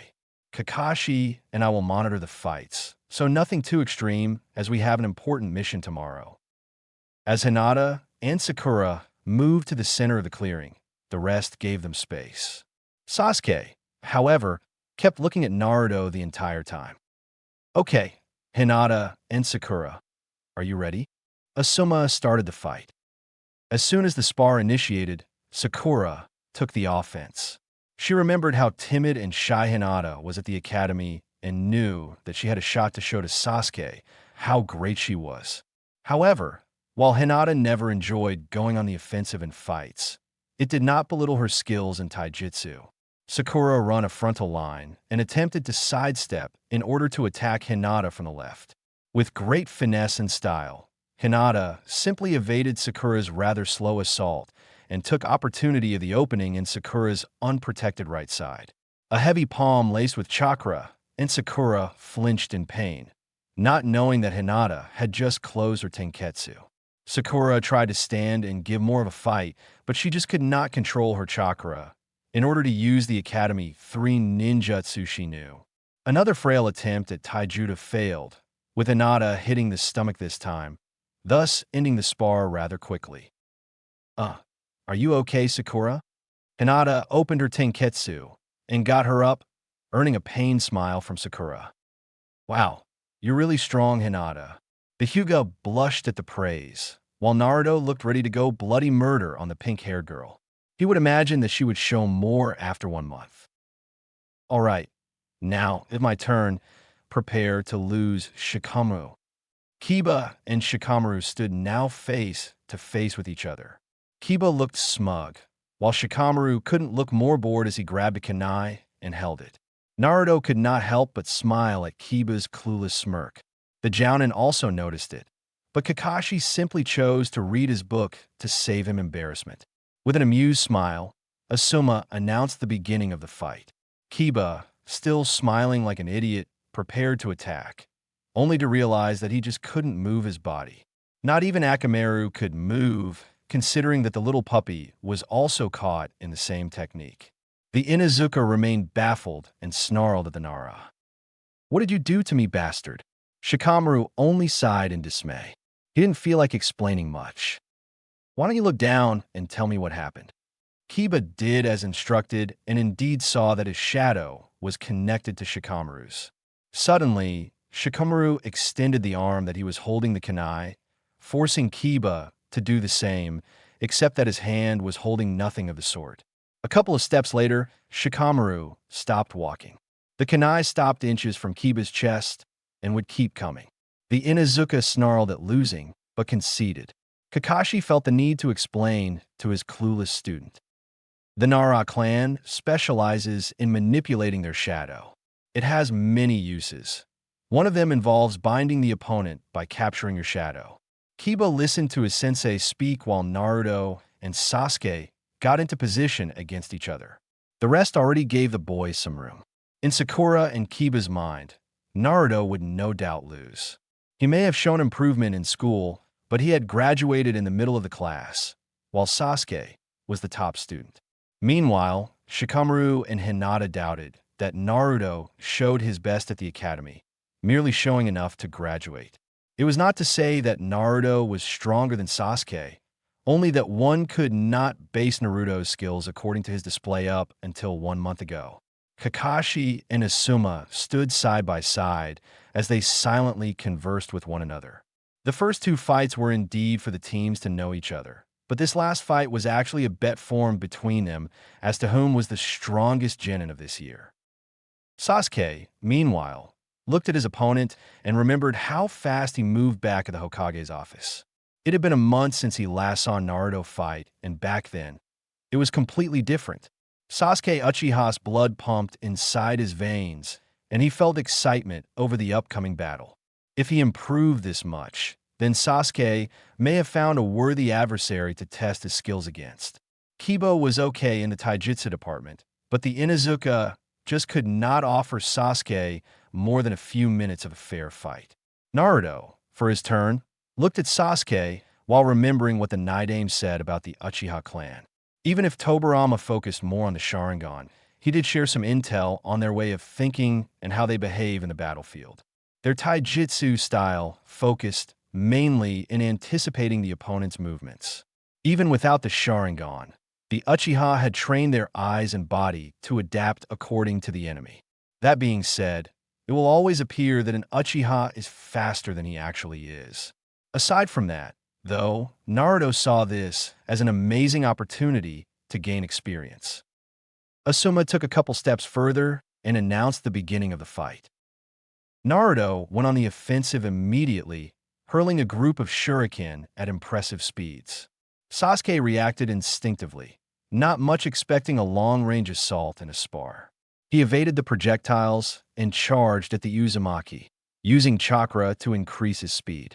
He was within Naruto's guard in less than 2 seconds, before aiming a brutal punch at Naruto's face.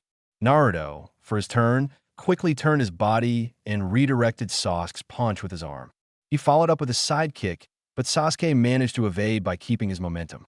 Using the blonde's own move, Sasuke quickly grabbed a couple of shuriken and threw them at Naruto. From such close proximity, the shuriken were unavoidable, piercing his arm and stomach.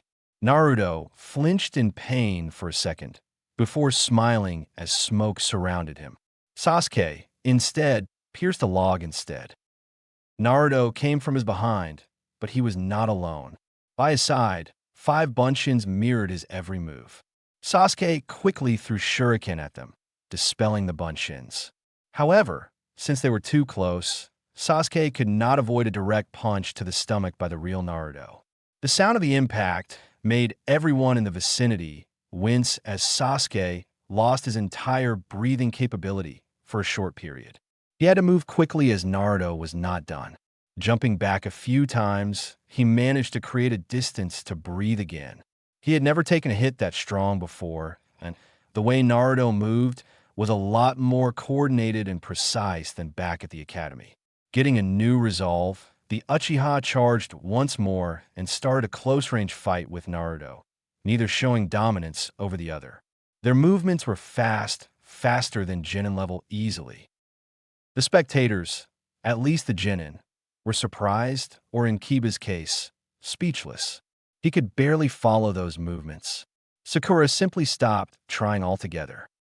Indeed, Naruto is quite skilled, as he said to Soma. The bearded Jounin smiled while lighting up a cigarette. So is Sasuke, but Naruto normally moves faster. Remember that he has complete mastery of his chakra, but so far he is not using it to fight Sasuke.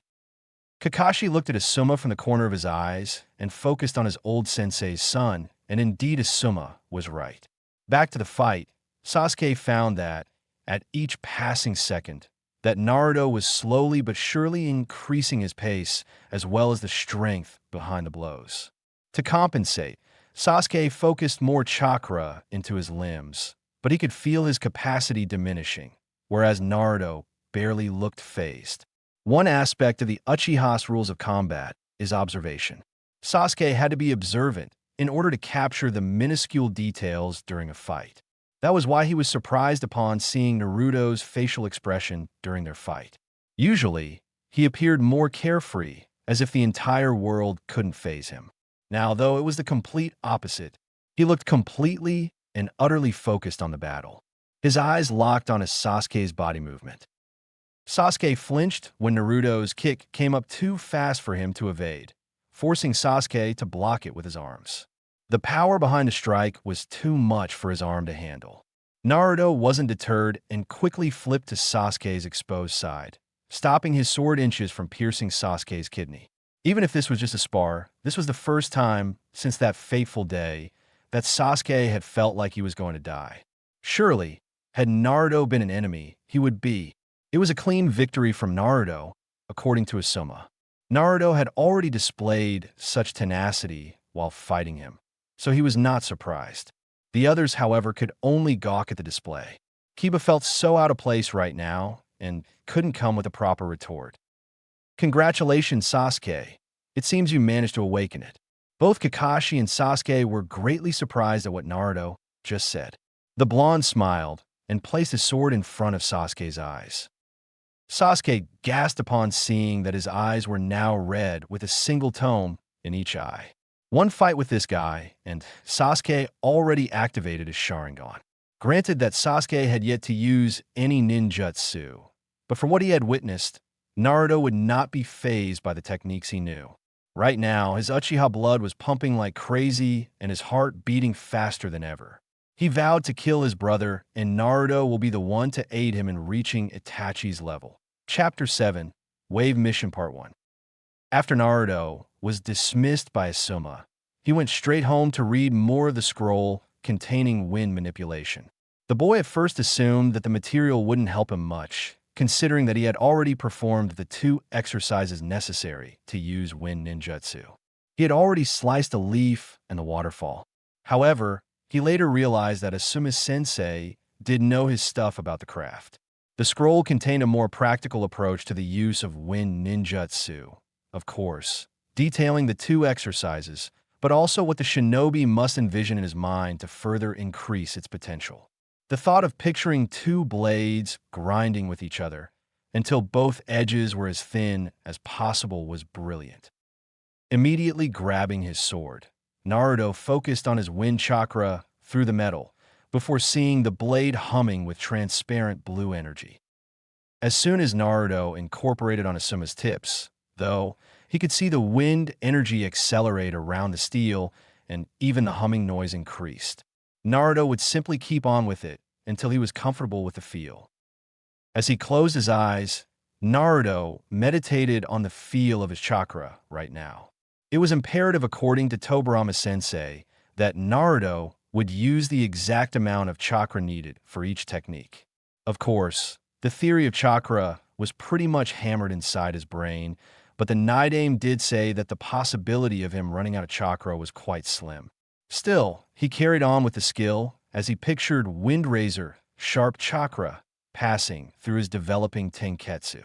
Once he had found the necessary amount, Naruto stopped the flow of chakra as he placed his sword back in the scabbard. The scroll had also indicated a rather exciting exercise. So far, Naruto had known only a technique that either accelerated projectiles, Rapushu, and one that sent a gust of wind to the opponent, Daitapa. But he knew from an Nidaime scroll that wind techniques also had cutting and slicing characteristics. Asuma's scroll explained how to use this specific ability, to slice objects using only your chakra. By using both hands, Naruto would have to position his hands in both sides of the object and focus wind chakra in the middle. Quite like the leaf-cutting exercise, but much more concentrated and precise. It is certainly detrimental to learn this before attempting one of the techniques. Taking a look off the scroll for now, Naruto looked outside the window of his apartment and realized that it was already nighttime. He was now debating between going out for a late dinner or heat up something inside and go to sleep early. Of course, he had a mission tomorrow morning, so going out was ill-advised. So, Naruto opted to heat up some pre-made food he received from Kosuke and went to sleep soon afterward. Of course, it was no ramen, but the kind old man's cooking was considered a blessing for a young man growing up with little to no skill in the kitchen. Barbecue place . Inside the barbecue place, the 3 Jounin sensei were having a nice dinner together to discuss some things together. It was the bet that Asuma made with Kakashi. If Naruto won against Sasuke, then Kakashi would buy Asuma dinner. Kurenai just went along for the ride, much to Kakashi's dismay. It was the first time that the famous Sharingan no Kakashi ever lost a bet, and the woman Jounin wouldn't miss this opportunity to hear all about it.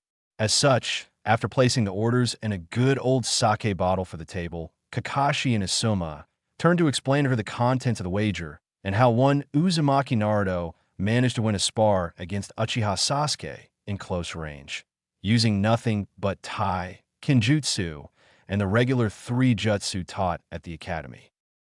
Okay, Asuma, now it's your turn to explain to me that exactly what you taught Naruto.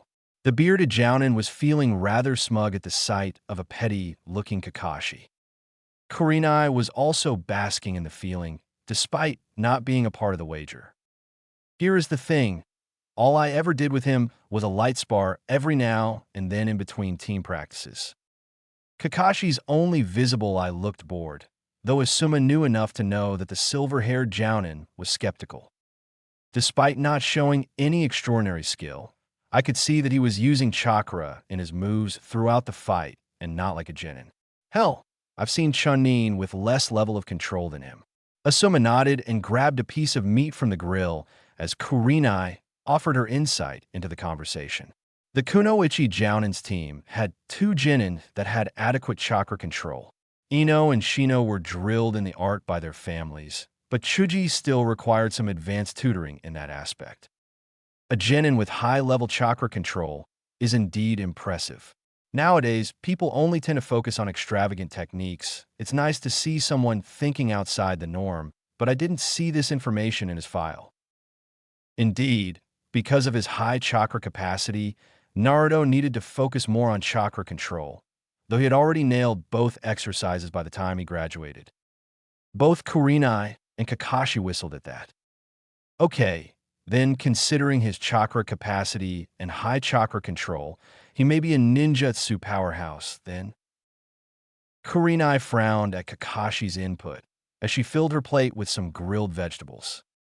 Men, always leading on straight to ninjutsu and pretty much forgetting about everything else.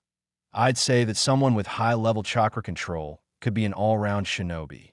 Certainly, Naruto's education could consider other ventures.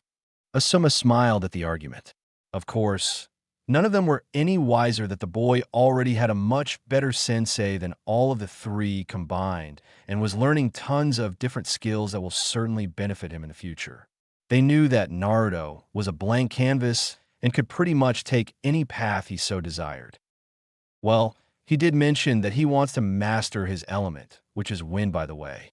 But when I tested his affinities, I was surprised to see that not only he had a wind affinity, but a water as well. Not to mention that he is highly skilled in Kenjutsu, Taijutsu, and Shuriken Jutsu. That pretty much made Kurenai pause and Kakashi wonder what happened to his sensei's son that made him so powerful out of the blue. It was Kurenai who pondered aloud what all 3 thought. A genin fresh out of the academy, with excellent chakra control, with more than average skills in Tai and Kenjutsu, and 2 elemental affinities. Do you have a prodigy in your hands, Asuma? The bearded Jounin could only nod. No doubt, he knew that when word about Naruto's skills comes to light, he would attract the interest of many Jounin in Konoha willing to teach the kid. And looking at both Kurenai and Kakashi, well, Kakashi managed to hide it well, but Kurenai was practically salivating at the future prospect of such a shinobi. If he is this good right now, imagine how he would be in the future.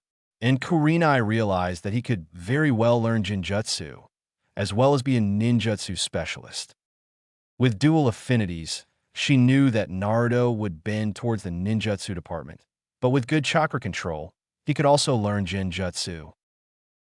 Perhaps Sasuke may not be a suitable rival for him after all.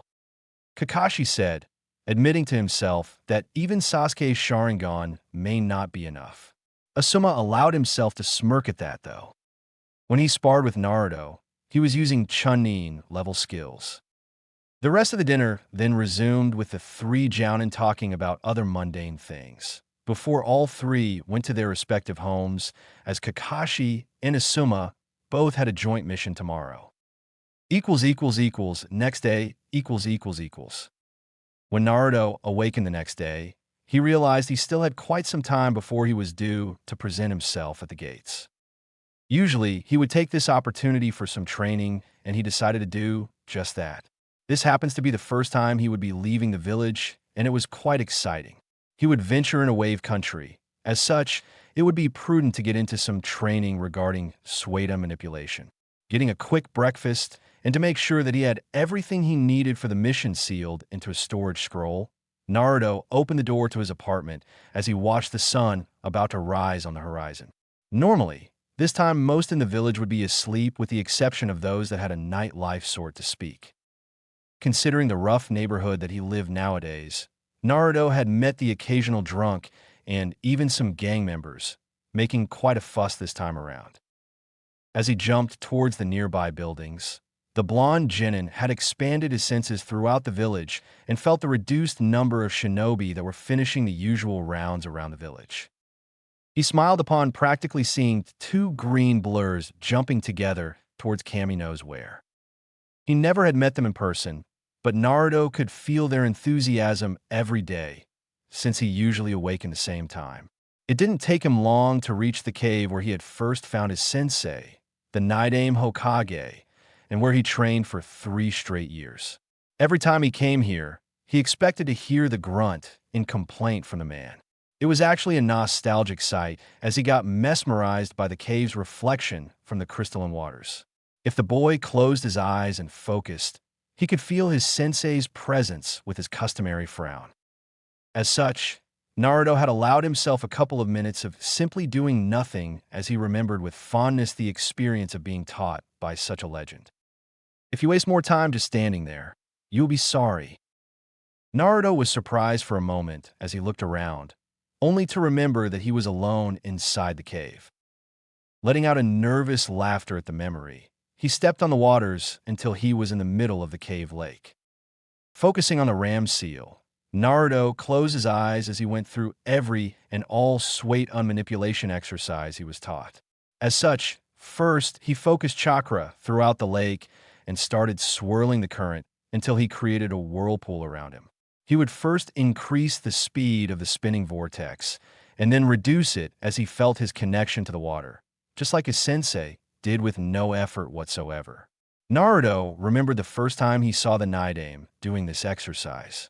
He was simply crossing his arms with a look of pure boredom as he commanded the water to do his every bidding. Thus, Naruto, with his eyes closed, pictured his sensei standing there by his side with his arms crossed and a proud smile on his face. "Sensei, despite not seeing you, I can still feel your presence." Going up a notch, Naruto then focused on a different set of hand seals and finishing with the bird hand sign as water goblets lifted from the lake, surrounding his body like suspended grenades in midair.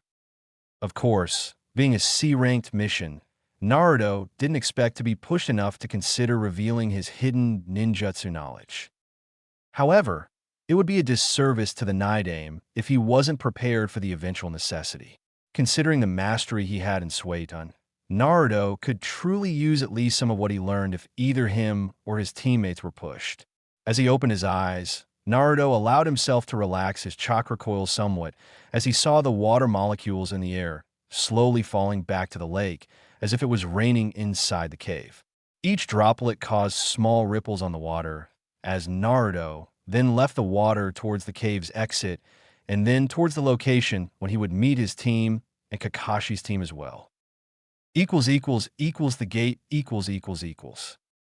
Upon arriving at the designated place, Naruto saw Sasuke there already. "Hi there, Sasuke." The Uchiha in question was with both his hands inside his pockets as he turned to see Naruto approach.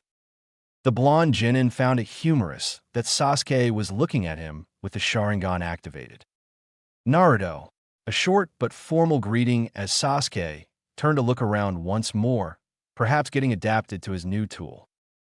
Quickly extending his senses throughout the region, Naruto couldn't sense anyone approaching, so he just took a seat close to a tree as he observed Sasuke looking around. "So how is it?" Sasuke turned to Naruto's question.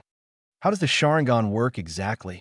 Sasuke, though, had simply smirked at the question. "Why, scared that you will be beat next time we fight." Naruto snorted at the comment. Tobirama sensei did comment about the Uchiha clan's drive for constantly get into provocations. Well, Naruto was truly looking forward to testing himself against the Sharingan, so it was fair game. Oh, I know about bits and pieces. You would be amazed at what some books and scrolls in the library says about the clans of Konoha. I was more interested in knowing about how it feels to have such a tool. Sasuke sked as he deactivated his eyes. It still consumed too much chakra to use for longer periods. I'm still adapting to it. As I look around, I can perceive movement before the person starts moving. Also, there are traces of chakra saturated in the air. Naruto hummed in recognition, and Sasuke found himself feeling strange at receiving recognition from him. To this day, Sasuke never bothered acknowledging anyone in the village, not even the Jounins. He had a target in mind, and nothing in this village would deter him from getting stronger for the single purpose of killing his brother and avenging his clan. Amazing indeed. Does it hurt? But, strangely so, finding out about Naruto's skills made Sasuke strangely so yearn about competing with him. Somehow, the knowledge of being acknowledged by a rival made his mind focus on something else aside from Itachi. Only when I use it for longer periods of time. I see. Well, I will admit that I'm quite eager to see your improvement. Naruto got up and dusted his clothes as Sasuke could see others approaching. He observed as Naruto greeted Shikamaru and Hinata. Sasuke keenly observed how at ease Naruto was in his posture as he conversed with his team. He could see confidence exuding from the genin, and it intrigued him greatly. Good morning, Sasuke-kun, /hi, there's Sasuke. The Uchiha then saw Sakura and Kiba also arriving together with Akamaru on top of Kiba's head. The two Jounins followed and last accompanied by the client, Tazuna, who was once more seen carrying a canteen with sake inside. Kakashi was nominated by the Hokage as the mission leader, so he quickly explained the drill towards Wave Country. Considering Hinata's Byakugan and Kiba's effective nose, the Inuzuka would take point with Sasuke. Shikamaru and Sakura would be close to the client in the middle, and Hinata would be in the rear with Naruto acting as her backup. Meanwhile, the Jounin would simply observe the Genin as they performed the protection mission. Considering it was a C-rank assignment, neither believed that the group would be attacked. The most they would find were thugs and low-life criminals.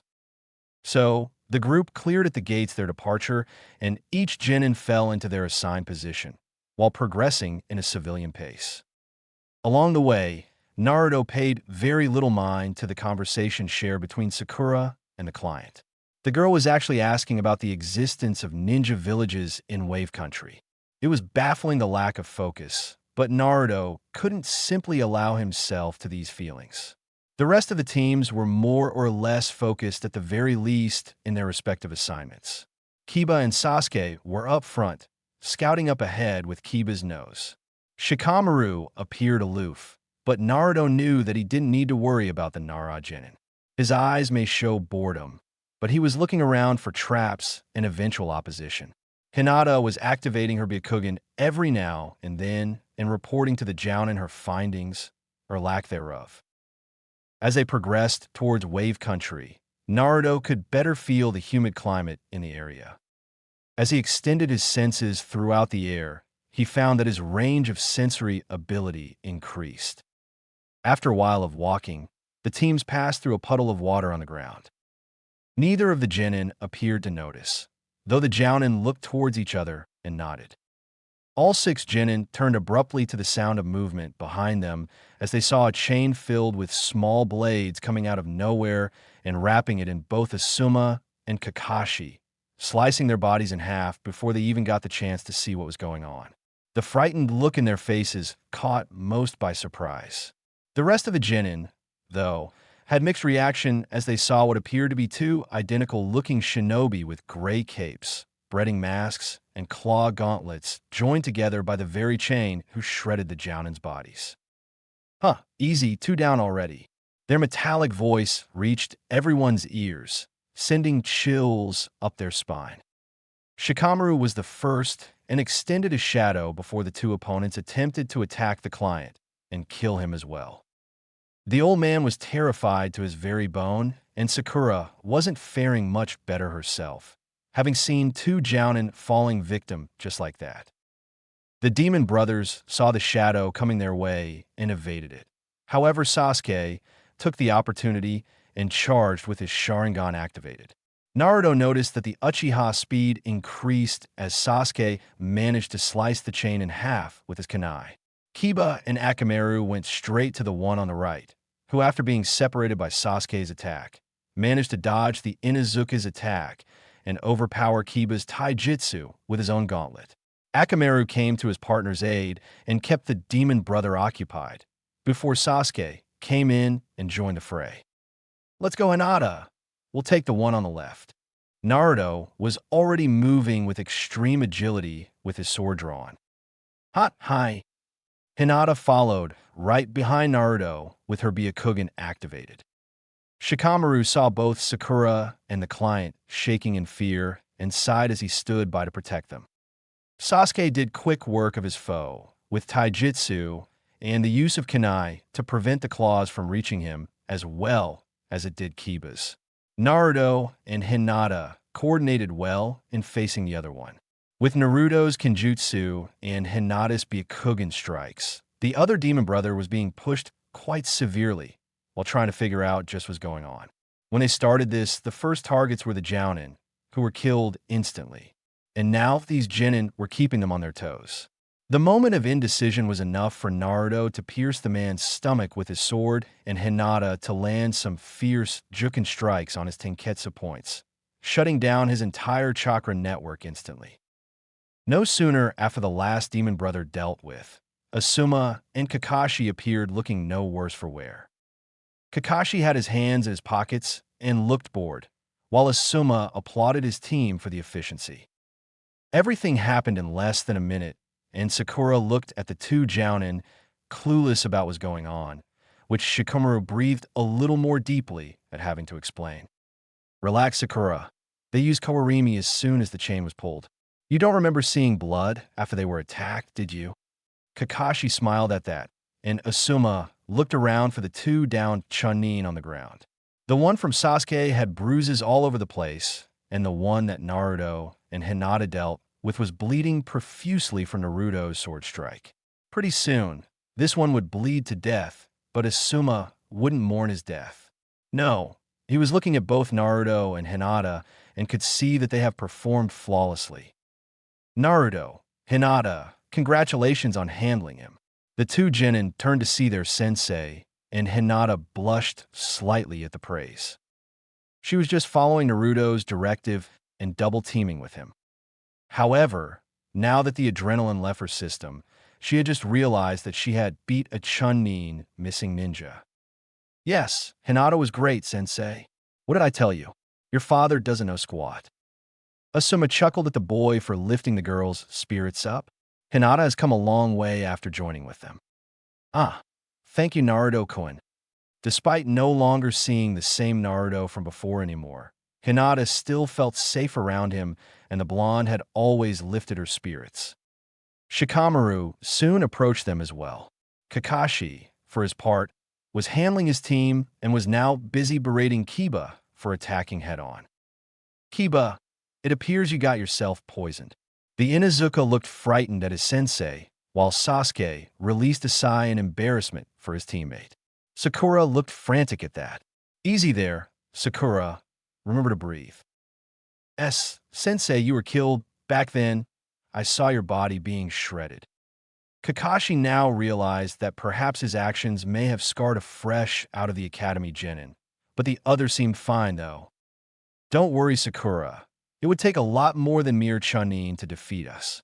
Now, Kiba, come here and we'll take care of the poison. A bit of heads up, though. It will hurt a bit, so bear it with me." The Inuzuka, though, was attempting to show some bravado, but failing miserably. I could take some pain, sensei." That hurts. Why didn't you warn me?" Kiba started boasting about his pain tolerance, but then flinched once Kakashi used a kunai in key places on Kiba's hand to release the accumulated blood with the poison, before it could spread to his body. Kakashi found it humorous the look of pain and jumping eye sockets from the Inuzuka, while Akamaru was whimpering on the ground, possibly in embarrassment for his partner, just like Sasuke. After ridding the poison, Kakashi asked Sakura to close his wound and wrap it up while he would join Asuma in checking the enemy's bodies. The bearded Jounin, for his part, had Naruto and Hinata's help to close the rest of their tenketsus and strap them in the trees. "You're good here, Asuma." Asuma nodded as he looked back at the Chunin. "Both of them are unconscious right now, but you can question Tazuna about it." The old man was silent so far, simply busy enough to try and slow his own beating heart when the two Jounin looked at him accusingly. "W, do you want to question me?" Kakashi snorted and turned to the enemy Chunin as he talked to Tazuna. "We did what we did because we want to see just who they were after. It wouldn't be any of the genin, since they are fresh out of the academy. Then, it became clear that they were after you. You must thank Hokage-sama for adding a second team to this mission, or else I fear the consequences would be more severe than one of our genin getting poisoned." Tazuna flinched as he sensed the silver-haired Jounin now looking at him. The old man was feeling his heart beat faster as he felt his life in this man's hands. But Kakashi was not finished in roasting Tazuna. "You've deliberately withheld information from Konoha by asking for a C-rank protection assignment. Said action alone allows me ground to simply abandon you right here." The rest of the genin all stood by as they heard Kakashi grill the client. Naruto, though, couldn't help but notice that Asuma-sensei had a slight smirk on his face, despite also assuming the role of a pissed Jounin at the client lying about the mission. For him, though, all that counted as replaying the fight he had just now.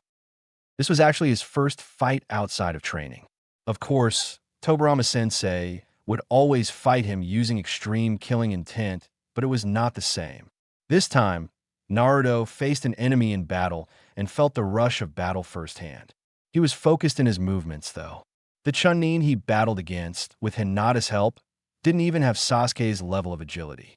Also, Naruto managed to target the precise points that Tobirama-sensei instructed him to go for that would instantly debilitate his opponent. He didn't hesitate even for a second, which counted as a big win in his book. Naruto, no matter how much you train, no matter how much strong you become, at the end of the day, a simple kunai can still kill you. Never drop your guard on a mission and never underestimate the enemy. The words of his sensei still echoed in his brain, now more than ever. "I'm sorry." He then turned to Tazuna as he turned to explain the truth to Kakashi. "My country is poor. We are struggling just to get by. They are counting on me to build a bridge that will finally link our country to the mainland. And Gadu has killed everyone that amounted something of an opposition to his plans. I'm the only one left to save my country. I need protection. I can't come home alone, or else I will be killed for sure. My grandson will be without a grandfather. My daughter, Cammy, what's going to happen to her? Please, Shinobi. I know that I lied about the mission, but I don't have enough money for a higher-ranked mission." Kakashi and Asuma heard the man's plea with a tough enough face, but on the inside, they were struggling to keep it together as neither could see deceit in Tazuna's voice. "Gatu, you mean Gatu of Gatu Industries, the shipping magnate?" Tazuna nodded at Kakashi's question with a down visage. "Yes, he had killed my son-in-law, the man who first dared to oppose Gata's plans. He will certainly kill me for sure." Tazuna briefly looked upward as he heard Kakashi sigh. "Excuse us for a second, will ya?" The old man nodded as he saw the two grown-up shinobi walking away to discuss. The genin, in the meantime, were busy tending to Kiba's wounds. Sakura had done a fine job patching his hand, but the wound from the kunai was extensive in order to fully remove the poison. Sakura and Hinata were the ones that inspected the wound. Sakura had some knowledge on first aid kits, and Hinata was using her Byakugan to inspect Kiba's chakra system for some poison remains. Shikamaru, Naruto, and Sasuke were simply content in waiting for the Jounin's decision to either return to the village or proceed with the mission, though Naruto could venture a guess that his lazy teammate wouldn't mind going back home. Kakashi and Asuma equals. What do you think, Asuma? The bearded Jounin took out a cigarette and lighted up before considering his comrade in action. Man sure has placed us in tough spot, with a guilt trip. Kakashi nodded with a sigh. Certainly, news about Konoha abandoning a client in the middle of a mission wouldn't bode well for the village, but the Jounin were responsible for the Genin under their supervision. As such, they had many plausible reasons to simply walk away and let the Hokage deal with the consequences. That was even more truth, considering that in this mission, they had 4 heirs of Konoha's main shinobi clans and 2 of them were the most prestigious, Uchiha and Hyuga clan. Neither Kakashi nor Asuma would be blamed for taking the safe round and return to the village. However, neither of them felt all right abandoning the old man right now. For sure, if we proceed, this mission would be at least A-ranked. Gato wouldn't settle for a couple of Chunin to kill Tazuna. Obviously, there is at least a Jounin waiting. That was quite obvious conclusion, and Asuma grunted. One Jounin would be wishful thinking. Gato has deep pockets, for sure. He wouldn't save money on something like this. Kakashi's eyes were focused on Tazuna's tense disposition as well as the Genin teams. Okay, if they have more than one Jounin, we'll have to deal with them. And if they had more Chunin as well, then Sasuke and Naruto will have to assume a secondary leading role in this mission. What's your intake with Naruto? What exactly do you wish to know, Kakashi? The silver-haired Jounin looked straight at Asuma for this one. Asuma saw a rare but focused disposition on the leading Jounin. Assuming that we are occupied with the Jounin, Naruto would have to assume a more leading role to the Genin if we were to face other Chunin as well. Sasuke is strong as well, but I can feel that Naruto is the more experienced of the bunch. Asuma finished his smoke and threw away with a smile on his face at Kakashi's inquiry. Right after stepping away from the Chunin's initial onslaught, Asuma turned his focus on how his team handled it in his absence. Naruto could have dealt with his foe by himself, without much trouble, but he inspired Hinata into facing and defeating the enemy together using teamwork. He is ready if it comes to that, though Sasuke could certainly operate together with him. Kakashi nodded. So, shall we proceed? Asuma, though, merely snorted. Sure, just send in a message to the Hokage informing of the change in parameters, but I am good to go. The Jounin had already summoned a Nin dog by the time, and quickly scribbled a message to be sent to the Hokage. Equals back with the Genin equals. The rest of the team got up as Asuma and Kakashi arrived from their discussion. Tazuna's heart was beating fast in apprehension for their answer. Kakashi was certainly taking his sweet time with his answer. Despite already deciding to go ahead, he for sure would make the man sweat for a while. Konoha may be benevolent like that, but he didn't want to see other clients thinking that they could simply walk inside the village and fool them. If Tazuna decides to do the same thing again, he could very well get a comrade killed. Tazuna, we shall proceed for now. And we just communicated the Hokage about the mission parameters. For sure, Konoha will demand a compensation for an A-ranked mission afterward. The old man turned from downright fearing for his life to being upbeat about the situation. Oh, for sure. Thank you very much. I'm sure that once the bridge is complete, trade will resume in my country, and I can come up with an agreement with the Hokage as compensation. Kakashi nodded as Asuma instructed the Genin. Okay, everyone, listen up. From here on out, this is an A-ranked mission. These 2 were Chunin level shinobi. So, we should expect to face Jounin level up next. Kakashi and I will handle them, but Naruto and Sasuke, you 2 shall be our next line of defense. Sasuke and Naruto turned to eye each other briefly and nodded. Kiba and Hinata will be our scouts ahead. Shikamaru and Sakura will be close to Tazuna for his protection. The 6 Genin all complied with the next set of orders as they moved once more for a while, until the group arrived to see a boat there waiting for Tazuna to arrive. Since the boat wasn't big enough for everyone, only Shikamaru, Hinata, Sakura, Sasuke, and Kiba joined in with Tazuna in tow. The area was heavy in humidity to the point that a heavy mist surrounded them. Naruto could practically perform all kinds of Suidan jutsu without much concentration. Despite opting to keep his secret for now, Naruto could use the high humidity in his favor to increase his sensing ability. Then, much to everyone but Hinata and Shikamaru's surprise, Naruto walked on top of the sea by Kakashi and Asuma's side. Sasuke was looking at his blonde rival in hidden awe at the skill. "Oi, how the hell do you know how to do this?" Kiba screamed in demand, but actually received a scolding from the man who was roaming the boat. "Hey, keep your voice down. You want to get us all killed." Kiba had the decency to look apologetic, but he was still looking at Naruto and remembering the one he knew from the academy. The boat kept on navigating throughout the sea waters amidst the heavy mist all around them. Neither of the shinobi could very much rely on their physical senses as sight, taste, smell, and hearing were impaired in many ways. In fact, only the man that guided the small boat appeared to have any knowledge of direction.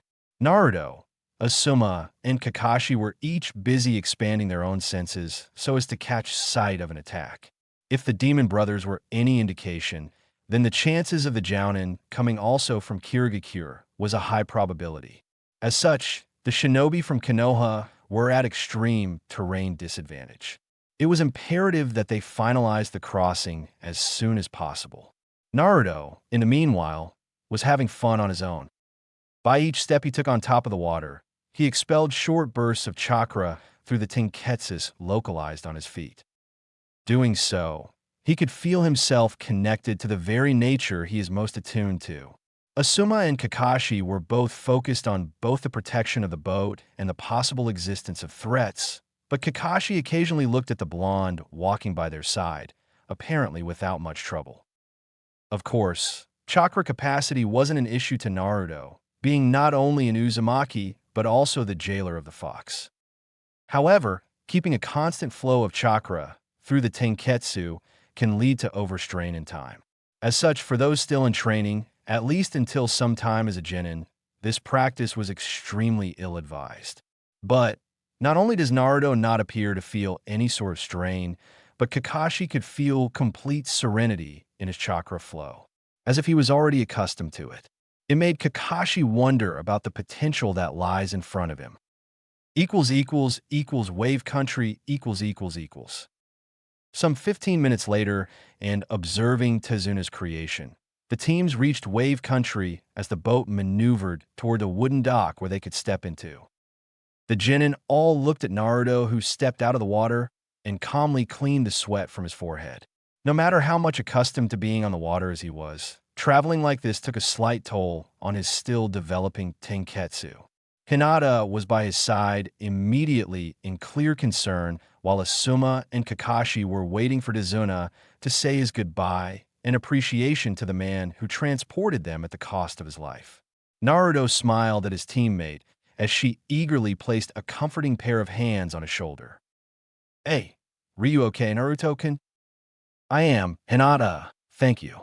Can you take a look at my chakra network to see if there is a strain?" Hinata smiled timidly and with a blush, acquiesced to the request, activating her Byakugan. This was actually not the first time that the Hyuga has ever used her dojutsu on Naruto. When they sparred together, despite having perhaps the strongest taijutsu style in the village, she felt like an academy student when facing Naruto. The difference was not reliant in Naruto's taijutsu style, which were a mix of the style taught at the academy and a few others she didn't recognize. In terms of skills alone, she would still be superior. However, both his strength and agility far exceeded her, making it almost impossible to face him without her dojutsu activated. And Hinata was surprised at first upon seeing highly developed tenketsu, as opposed to the others. Naruto was easily Chunin material based on his tenketsu development. Just a slight strain on the tenketsu on your left feet, but not concerning, I think. She blushed at his appreciation. To this day, it was still hard for the timid girl not to avert her eyes and blush at his intense gaze. "Thank you, let's go then." Soon, they walked and approached Shikamaru, who was busy looking at the clouds for a while. He stopped being surprised at his teammates' display a long time ago. It would be too troublesome otherwise, and Shikamaru theorized that he would be surprised many times in the future, as Naruto would never stop showing something no one thought he could do before. Shikamaru was actually focused on his parents never finding out about Naruto, or else he wouldn't hear the end of it from his nagging mother. So, the teams continued walking at the same formation as before they reached the sea. As they walked, it was clear to some that the tension became more palpable. Despite not being visible, both Kakashi and Asuma's shoulders were hardened, despite their mastery in making it look like neither of them were bothered about anything. Sasuke and Naruto, both second in command, looked around their location as Hinata and Kiba focused their scouting abilities. Hinata was activating her eyes every now and then while Kiba was using his extra sensitive nose to spot on possible enemies. Though, their skills were impaired by the heavy presence of mist in the air slowly creeping on the group. Because of this, Kiba and Akamaru's nose were hindered. Also, the mist made it difficult for Hinata to look around. Soon, the group turned to a halt when Akamaru bolted towards a nearby bush, alerting everyone and making Tazuna and Sakura's heart rate skyrocket. "Okay, Kiba, control your mutt." The Inuzuka snarled at the pink-haired Genin before the teams went to see where Akamaru went to. As soon as Kiba stepped inside the bush that Akamaru went, he was surprised to see his partner snarling at a white fur rabbit, who looked scared for his life. Kiba then grabbed the rabbit by the neck and showed to the group, earning another scolding from Sakura and even Tazuna, who was focused in controlling his heartbeat. The Jounin both looked at the creature in Kiba's hand and then looked at each other with an understanding nod. This species certainly did not belong to Wave Country, which meant that perhaps their new foe shall make its appearance soon. Naruto certainly felt the spike in their chakra in response and got ready, as well as Sasuke. The sudden and swift movement from the heavy forest alerted Kakashi and Asuma, before Kakashi screamed for everyone to get down just as a boomerang came charging at them, threatening to slash them in half. Everyone went down as the sword passed through them, before being lodged on the tree in front of them, before a grown-up appeared standing on top of the Zanbattu's sword handle. Kakashi, Asuma, and Naruto looked up immediately at the sudden spike of chakra, and rest soon followed. This newcomer wore bright blue pants and black and white camouflage arm guards and leg guards. His face was hidden by white tape, and the scratch Kiri headband was plainly visible for everyone to see. Naruto saw this man's eyes looking down upon them, as he could feel the amount of chakra and killing intent from this guy. While not close to Tobirama's, this one was on par with the Jounin sensei easily. That alone made him cautious. Those Chunin from before were nothing compared to this guy. Kakashi. Asuma's tone was enough for Kakashi to nod as he took a step forward to greet the enemy. Well, it isn't the rogue ninja from Kirigakure, Momochi Zabuza. The scarecrow Jounin appeared aloof to the level of threat, and both his hands were inside his pockets. The man named Zabuza just looked at both Jounin from his vantage point as he saw Kakashi about to lift his headband that covered his right eye. "I assume you're Sharingan, no Kakashi and Sarutobi Asuma." Well, no wonder the Demon Brothers failed in their assignment. The man's rough voice echoed around the clearing, and it brought chills up the green Genin's spine. Certainly, Sasuke was appalled at the nickname he heard from his sensei and looked at Kakashi for clarification. Meanwhile, Zabuza was more interested in focusing on the Jounin as he finished talking. "Sorry, but I'll have you hand over the old man. If you do, then I promise not to kill any of your precious little Genin. If you don't comply, though, well, their lives will be forfeit." Asuma and Kakashi stood in front of the Genin as they stared at the level of threat. Facing a member of the Seven Swordsmen of the Mist certainly wasn't what they expected at all. "Everyone, form a perimeter around the client. None of you shall fight him. This one is above your league." The Genin were alerted by Asuma's orders as Kakashi focused his entire attention on Zabuza. "Well, I'm honored to be meeting the famous Sharingan so soon." The Genin and the Jounin looked around as the mist began to envelop the clearing even more. Zabuza noticed as the genin all circled the client to protect him. He then focused on Asuma and Kakashi before vanishing from his position and landing on top of the small river by their side, before focusing on the ram seal. Everyone could sense the spike in Zabuza's chakra as the man began his assault. Ninpu Kirigakure no Jutsu, ninja art, hidden mist technique. Whereas the mist was already thick around them, now it became almost impossible to even see a thing. Asuma, by this point, had both his trench knives on his hands, and Kakashi stood in front of the group as they tried to see where Zabuza was. The heavy mist made it impossible for they to see past a couple meters. Hinata used her Byakugan and relied the information that Zabuza was no longer on top of the river, but she couldn't tell where he was. His chakra was all over the place. Momochi Zabuza, the expert in silent killing, indeed. The genin looked at Kakashi. As the name suggests, it's a killing skill that's implemented in an instant in silence. By the time you realize it, you are dead. The genin flinched at being in the presence of such a foe, though Naruto quickly expanded his senses, taking advantage of the high humidity in the air. As he closed his eyes, he extended his senses past his position. Before he could pinpoint Zabuza's location, the group was surprised to hear his voice echoing once more. 8 spots: larynx, the spine, lungs, liver, the jugular and the subclavian veins, the kidney, and ultimately the heart. Now, which vulnerable spot would be good? The casual way in which he spoke sent shivers up Tezuna's throat at perhaps feeling himself being stabbed in each and every one of these spots in his body. Certainly, the amount of killing intent spiked in the area, making most of the genin tremble in slight fear. Sasuke and Naruto were better off as Sasuke had his Sharingan activated. Still, his one-tomo Sharingan was more useless than Hinata's Byakugan. The most that Sasuke could count on right now was slight better reflex, but only helped him if he could actually see the enemy. Asuma tried clearing the mist. The old Sarutobi nodded as he quickly made some hand seals and ushered a heavy gust all around him. Kakashi did a similar with his own chakra, spiking it to review his own killing intent so as to match Zabuza's. The end result was that the mist cleared for a while, but because they were surrounded by the ocean, Zabuza's mist easily enveloped them once again. Also, the area now became even more saturated with killing intent, not only from Zabuza, but from Asuma and Kakashi as well. Sasuke felt it immediately, and it made him remember the bad events of his life at the hands of his brother Itachi. The pressure in the air was unbearable, and it made the Uchiha gag, having trouble breathing. Sasuke's troubled mind didn't even register when a kunai appeared in his own hand.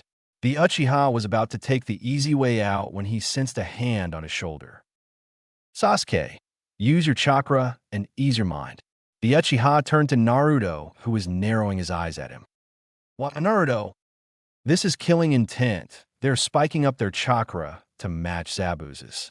Flare up your chakra to regulate your breathing. It may have been a tip for Sasuke, but the rest of the genin all suffered more or less the same thing and did what Naruto instructed. Kakashi and Asuma smiled at the kid from their position. Well said, kid, though it's time for you all to die. The sudden voice alerted everyone, and Naruto could now pinpoint Zabuza's position as being actually inside their own circle of protection. Still, even before he began moving to take Tezuna away from Zabuza's swing, Kakashi had already looked straight at Zabuza's eyes and charged with a kunai, piercing Zabuza's stomach. Still, the fact that from the wound, it leaked water instead of blood alerted Naruto to the usage of a Mizu Bunshin, before he saw another Zabuza surge behind Kakashi and slash his body in half. Though, just like it happened with Zabuza, water erupted from Kakashi's body. Naruto was surprised and in awe upon seeing the speed in which Kakashi had used a Mizu Bunshin as well. This is it. This was a fight between Jounin. Kakashi then positioned a kunai from behind Zabuza, but this Zabuza turned out to be Bunshin as well and appeared behind the shocked Kakashi. Asuma took this time and charged with great agility and stopped Zabuza's Zanbatsu before it could reach Kakashi. The swordsman of the mist scared at the sudden intrusion to his fight as he parried Asuma's trench knives. He then dodged a swing from one of the knives, but was surprised when he sensed his face being scratched and blood coming out. Zabuza then looked at the trench knives and at Asuma's knowing smirk. "So, you're using wind chakra through that weapon of yours, Sarutobi Asuma. How unoriginal." The unrelenting assault between them kept for a while, but Asuma was surprised when Zabuza used the sword handle to slam Asuma's kneecap, making the bearded Jounin kneel in pain at the strike. Zabuza was about to follow with a swing with his sword, when Kakashi appeared and parried with his kunai. The vein popping on Zabuza's forehead was evidence enough of his frustration. "You two are starting to get on my nerves." Zabuza snarled as he used brute force to force Kakashi backward, before swinging at Asuma once more, this time with no one to stop him. Asuma saw the attack coming, but the weapon was too big for him to completely evade. Zabuza's swing ended up hitting Asuma's leg, causing a deep gash at the bearded Jounin's left thigh, earning a scream in pain. Zabuza suddenly had to evade a continuous assault as he saw a great load of shuriken charging at him, and not from Kakashi's position. When he looked, he could see the blonde kid with the hand throwing motion. Zabuza snarled at the genin, before Kakashi came in once more, this time in short-range fighting. Only once more. The swordsman used the Mizu Bunshin exchange once Kakashi managed to break Zabuza's guard. The real Zabuza appeared behind Kakashi and tried to kill him with a Zanbatsu, but he had to evade because of Asuma's knife flying towards him carried by wind chakra. Still, Zabuza was unrelented as slammed his sword on the ground and used the handle to propel his body, before aiming a strong kick at Kakashi's chest that sent him flying towards the lake.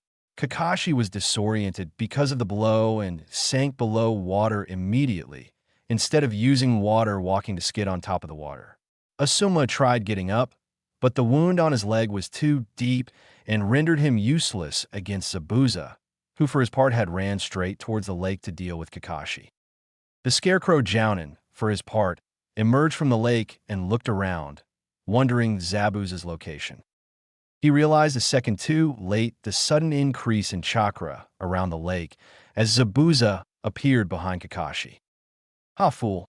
Suiton Suru no Jutsu, water release, water prison technique." Kakashi looked backwards at the smirking Zabuza as he was suddenly enveloped by a dome of water. The scarecrow Jounin cursed his carelessness, as he should have climbed on top of the water immediately. With Zabuza, he couldn't allow himself to get captured. As he noticed, then, the mission had suddenly went against them. Before, they were two Jounin against Zabuza, and now Asuma was gravely injured and Kakashi was trapped. "I guess I will have to deal with you later, Kakashi. I have an old man to kill to finish my mission and perhaps even kill Sarutobi Asuma. His bounty will serve me plenty." The silver-haired Jounin looked at Zabuza with dread, not at all expecting this level of skill from him. Asuma didn't even need to hear the conversation to know that Zabuza would come to them next. It was times like these that he cursed, not knowing Iri ninjutsu to at least stop the bleeding from his leg. The bearded Jounin turned his eyes back to the lake and saw that Zabuza had just summoned two Mizu Bunshins, no doubt, to deal with the genin and the client. Turning to the genins, Asuma needed to formulate a suitable strategy to not only rid of the Bunshin, but also free Kakashi. Right now, only he can deal with Zabuza head-on. "Listen up, everyone, Hinata and Sakura." The girls looked at the bearded Jounin, wondering what they could do if the Jounin were being thrashed by this enemy. "I need you two to patch me up. This wound of mine needs closing." Hinata was the first who walked, and Sakura followed through. Hinata had previous knowledge on first aid from her family. "Shikamaru and Kiba, you two shall protect Tazuna." Shikamaru visibly complained, but this time it was more laced with dread than actual boredom, and the slight sweat on his forehead indicated his fear at the situation.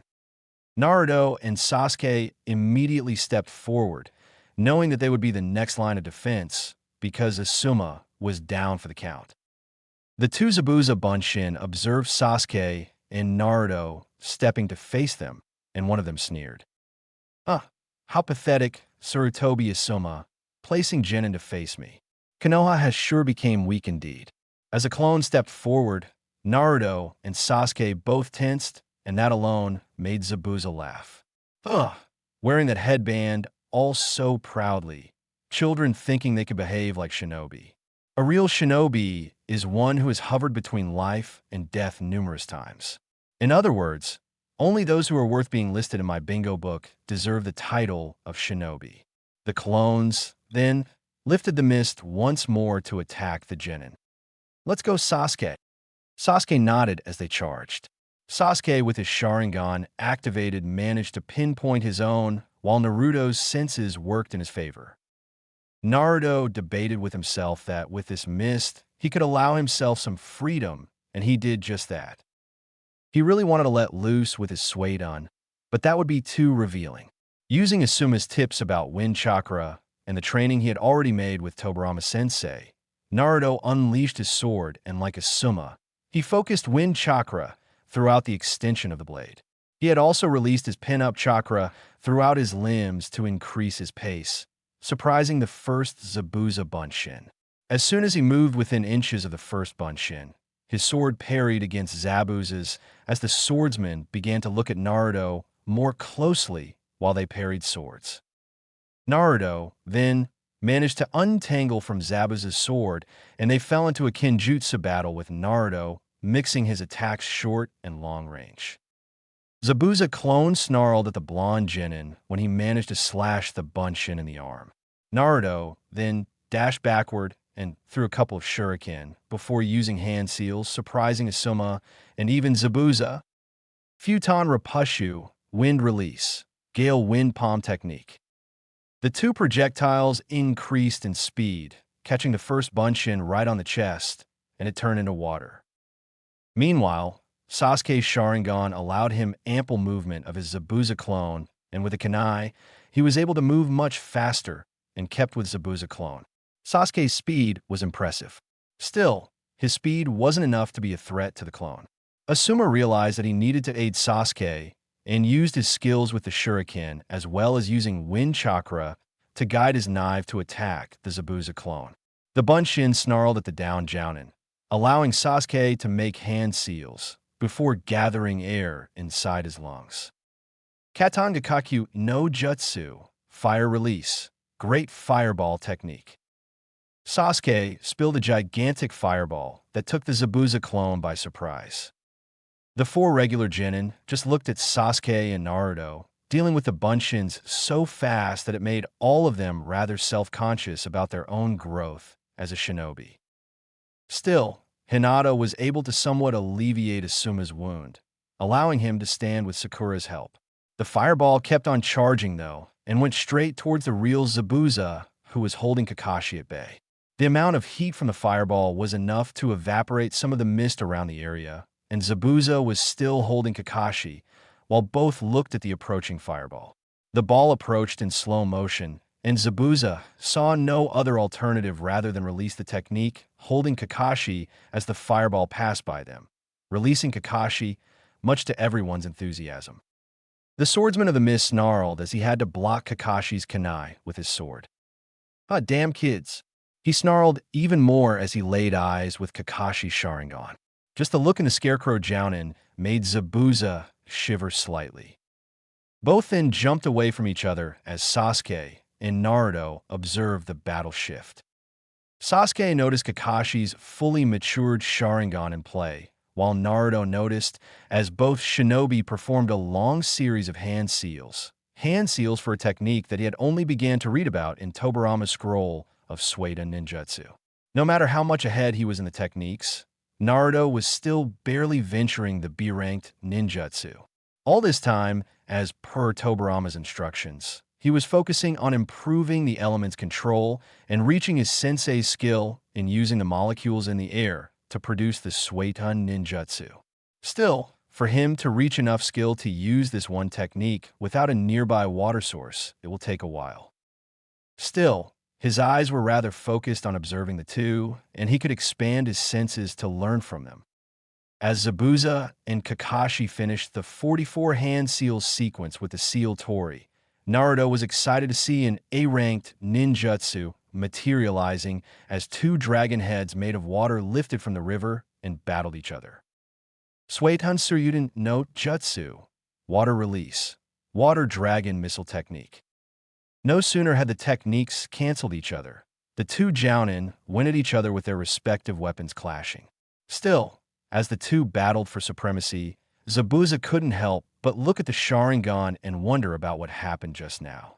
As far as he knew, the Sharingan was a tool capable of copying ninjutsu. However, Kakashi made the exact same movements as he did, and at the same time, mirroring the same chakra output down to perfection. It was like looking at a mirror. Right now, as they moved, Zabuza became mad that he saw Kakashi once more mirroring his every move. "You damn monkey. You're just copying. You're a pale imitation. You won't be able to beat me." Zabuza cursed as Kakashi said the exact same phrase back to him. Zabuza, now pretty mad, went through another series of hand seals, and Kakashi obviously followed through with the same. This was so off-putting that it made Zabuza miss a few seconds of concentration. That allowed Kakashi time to use the very same technique that he had just copied from Zabuza's. The water below, Kakashi started spinning like a swirling typhoon before growing towards the irate-looking swordsman, hitting him square on. Suiton Daibufyoku no Jutsu, water release, water vortex technique. Zabuza cursed Kakashi's existence as the swordsman was dragged away from the river. A part of Naruto was practically salivating at the prospect of doing these types of jutsu in the future. Then, he remembered the narrowed look from Tobirama sensei and frowned. The man always said that being a shinobi isn't just about using flashy techniques like the ones he had just witnessed. The Nidaime Hokage would have just obliterated Zabuza with half the necessary chakra wasted by Kakashi just now and in half the time.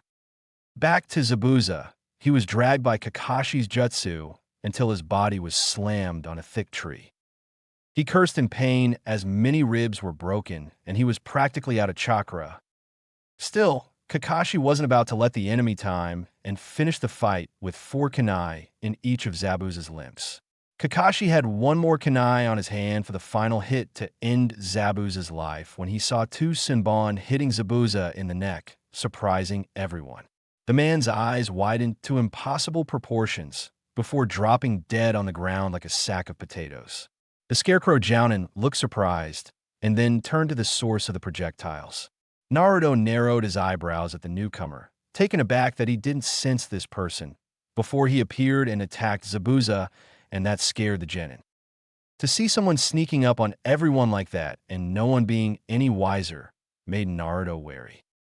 Kakashi jumped from where he stood, and he landed near Zabuza's body as Asuma and the rest approached him as well.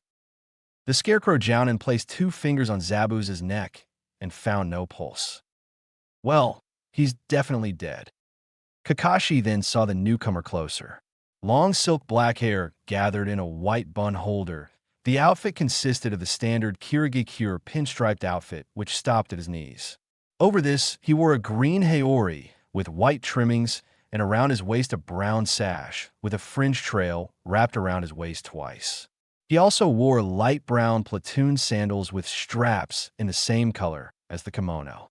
The Hunter Nin mask was a dead giveaway for Kakashi, as he somewhat recognized this person's assignment. The Hunter Nin bowed in respect towards Kakashi. "I thank you. I have been waiting for the chance to kill Zabuza." Kakashi narrowed his eyes at the intel. "By your mask, I presume you're a hunter ninja from Kirigikure." The Nin in question merely nodded as he eyed Kakashi warily. "If you don't mind, I shall take his body now. I must get rid of his body, because it contains many secrets." Kakashi and Asuma nodded as the Kirinin lifted Zabuza's body and shined away from there. With Zabuza gone, then the atmosphere in the area lessened considerably as the genin breathed easily. Even Tizuna now carried a much heathier disposition with his heart rate in more adequate levels. Asuma was still being carried by Sakura, while Shikamaru and Kiba followed them.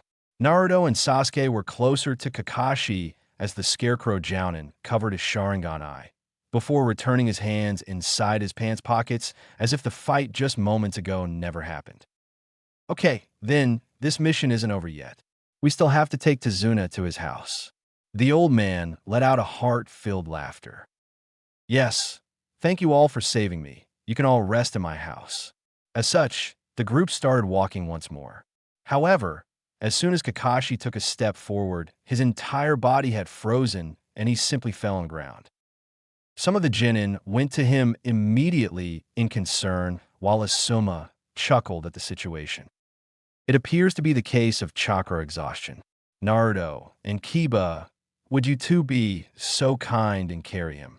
Sasuke, you and Hinata shall walk together up front in case we are under attack once more. The genin did as instructed as Sasuke and Hinata followed up front with Tazuna, since he knew the direction better. Meanwhile, Naruto and Kiba lifted Kakashi and carried him. Asuma and Sakura were next to them. Shikamaru, for his part, stood close to Naruto as he pondered on the situation. Naruto, what can you tell me about the hunter ninja? The blonde genin was carrying Kakashi's shoulder and looked at Shikamaru, who was busy contemplating the events. It's strange that he managed to hide his presence like that. Neither Hinata nor Asuma-sensei could feel him nearby. Shikamaru let out a thinking sound with his throat as Naruto continued. Plus, even now, I could barely feel his chakra.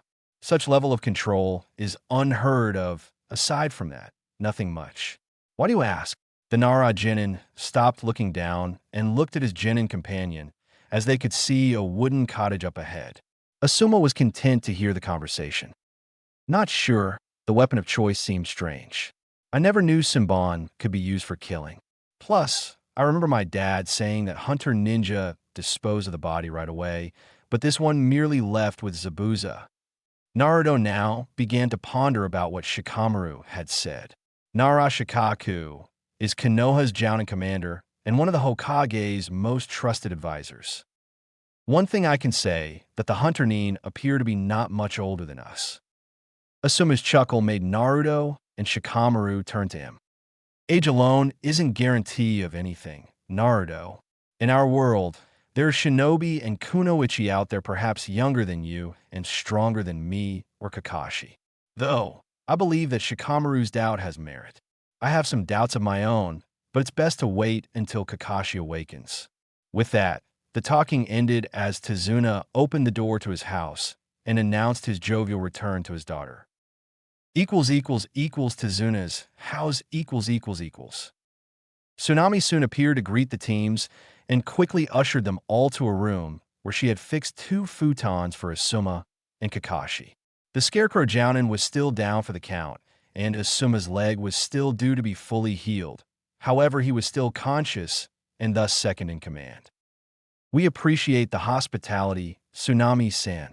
The blue-haired woman blushed at the gaze from the bearded Jounin and bowed in respect. Think nothing of it, you guys saved my father. This is the least I could do. I will be preparing dinner for everyone. So please get some rest, Shinobi-san. The woman soon left the room, while the genin awaited for Asuma's orders. Well, not much we could do aside from staying here for a while at least, until Kakashi awakens. Naruto and Shikamaru lay some traps around the house perimeter and then come back. Naruto nodded at the order and sighed once he heard Shikamaru complaining, much to Hinata's giggle and Asuma's chuckle. If there was one thing he wished more than anything right now was for his Suiton ability to come public. Then he could use some water whips on his comrade every time he heard the word troublesome from Shikamaru. Once outside, Naruto and Shikamaru turned to work on some physical traps placed in strategic locations around the perimeter. Naruto, while seeing Shikamaru placing the traps, quickly chose 4 spots around the house and gathered 4 Fuinjutsu tags of his making inside his kunai holster. Aside from storage scrolls, Naruto had learned from Tobirama scroll how to draw these tags that once applied in a specific formation can be activated by the user. If any intruder passed through these tags, then Naruto would be alerted immediately. Naruto learned that aside from ninjutsu, he had found himself rather drawn to the subject of Fuinjutsu. The only problem was that he needed to hinge into someone else to buy the necessary supplies for the craft. A situation that so far still baffled him when he went inside one shinobi tool shop and was practically denied service by the store owner. Then, when Naruto hinged to appear like a random genin, it was like a flip of the switch. Since that day, Naruto used the same skill in every shop he went and got what he needed. He at first considered going to the Hokage and register a complaint, but then he would only be increasing the animosity. Plus, Naruto wasn't certain that the Hokage would even believe him.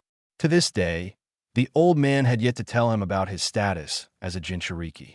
So, going to him and openly stating that people refused to take his money because of him being a Jinchuriki of the Kyuubi no Yoko would certainly follow, with the Sandaime questioning Naruto as to how he was made aware of the fox. In other words, like Shikamaru likes to say, it would be too troublesome.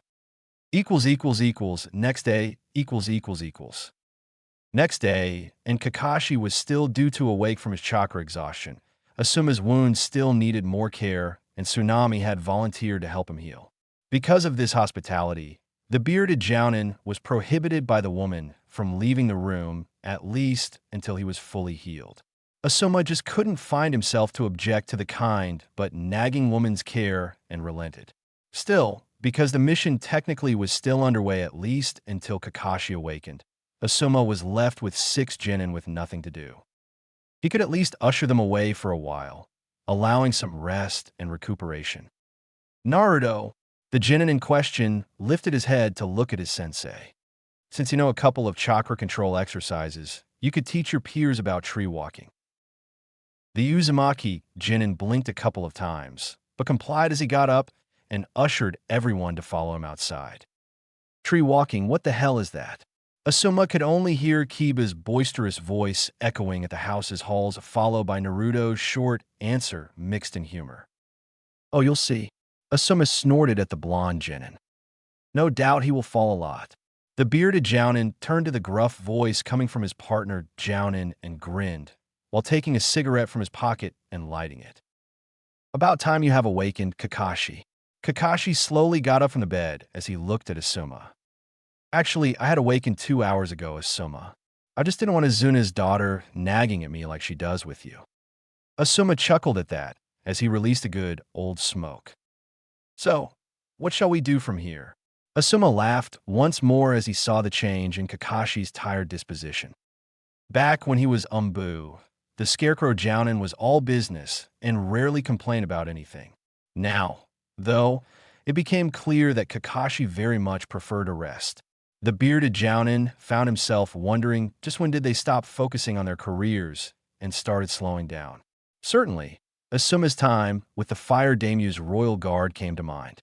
He knew that Kakashi had his fair share of bad experiences as well. Not sure, though I'm afraid to say that our good friend Zabuza is still amongst the living. Asuma's cigarette fell slightly as Kakashi confirmed his own suspicions. And now we can assume that he will not face us alone next time. Asuma took a long drag from his cigarette before throwing it away. He was already regretting continuing this mission. Uzumaki Naruto was busy taking a seat by the clearing close to Tazuna's house while he observed the other 5 genin going about their respective tree walking training. Well, 6 if you count Akamaru. Naruto had given Team 7 a quick explanation about chakra control and the exercise they would be performing. Sakura offered her own 2 cents about the more theoretical applications of chakra, and even went as far as to supply her teammates with an explanation about the usage of chakra in ninjutsu and genjutsu. Hinata and Shikamaru had already began this training before, and Sasuke looked to be more in tune with the exercise concept, though he even used a Sharingan to copy Naruto's demonstration. Of course, that alone wouldn't help Sasuke much, considering that Naruto had way more chakra than him. Once the explanations were over, Naruto asked everyone to pick a tree and mark their progress with a kunai. As such, he took a nice relaxing seat by the clearing as he heard the continuous sounds of an angered Kiba falling on his but followed by his dog. Sasuke and Shikamaru, amongst the male genin, were still due to reach significant heights, and Naruto could see that the stubborn Uchiha was still using his Sharingan. Doing so would deplete his reserves at a much faster rate, rendering the exercise useless. Though, differently from Kiba, at least Sasuke would flip his body as soon as his feet lost contact with the tree and he would land on his feet. As far as Shikamaru was concerned, Naruto understood that the genius Nara had a unique way of learning a technique. He would go about understanding the functionality of his own chakra flowing through his own tenketsu, instead of simply attempting numerous times until he was successful. Also, unlike Naruto's own attempts under Nidame's guidance, Shikamaru wasn't in any hurry to accomplish this exercise. "Well, this was easy, Naruto, and you made it sound hard." The genin in question turned to Sakura's tree and saw the pink-haired genin boast about her accomplishment. Kiba snarled at his companion, reaching the top before he did. Hinata was next to Sakura's tree and was also on the verge of reaching the top. "Hinata, Sakura, excellent job. Sakura, from what I can see, your chakra control is the best because of your small chakra reserves." The pink-haired genin frowned at the jab, but kept listening. "You could go up and down the tree using chakra until you run out. That is a fine way to increase your chakra capacity." Sakura released a sigh at that, before doing as commanded. She turned to see Sasuke, noticing her improvement, and that alone gave an inspiration and drive for her to try harder. Naruto, then, turned to Hinata, who had scratched the tree quite high before flipping her body and landing on the ground safely. She was about to go once more when Naruto approached her.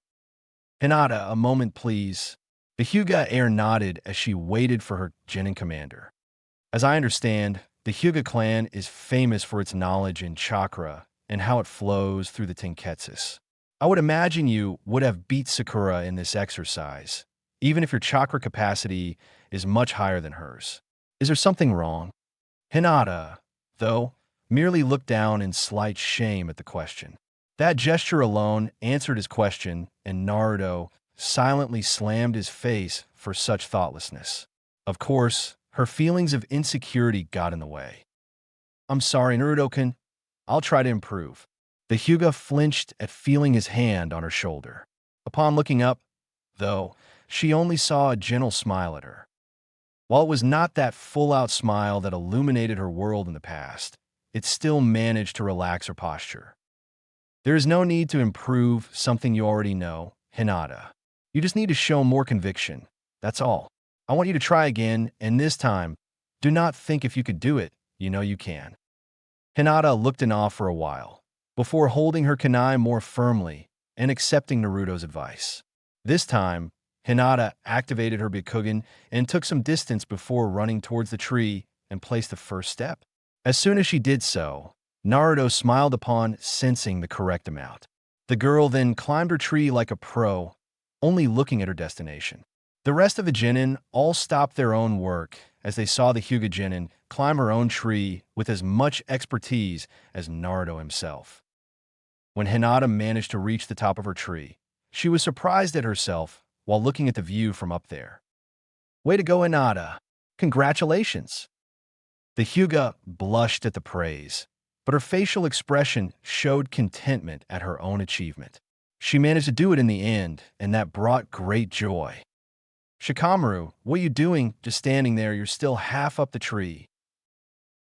Hinata couldn't help but smile in elation at the other member from their team, complaining as she got back down and got close to Naruto. "On Naruto-kun, is there something else I can do while the rest finish their exercise?" Naruto then turned to the smiling Hyuga and nodded. "Sure, why don't you rest a bit, and then I'll teach you how to do water walking. Actually, I believe that Sakura could join us as well." Naruto then went to the male genin team, while Hinata took a seat at her tree. Sasuke was still struggling somewhat. Kiba was barely doing so, and Shikamaru had called it quits for today, much to Naruto's complaint. Well, Shikamaru would learn at his own pace, and if he wanted help, he could ask either Naruto or Soma. Naruto then turned to Sasuke as the Uchiha kept on looking at the tree, almost like he was looking at Itachi. It was quite visible what his problem is. "Huh, you can't be angry like this, Sasuke." The Uchiha turned to Naruto. You need to focus on the exercise, focus on your chakra, and feel how it flows through your tenketsu. You will tire up if you keep like this, you too, Kiba. Boy, who do you think you are? Naruto sighed, and then turned to Sasuke with a smile. Well, you can look at your teammate and do the opposite. The blonde then turned to Hinata and Sakura. Hinata, Sakura, I think I saw a small lake nearby. The next step of chakra control is water walking, and you two are more advanced in that regard. Follow me. The two girls nodded and followed the blonde genin, leaving the male genin alone in the clearing, with Shikamaru on the ground taking a nap, while Kiba and Sasuke used their stamina to finish the exercise. Back into Zuna's house It was already nighttime when the teams gathered at the table for dinner.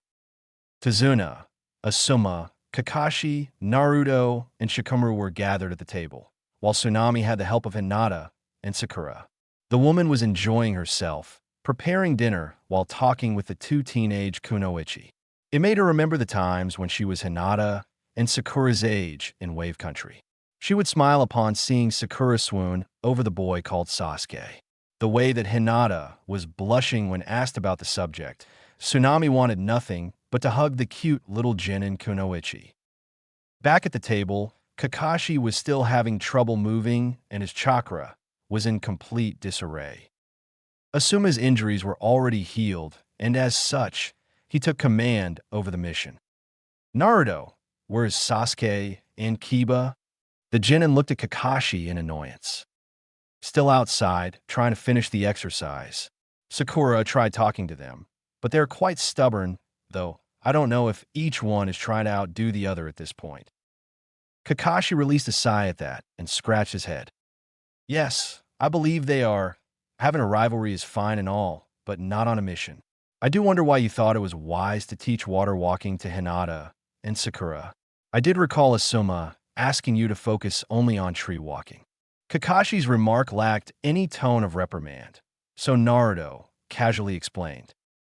Seeing as they finished tree walking in record time, I figured that water walking would benefit them, plus Sakura needs to increase her chakra capacity. Naruto was highly impressed by both women's knowledge of both the theoretical and practical applications of chakra, up to the point that they had managed to not sink in their first attempt. By the end of the day, both had already managed to stand on top of the water by dully regulating their chakra. By his estimate, it would take 2 more days for them to finish. I see. Next time, please run by either me or Asuma before teaching them anything this advanced. Naruto merely nodded, before accepting a bowl from Hinata. Once everyone took a seat, Asuma cleared his throat to gather everyone's attention. Well, I was hoping that Kiba and Sasuke were here to hear this, but they will hear later. It appears that you're right, Shikama. The Nara genin mumbled at that, as Asuma continued. We have reason to believe that Zabuza is still alive. The news came as a punch in the gut for Tazuna and Tsunami, as well as Hinata and Sakura. At this point, Naruto learned never to question Shikamaru. But Sensei, how is that possible? Kakashi-sensei did check him for a pulse. Sakura questioned as she took a seat close to Hinata.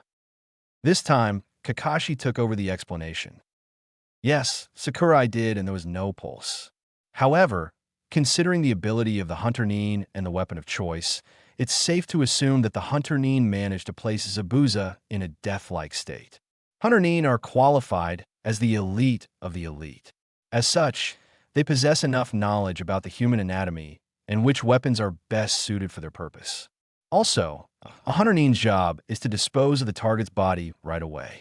However, he instead took Zabuza's body away. The explanation made everyone's mood shift negatively, especially Tazuna and Tsunami, who were specifically targeted by the business magnate Gatu. Everyone was surprised when the door opened abruptly as a beaten Kiba and Sasuke walked inside. In no time, both genin ran towards their respective seats and ravaged their respective bowls. I take it the two of you managed to finish the exercise.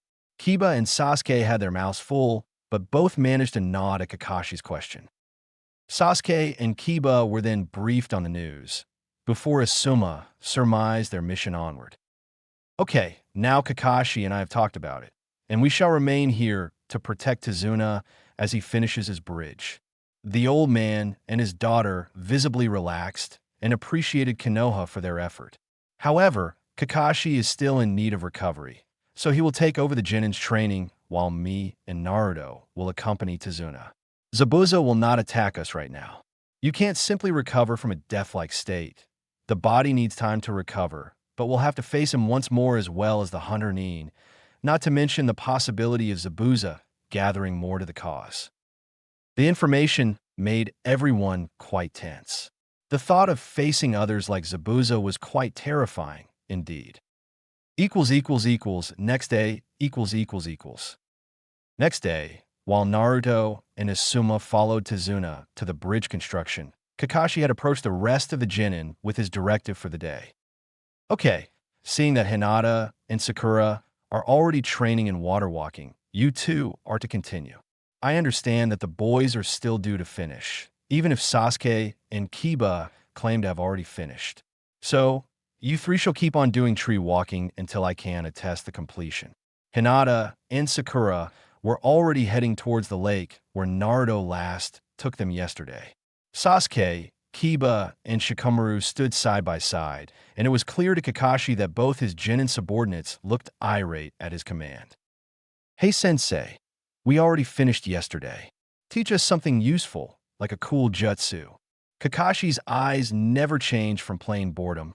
However, Kiba, I do believe that Naruto had explained to you all the importance of chakra control, but I can repeat it. The Scarecrow Jounin stopped talking once the Inuzuka complained once more. Yeah, a good chakra control is adamant for using ninjutsu and stuff blah blah, but we did finish. The Jounin sighed, half hoping that Sasuke wasn't of the same mind as Kiba. Debatable, considering that your chakra reserves were almost depleted last night. Having almost none to control isn't the same as finishing the chakra control exercise. Now continue. True to Kakashi's theory, Kiba attempted to show off and run towards one of the trees and then go all the way towards the top, until his feet slipped and the Inuzuka at least managed to flip in midair and land on his feet. Sasuke, for his part, cursed, having to perform this kami-forsaken exercise one more day. Shikamaru, for his part, looked at his tree with both hands inside his pocket before he began his own climb, placing one foot after the other. Only this time he was able to walk all the way to the top. Kakashi couldn't help but sweat drop at the lazy display. The kid could really put more effort into it, but then Shikamaru wouldn't be called a Nara. Well, nice job, Shikamaru. It looks like you mastered it. Feel free to practice your family's ninjutsu if you wish. I also understand from Asuma that you're studying Jinjutsu. If you want any help, please ask. The Nara genius nodded and took a seat by the tree before picking up the Jinjutsu scroll that Asuma gave him. With Naruto . While the Genin were training, Asuma and Naruto were at the construction site, while they observed Tazuna and his crew at work. Along the way, Naruto saw the condition of the country and frowned in concern. After seeing it, his respect for the old man rose. Tazuna may have lied to Konoha about the mission, but he at least had good intentions in mind. While he was observing, Asuma was busy taking a seat on a bench nearby. He was relaxing himself while taking a smoke. His eyes then landed on his blonde Genin in charge. Hey Naruto, come here for a second.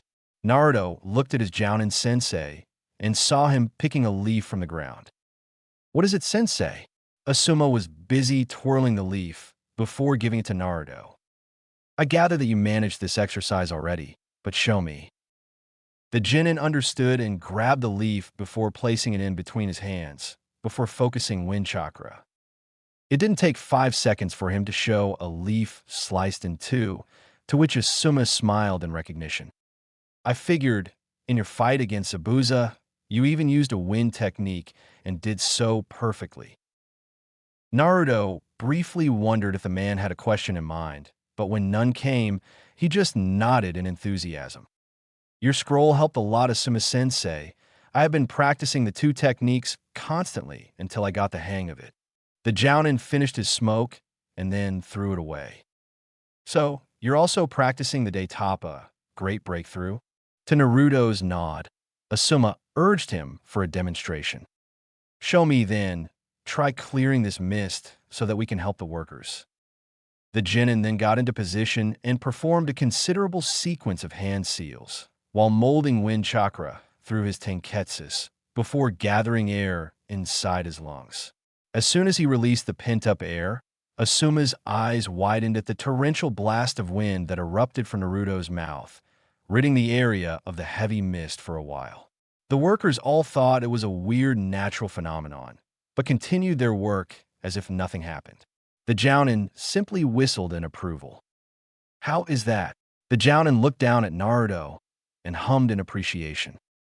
Good, better than I thought, though you took a bit longer on that hand seal sequence. Keep on practicing. It will be easier once you finish the second wind chakra exercise, but that will have to wait for a while. The Genin nodded, not bothering to point out that he had already finished the second exercise and performed the techniques a couple more times, while Asuma turned to watch the crew at work. Tizuna's house ===. At the end of the day, Naruto and Asuma walked inside the house, only to hear the ramblings of a child directed at the members from Konoha. Why are you all trying so hard? In the end, Gato will murder you all. Tizuna saw his grandson, Inari, screaming at the shinobi from Konoha and ushered him to stop antagonizing them. What's the point, Gigi? In the end, everyone who tries to stand against Gato dies. The boy visibly complained once Tsunami scolded him and sent the boy to his room. Tizuna looked at the boy's back in sadness. I apologize for his behavior, everyone. Inari was such a sweet boy, very energetic. Tsunami looked down as she had no more tears left in her eyes because of what happened. It all changed after he witnessed his father being killed by Gata's goons. The bridge I am building represents the hope of Wave Country. Without it, our county has no connection to the mainland, and Gatu controls the ports and harbor in the area, not to mention connections in the Waterlord's office. This bridge is our only chance to save this country. After that, no word offering was needed, and Tsunami went back into the kitchen to fix dinner. Naruto was then seen walking through the house corridor before he heard the noise of a child crying.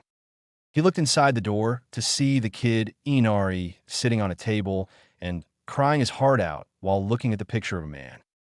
Excuse me, can I come inside?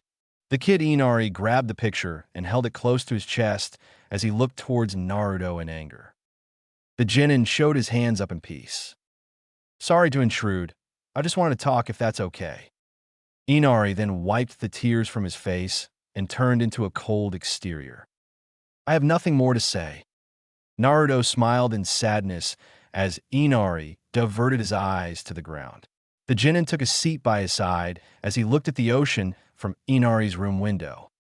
This picture is from your father, right? Tizuna told us about what happened to him. Inari flinched for a second as tears threatened to come back, but he held it in. Like I tried telling you all, Tusen also tried standing against Gatu. He was killed right in front of me. Tusen was stupid like you all are. Naruto's face was passive as he heard Inari vent. Hinata was passing by the very same hallway and looked inside Inari's room to see Naruto talking to the kid. She stood there, observing the two boys talking. Her eyes almost watered as she heard the next words coming from Naruto's mouth. Also, those deep blue eyes of his still held the same amount of confidence. Well, I don't know about us, but in my eyes, your father was a hero. Inari looked up at the blonde Genin in surprise, and Hinata smiled at the scene. The fact that your father faced the adversity of this Gatu with nothing but his bare arms, that showed courage above all else. It showed that he stood for what's right in the end. Inari fought hard and all, but he was still a 6-year-old kid that missed his father. And Naruto's words made him remember his old man's words. Naruto only smiled, though, as he held Inari in a hug as the kid cried in his chest. You know, I grew up an orphan, so I never met my parents. Inari looked up in surprise as Naruto smiled at him. I would have liked to hear that my father was a hero just like your father was. As a matter of fact, I somehow know in my heart that he was. Hinata looked quite saddened at Naruto's testimony, and it made her remember her mother, who died giving birth to Hinata's sister. Still, Hinata could see that Inari had stopped crying and was paying close attention to Naruto's words. You really think my father was a hero? There was hope in his voice as he waited for Naruto's response. Is there any doubt, Inari? The kid then smiled and nodded. Now, I need to do some training, but anytime you want someone to talk to, I'm here okay. The kid nodded happily, and Naruto turned towards the door to leave the room. By this time, Hinata was already downstairs with a content smile on her face as she remembered the look on Naruto's face. It was times like these that she still remembered the old Naruto, the one who would brighten her world, the one who gave her confidence to march forward. Equals with Naruto equals. After talking to Inari, a quieter Naruto went downstairs and said to Asuma that he would do some training before dinner. As he left the house and walked towards a more secluded clearing, Naruto pondered about his parents. Naruto was speaking from the heart when he said that his father was a hero, though every time he asked the Sandaime about it, the man would say that he didn't know. Though Naruto already knew that Sarutobi Hiruzen hid the information about the Kyuubi from him, so it stood to reason that the pattern would be the same regarding his parents. It was the only explanation, considering the boy's status as a Jinchuriki. Being a person of interest to Konoha, there was simply no way the Sandaime would know everything about him. A long sigh was released from his mouth as he found a nice enough clearing covered by a heavy mist. Once he stood in the middle of the clearing, Naruto closed his eyes and focused on the ram seal to train his water manipulation training. Focusing on the Nidaime's words and the feeling of water through his tenketsus, Naruto's senses extended to the molecules in the air around him. This land had a high concentration of humidity, being close to the sea, so Naruto's capabilities doubled. In this place, he realized that he needed less time to mold the necessary chakra for his techniques. So engrossed was he in his training that a person wearing a pink kimono with long straight hair approached the clearing with Naruto none the wiser. Oh, I'm sorry, I didn't know that someone was here. Naruto's eyes opened fast as he relinquished control from his jutsu immediately.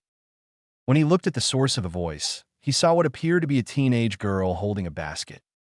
Naruto went into high alert, considering that he didn't sense this person approaching, though he could barely feel a chakra network, so it could be a civilian. Who are you? And what are you doing here?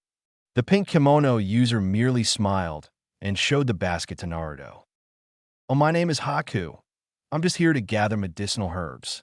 Naruto approached what appeared to be a girl and looked inside the basket to see slices of plants. I see, so you're a healer then?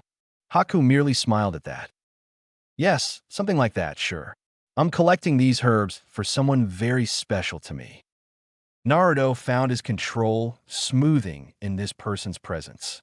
He couldn't feel any animosity or killing intent whatsoever. Well, do you need any help, or are you finished collecting? Haku merely smiled in appreciation. I appreciate it, but I got everything I needed. The blonde nodded and was about to turn and leave when Haku noticed the headband. Say, are you a shinobi? I recognized the headband. I am. Name's Naruto. Nice to meet you, Haku. A pleasure to meet you as well, Naruto-kun. So, what are you doing here, if I may ask? Naruto debated on what to say at first, but answered. Training, that's all. I need to become stronger after all. Haku looked doubtful at that as he casually observed. Why? You already look strong enough. Is there a reason you need to become stronger? The Konoha Genin looked startled at the question, never once debating with himself the reason for it. Getting recognition, being one step closer to becoming Hokage, those would be the answers he would have given before meeting with the Nidaime Hokage and getting trained under him. The man was ruthless in all the lessons he passed on to Naruto, but one of them really stuck to the Genin, which actually was the last words he had spoken before vanishing. Naruto, use the skills I taught you and the ones you will learn to protect Konohagakure. The genin then looked at Haku with enough confidence to state the same thing. I need to be stronger in order to protect my village and everyone in it. Haku looked surprised at his answer before smiling back at Naruto. Oh, then you are indeed strong, Naruto-kun. When a person has something precious they want to protect, that's when they can truly become strong. Naruto looked deeply at Haku's eyes and found himself thinking about the words of wisdom he had just heard. Haku then got up from the ground with the basket in his arms and walked away, leaving the pensive Naruto in the middle of the clearing. Naruto then turned to see Haku leaving and couldn't help but smiled deeply at those words that were now recorded in his mind. The blonde was so far engrossed in his thinking that he didn't see Sasuke approach right after Haku left, saying it was time for dinner. Next day, As soon as Kakashi was fully healed, the team stood in front of Tezuna's house together with Inari and Tsunami.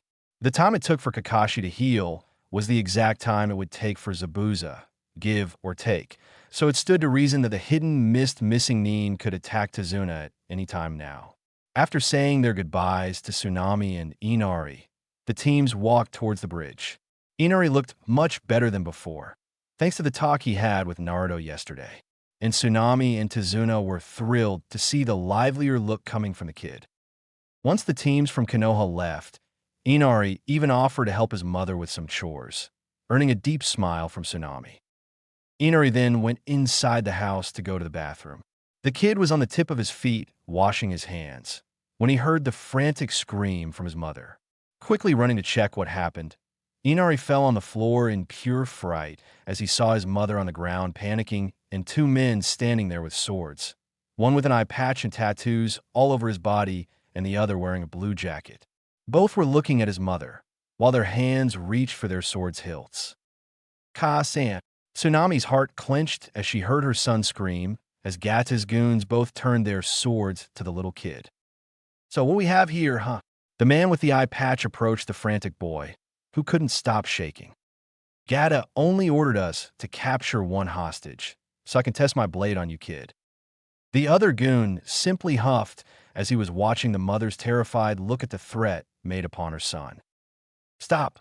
If you dare to even touch him, I'll bite my tongue and kill myself. You want a hostage, don't you?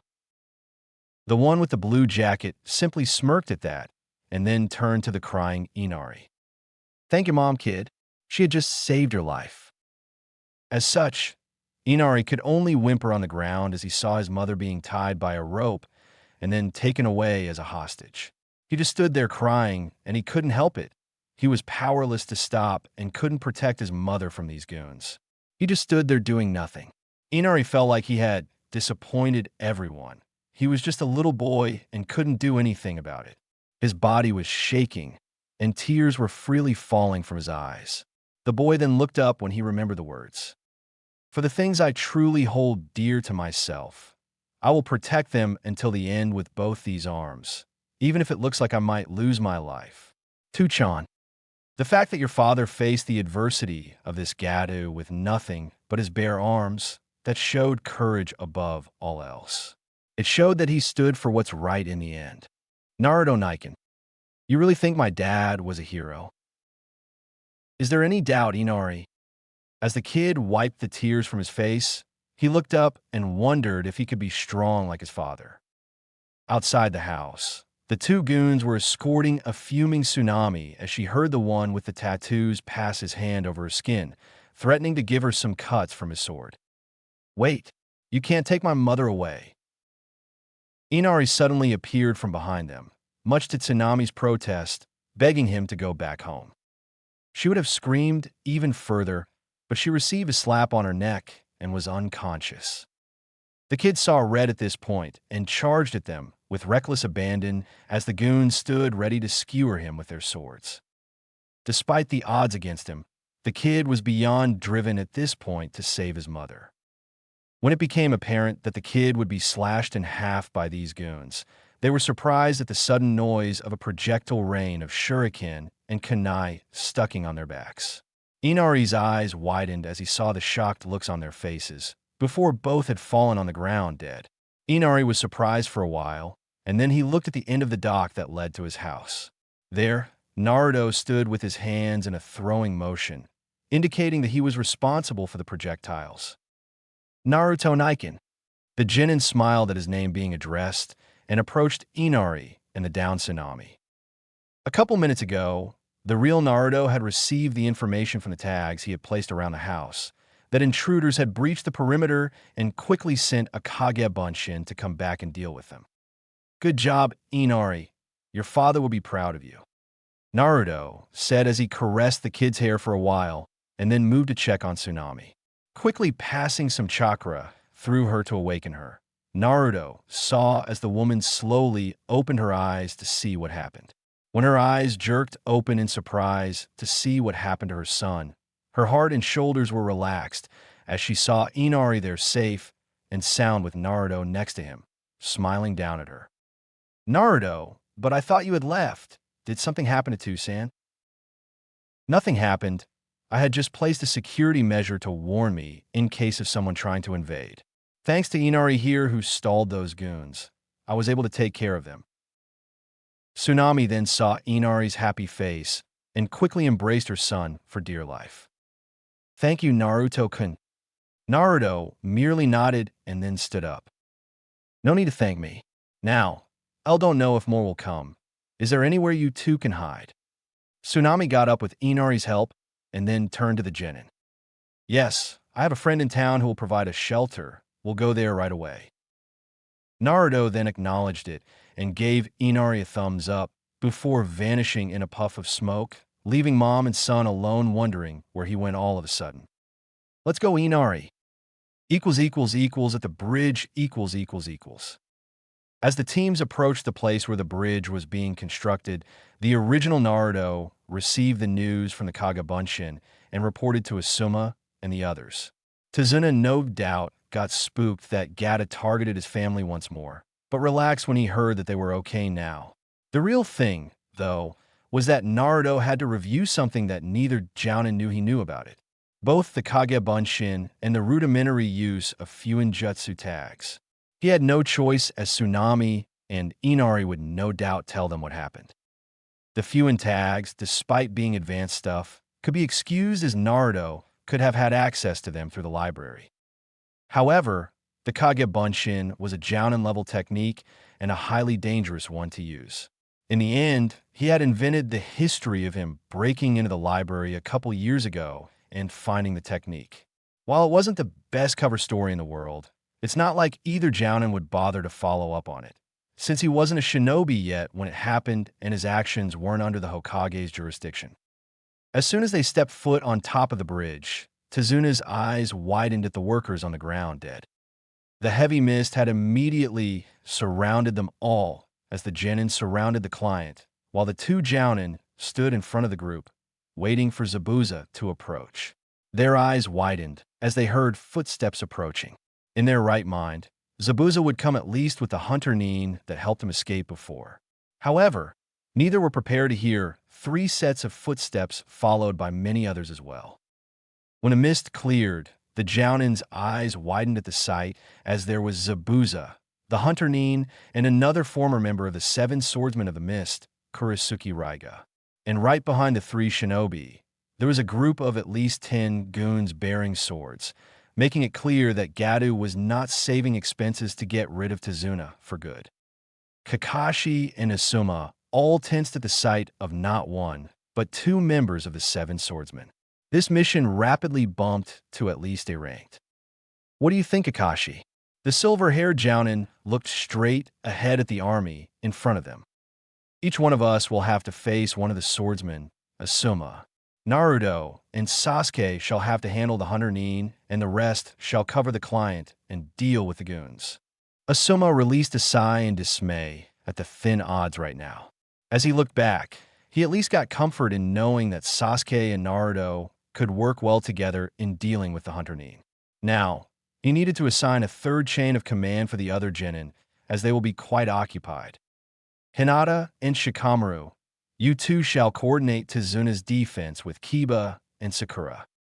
The rest of the genin nodded and immediately formed the Manji formation around Tazuna. Zabuza and Raiga, for their part, were busy conversing with each other. "Oi, Zabuza, what's the deal here?" Zabuza looked at his comrade in arms and hummed in annoyance. "The copycat Sharingan, no Kakashi is mine. You can deal with Sarutobi as Soma." Raiga showed his full smirk before releasing his Kiba swords and charged them with electricity. Within seconds, the Jounin level shinobi all got into their respective battles. The goons had charged straight at the client and met resistance from the other genin, leaving the Hunter Nin to face Naruto and Sasuke in the middle of the bridge. The two genin stood side by side, and Naruto noticed that Sasuke already had his Sharingan on as he observed the Hunter Nin.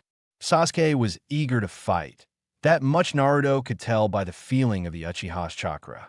The blonde surprised Sasuke as he crossed his arms.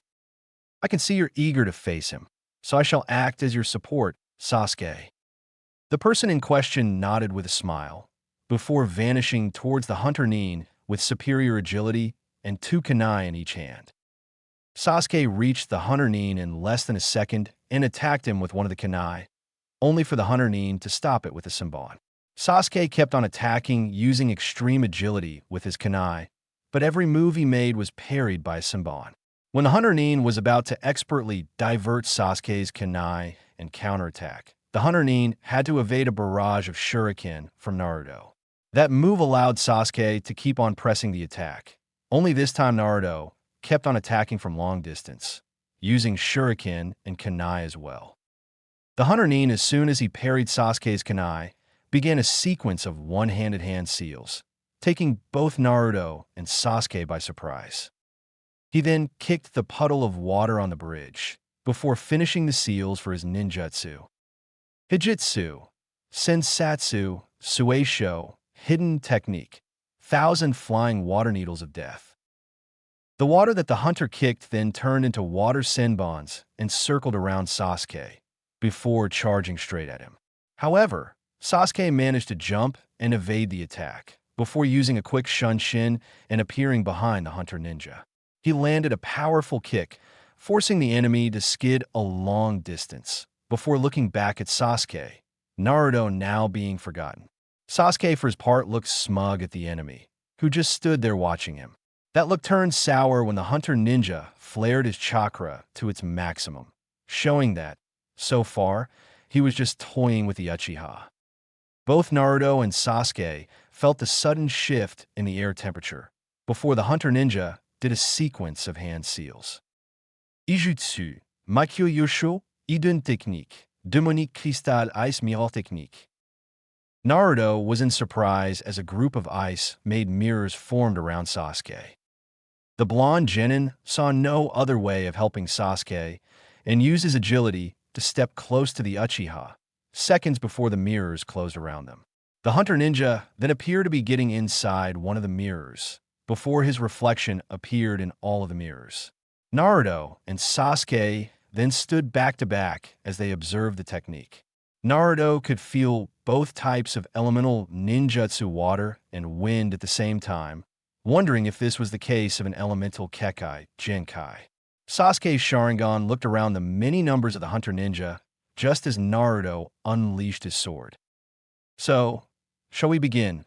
Allow me to show you my real speed." Naruto and Sasuke were both being bombarded left and right with Senbon, though their agility and Sasuke's Sharingan allowed them to either block or dodge. Because of this, the hunter shinobi increased the speed of the Senbon, this time drawing first blood from the genin. Sasuke took advantage of Naruto being targeted and used his fireball technique to melt the ice mirrors, but to no avail. "You would need a stronger technique to do that, Uchiha. Now, I'm afraid I can't waste time with you. Zabuza-sama needs me." The hunter shinobi then targeted Sasuke, treating him like a pincushion. However, Naruto increased his speed and parried most of the projectiles. Sasuke took the opportunity granted by Naruto's defense and attacked the hunter ninja with fire-based ninjutsu. The hunter saw the attack coming and increased his speed before getting back inside the protection of the mirrors. The same pattern kept on going. Haku would attack Sasuke, and Naruto blocked the Senbon, allowing Sasuke's Sharingan to pinpoint Haku's position to use a fire attack in retaliation. One fireball even managed to singe the Hunter Nin's leg, and Sasuke kept on the offensive, counting on Naruto's protection as well as his own agility. Because of this, the hunter decided to use other attacks as well while keeping the mirrors active.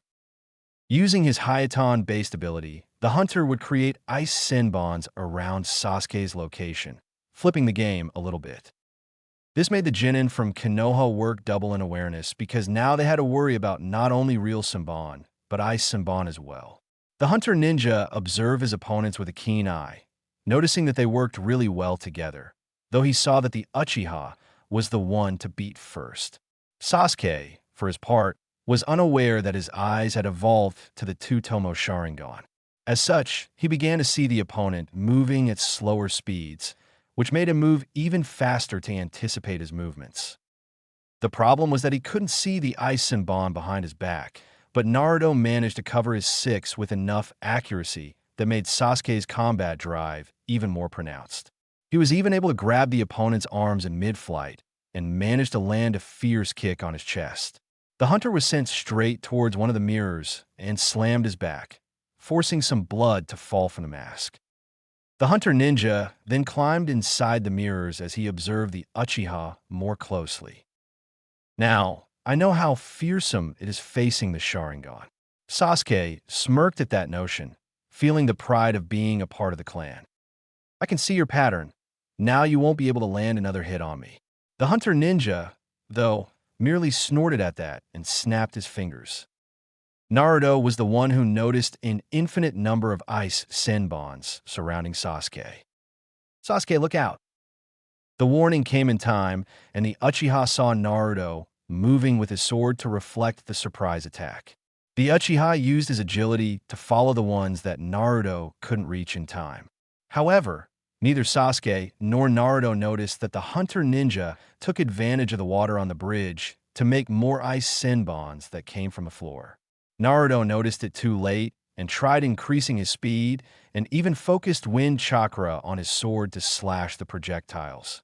A couple of them ricocheted, however, from his protection and ended up piercing Sasuke's neck, earning a violent scream in pain from the Uchiha before he succumbed to it and fell on the ground. Naruto was still parrying the needles coming his way before looking at the downed Uchiha. Naruto then went close to Sasuke and checked him up for a while. He is dead. There is no need to mourn him because you'll be next. The blonde could feel, though, Sasuke's chakra circling through his tenketsu. I'd gather you did the same as you did with Zabuza, placing Sasuke in a death-like state. The hunter ninja then looked at Naruto more seriously, who cracked his knuckles and neck. I guess I can let myself loose with you now. Asuma x Raiga ===. Kakashi and Zabuza both met in the middle with Zabuza's sword and Kakashi's kunai battling for dominance. The Sharingan made it impossible for Zabuza to focus on ninjutsu, so he battled against Kakashi in close range. While Kakashi was able to anticipate Zabuza's movements, the swordsman was taking advantage of the heavy mist. He was more used to this terrain than the Konoha Jounin, so the fight was more even. Also, Asuma and Raiga danced with each other as Asuma's wind chakra knives battled against Raiga's lightning kiba swords in a show of sparks. When Zabuza told me about facing you, Asuma Surtobi, I was quite eager. The bearded Jounin grunted as he managed to get behind Raiga's guard and swing his right-hand knife laced with wind chakra, but Raiga evaded. When I kill you, I will receive a suitable bounty, and then I shall give you a proper burial, Raiga said, before lifting both swords above his shoulder and crossed them, before focusing lightning chakra and gathering a ball of lightning to be hurled at the Jounin. Asuma, though, merely evaded the attack and charged, keeping the fight in close range. The two Jounin shinobi clashed weapons once more, but Asuma had the superior element and negated Raiga's lightning kiba before landing a fierce kick at Raiga's stomach, sending the swordsman skidding backwards. Asuma wasted no time and made hand seals, while his twin knives spinned in front of him. Katon Hazakisho, fire release, ash pile burning technique. Asuma then unleashed from his mouth a cloud of smoke towards Raiga. As soon as the ash smoke enveloped the enemy, Asuma clicked his teeth, igniting the smoke, which then turned into a torrential blast. Raiga, however, used a simple water barrier around his body and emerged from the blast to attack Asuma. The bearded Jounin was surprised when Raiga used lightning jutsu and enveloped himself in the energy. Asuma then focused more wind chakra, and his knives extended to become close to a sword's length in wind chakra to block Raiga's attack. Once more, the Element One and Asuma managed to nullify Raiga's lightning armor. As a result, Raiga received a couple of slashes on his arms and torso. You can't win this fight with lightning, Raiga. The swordsman cursed and used Kirigakure no Jutsu to use the mist in his favor. Asuma frowned as Raiga vanished just like Zabuza. I guess you're right, Sarutobi Asuma. Then, I shall change strategy. His voice echoed in the clearing, and Asuma stood with his knives laced in wind chakra, waiting for an attack. He extended his chakra in order to feel where the attack would come, when the bearded Jounin's eyes widened. He looked backwards at the genin facing Gada's goons while protecting Tazuna and saw Raiga appear behind the client. Working fast, Asuma placed his knives inside the kunai holster and made a sequence of hand seals, before placing both hands close to his mouth horizontally. This technique needed to be aimed properly, or else he would accidentally hit the client instead. Futon Fujin no Jutsu, wind release, dust cloud technique. From Asuma's mouth, a high-velocity wind surged, containing dust particles. Raiga had only 1 second to try and place his kiba swords in front of him to protect himself from the blast. The hit caused great pain in Raiga because his element was lightning, thus weak against wind-based techniques. Asuma kept on the offensive, taking the opportunity and picked up his knives once more and laced it with wind chakra before piercing Raiga's chest. Asuma looked at the enemy bleeding from his mouth, and it appeared to be the killing blow, before Raiga smiled and turned into water. Asuma cursed, seeing that he must have replaced himself with a water bunshin at the last moment. Asuma then blocked Raiga's kiba, swords that came from his back. Yes, indeed, you don't disappoint, Sarutobi Asuma. I shall give you my strongest technique now. Asuma cursed and once more slashed Raiga's body, who was another water bunshin. He then felt a strong surge of chakra close to him and saw Raiga lift his kiba, swords up in the sky, and received lightning from the dark clouds, before his body once more was enveloped in a lightning armor. Raiga then began to spin his body fast. The element began to grow in a vortex of wind upward. Asuma's eyes widened as he saw the vortex of wind shift into a dragon's head, heading straight to the bearded Jounin. The result was like Asuma was hit by a lightning bolt that came from the sky. Raiga then approached the place where the Jounin was hit, and he smirked upon seeing the downed Jounin on the ground. Raiga was sure to finish the bearded Jounin when he flinched and looked down to see a wind chakra sword piercing his back and emerging at his chest. Raiga had barely enough time in his life to turn and see Asuma behind him, while the one on the ground vanished in a cloud of smoke. Kage Bunshin. Asuma just smirked with a nod at Raiga's guess.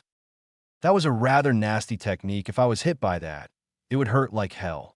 Raiga then fell on the ground, dead. Uftasurikoin, Naruto. So, you were waiting for your partner to get taken care of before showing your true skills. Haku was still inside the mirrors as he eyed the genin. For a minute, the hunter ninja actually thought that he had seen a kindred spirit in Naruto.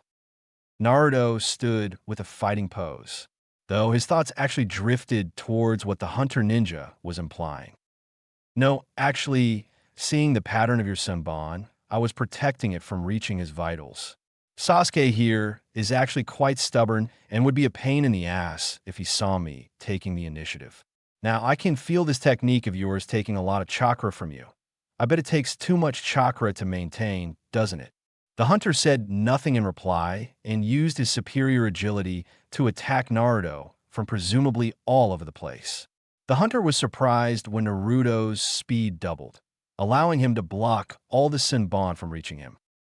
I see that you're indeed faster than before, but won't be enough to stop me. Naruto flinched as his eyes followed the hunter, leaving one mirror and landing on the other using speeds even superior to his own. The Senbon had even increased in speed, making it difficult to block them all.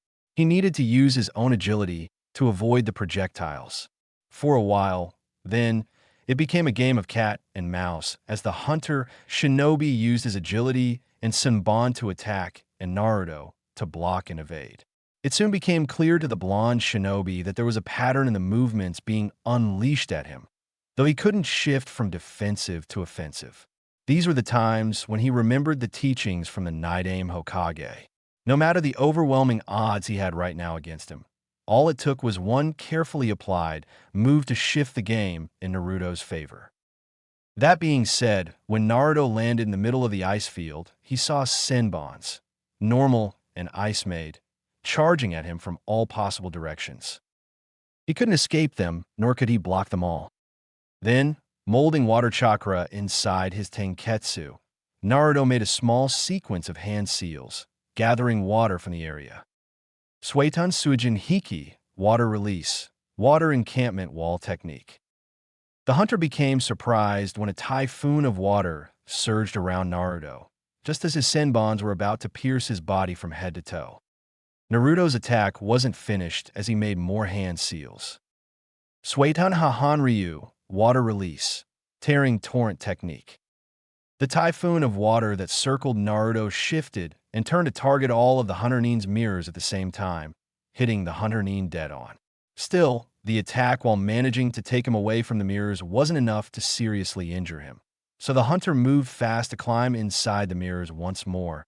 However, he had to dodge as soon as Naruto appeared in front of him with his sword surrounded by wind chakra.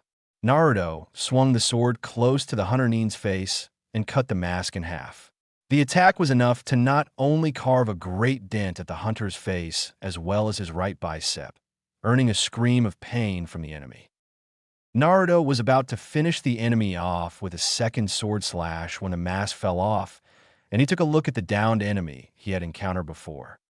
But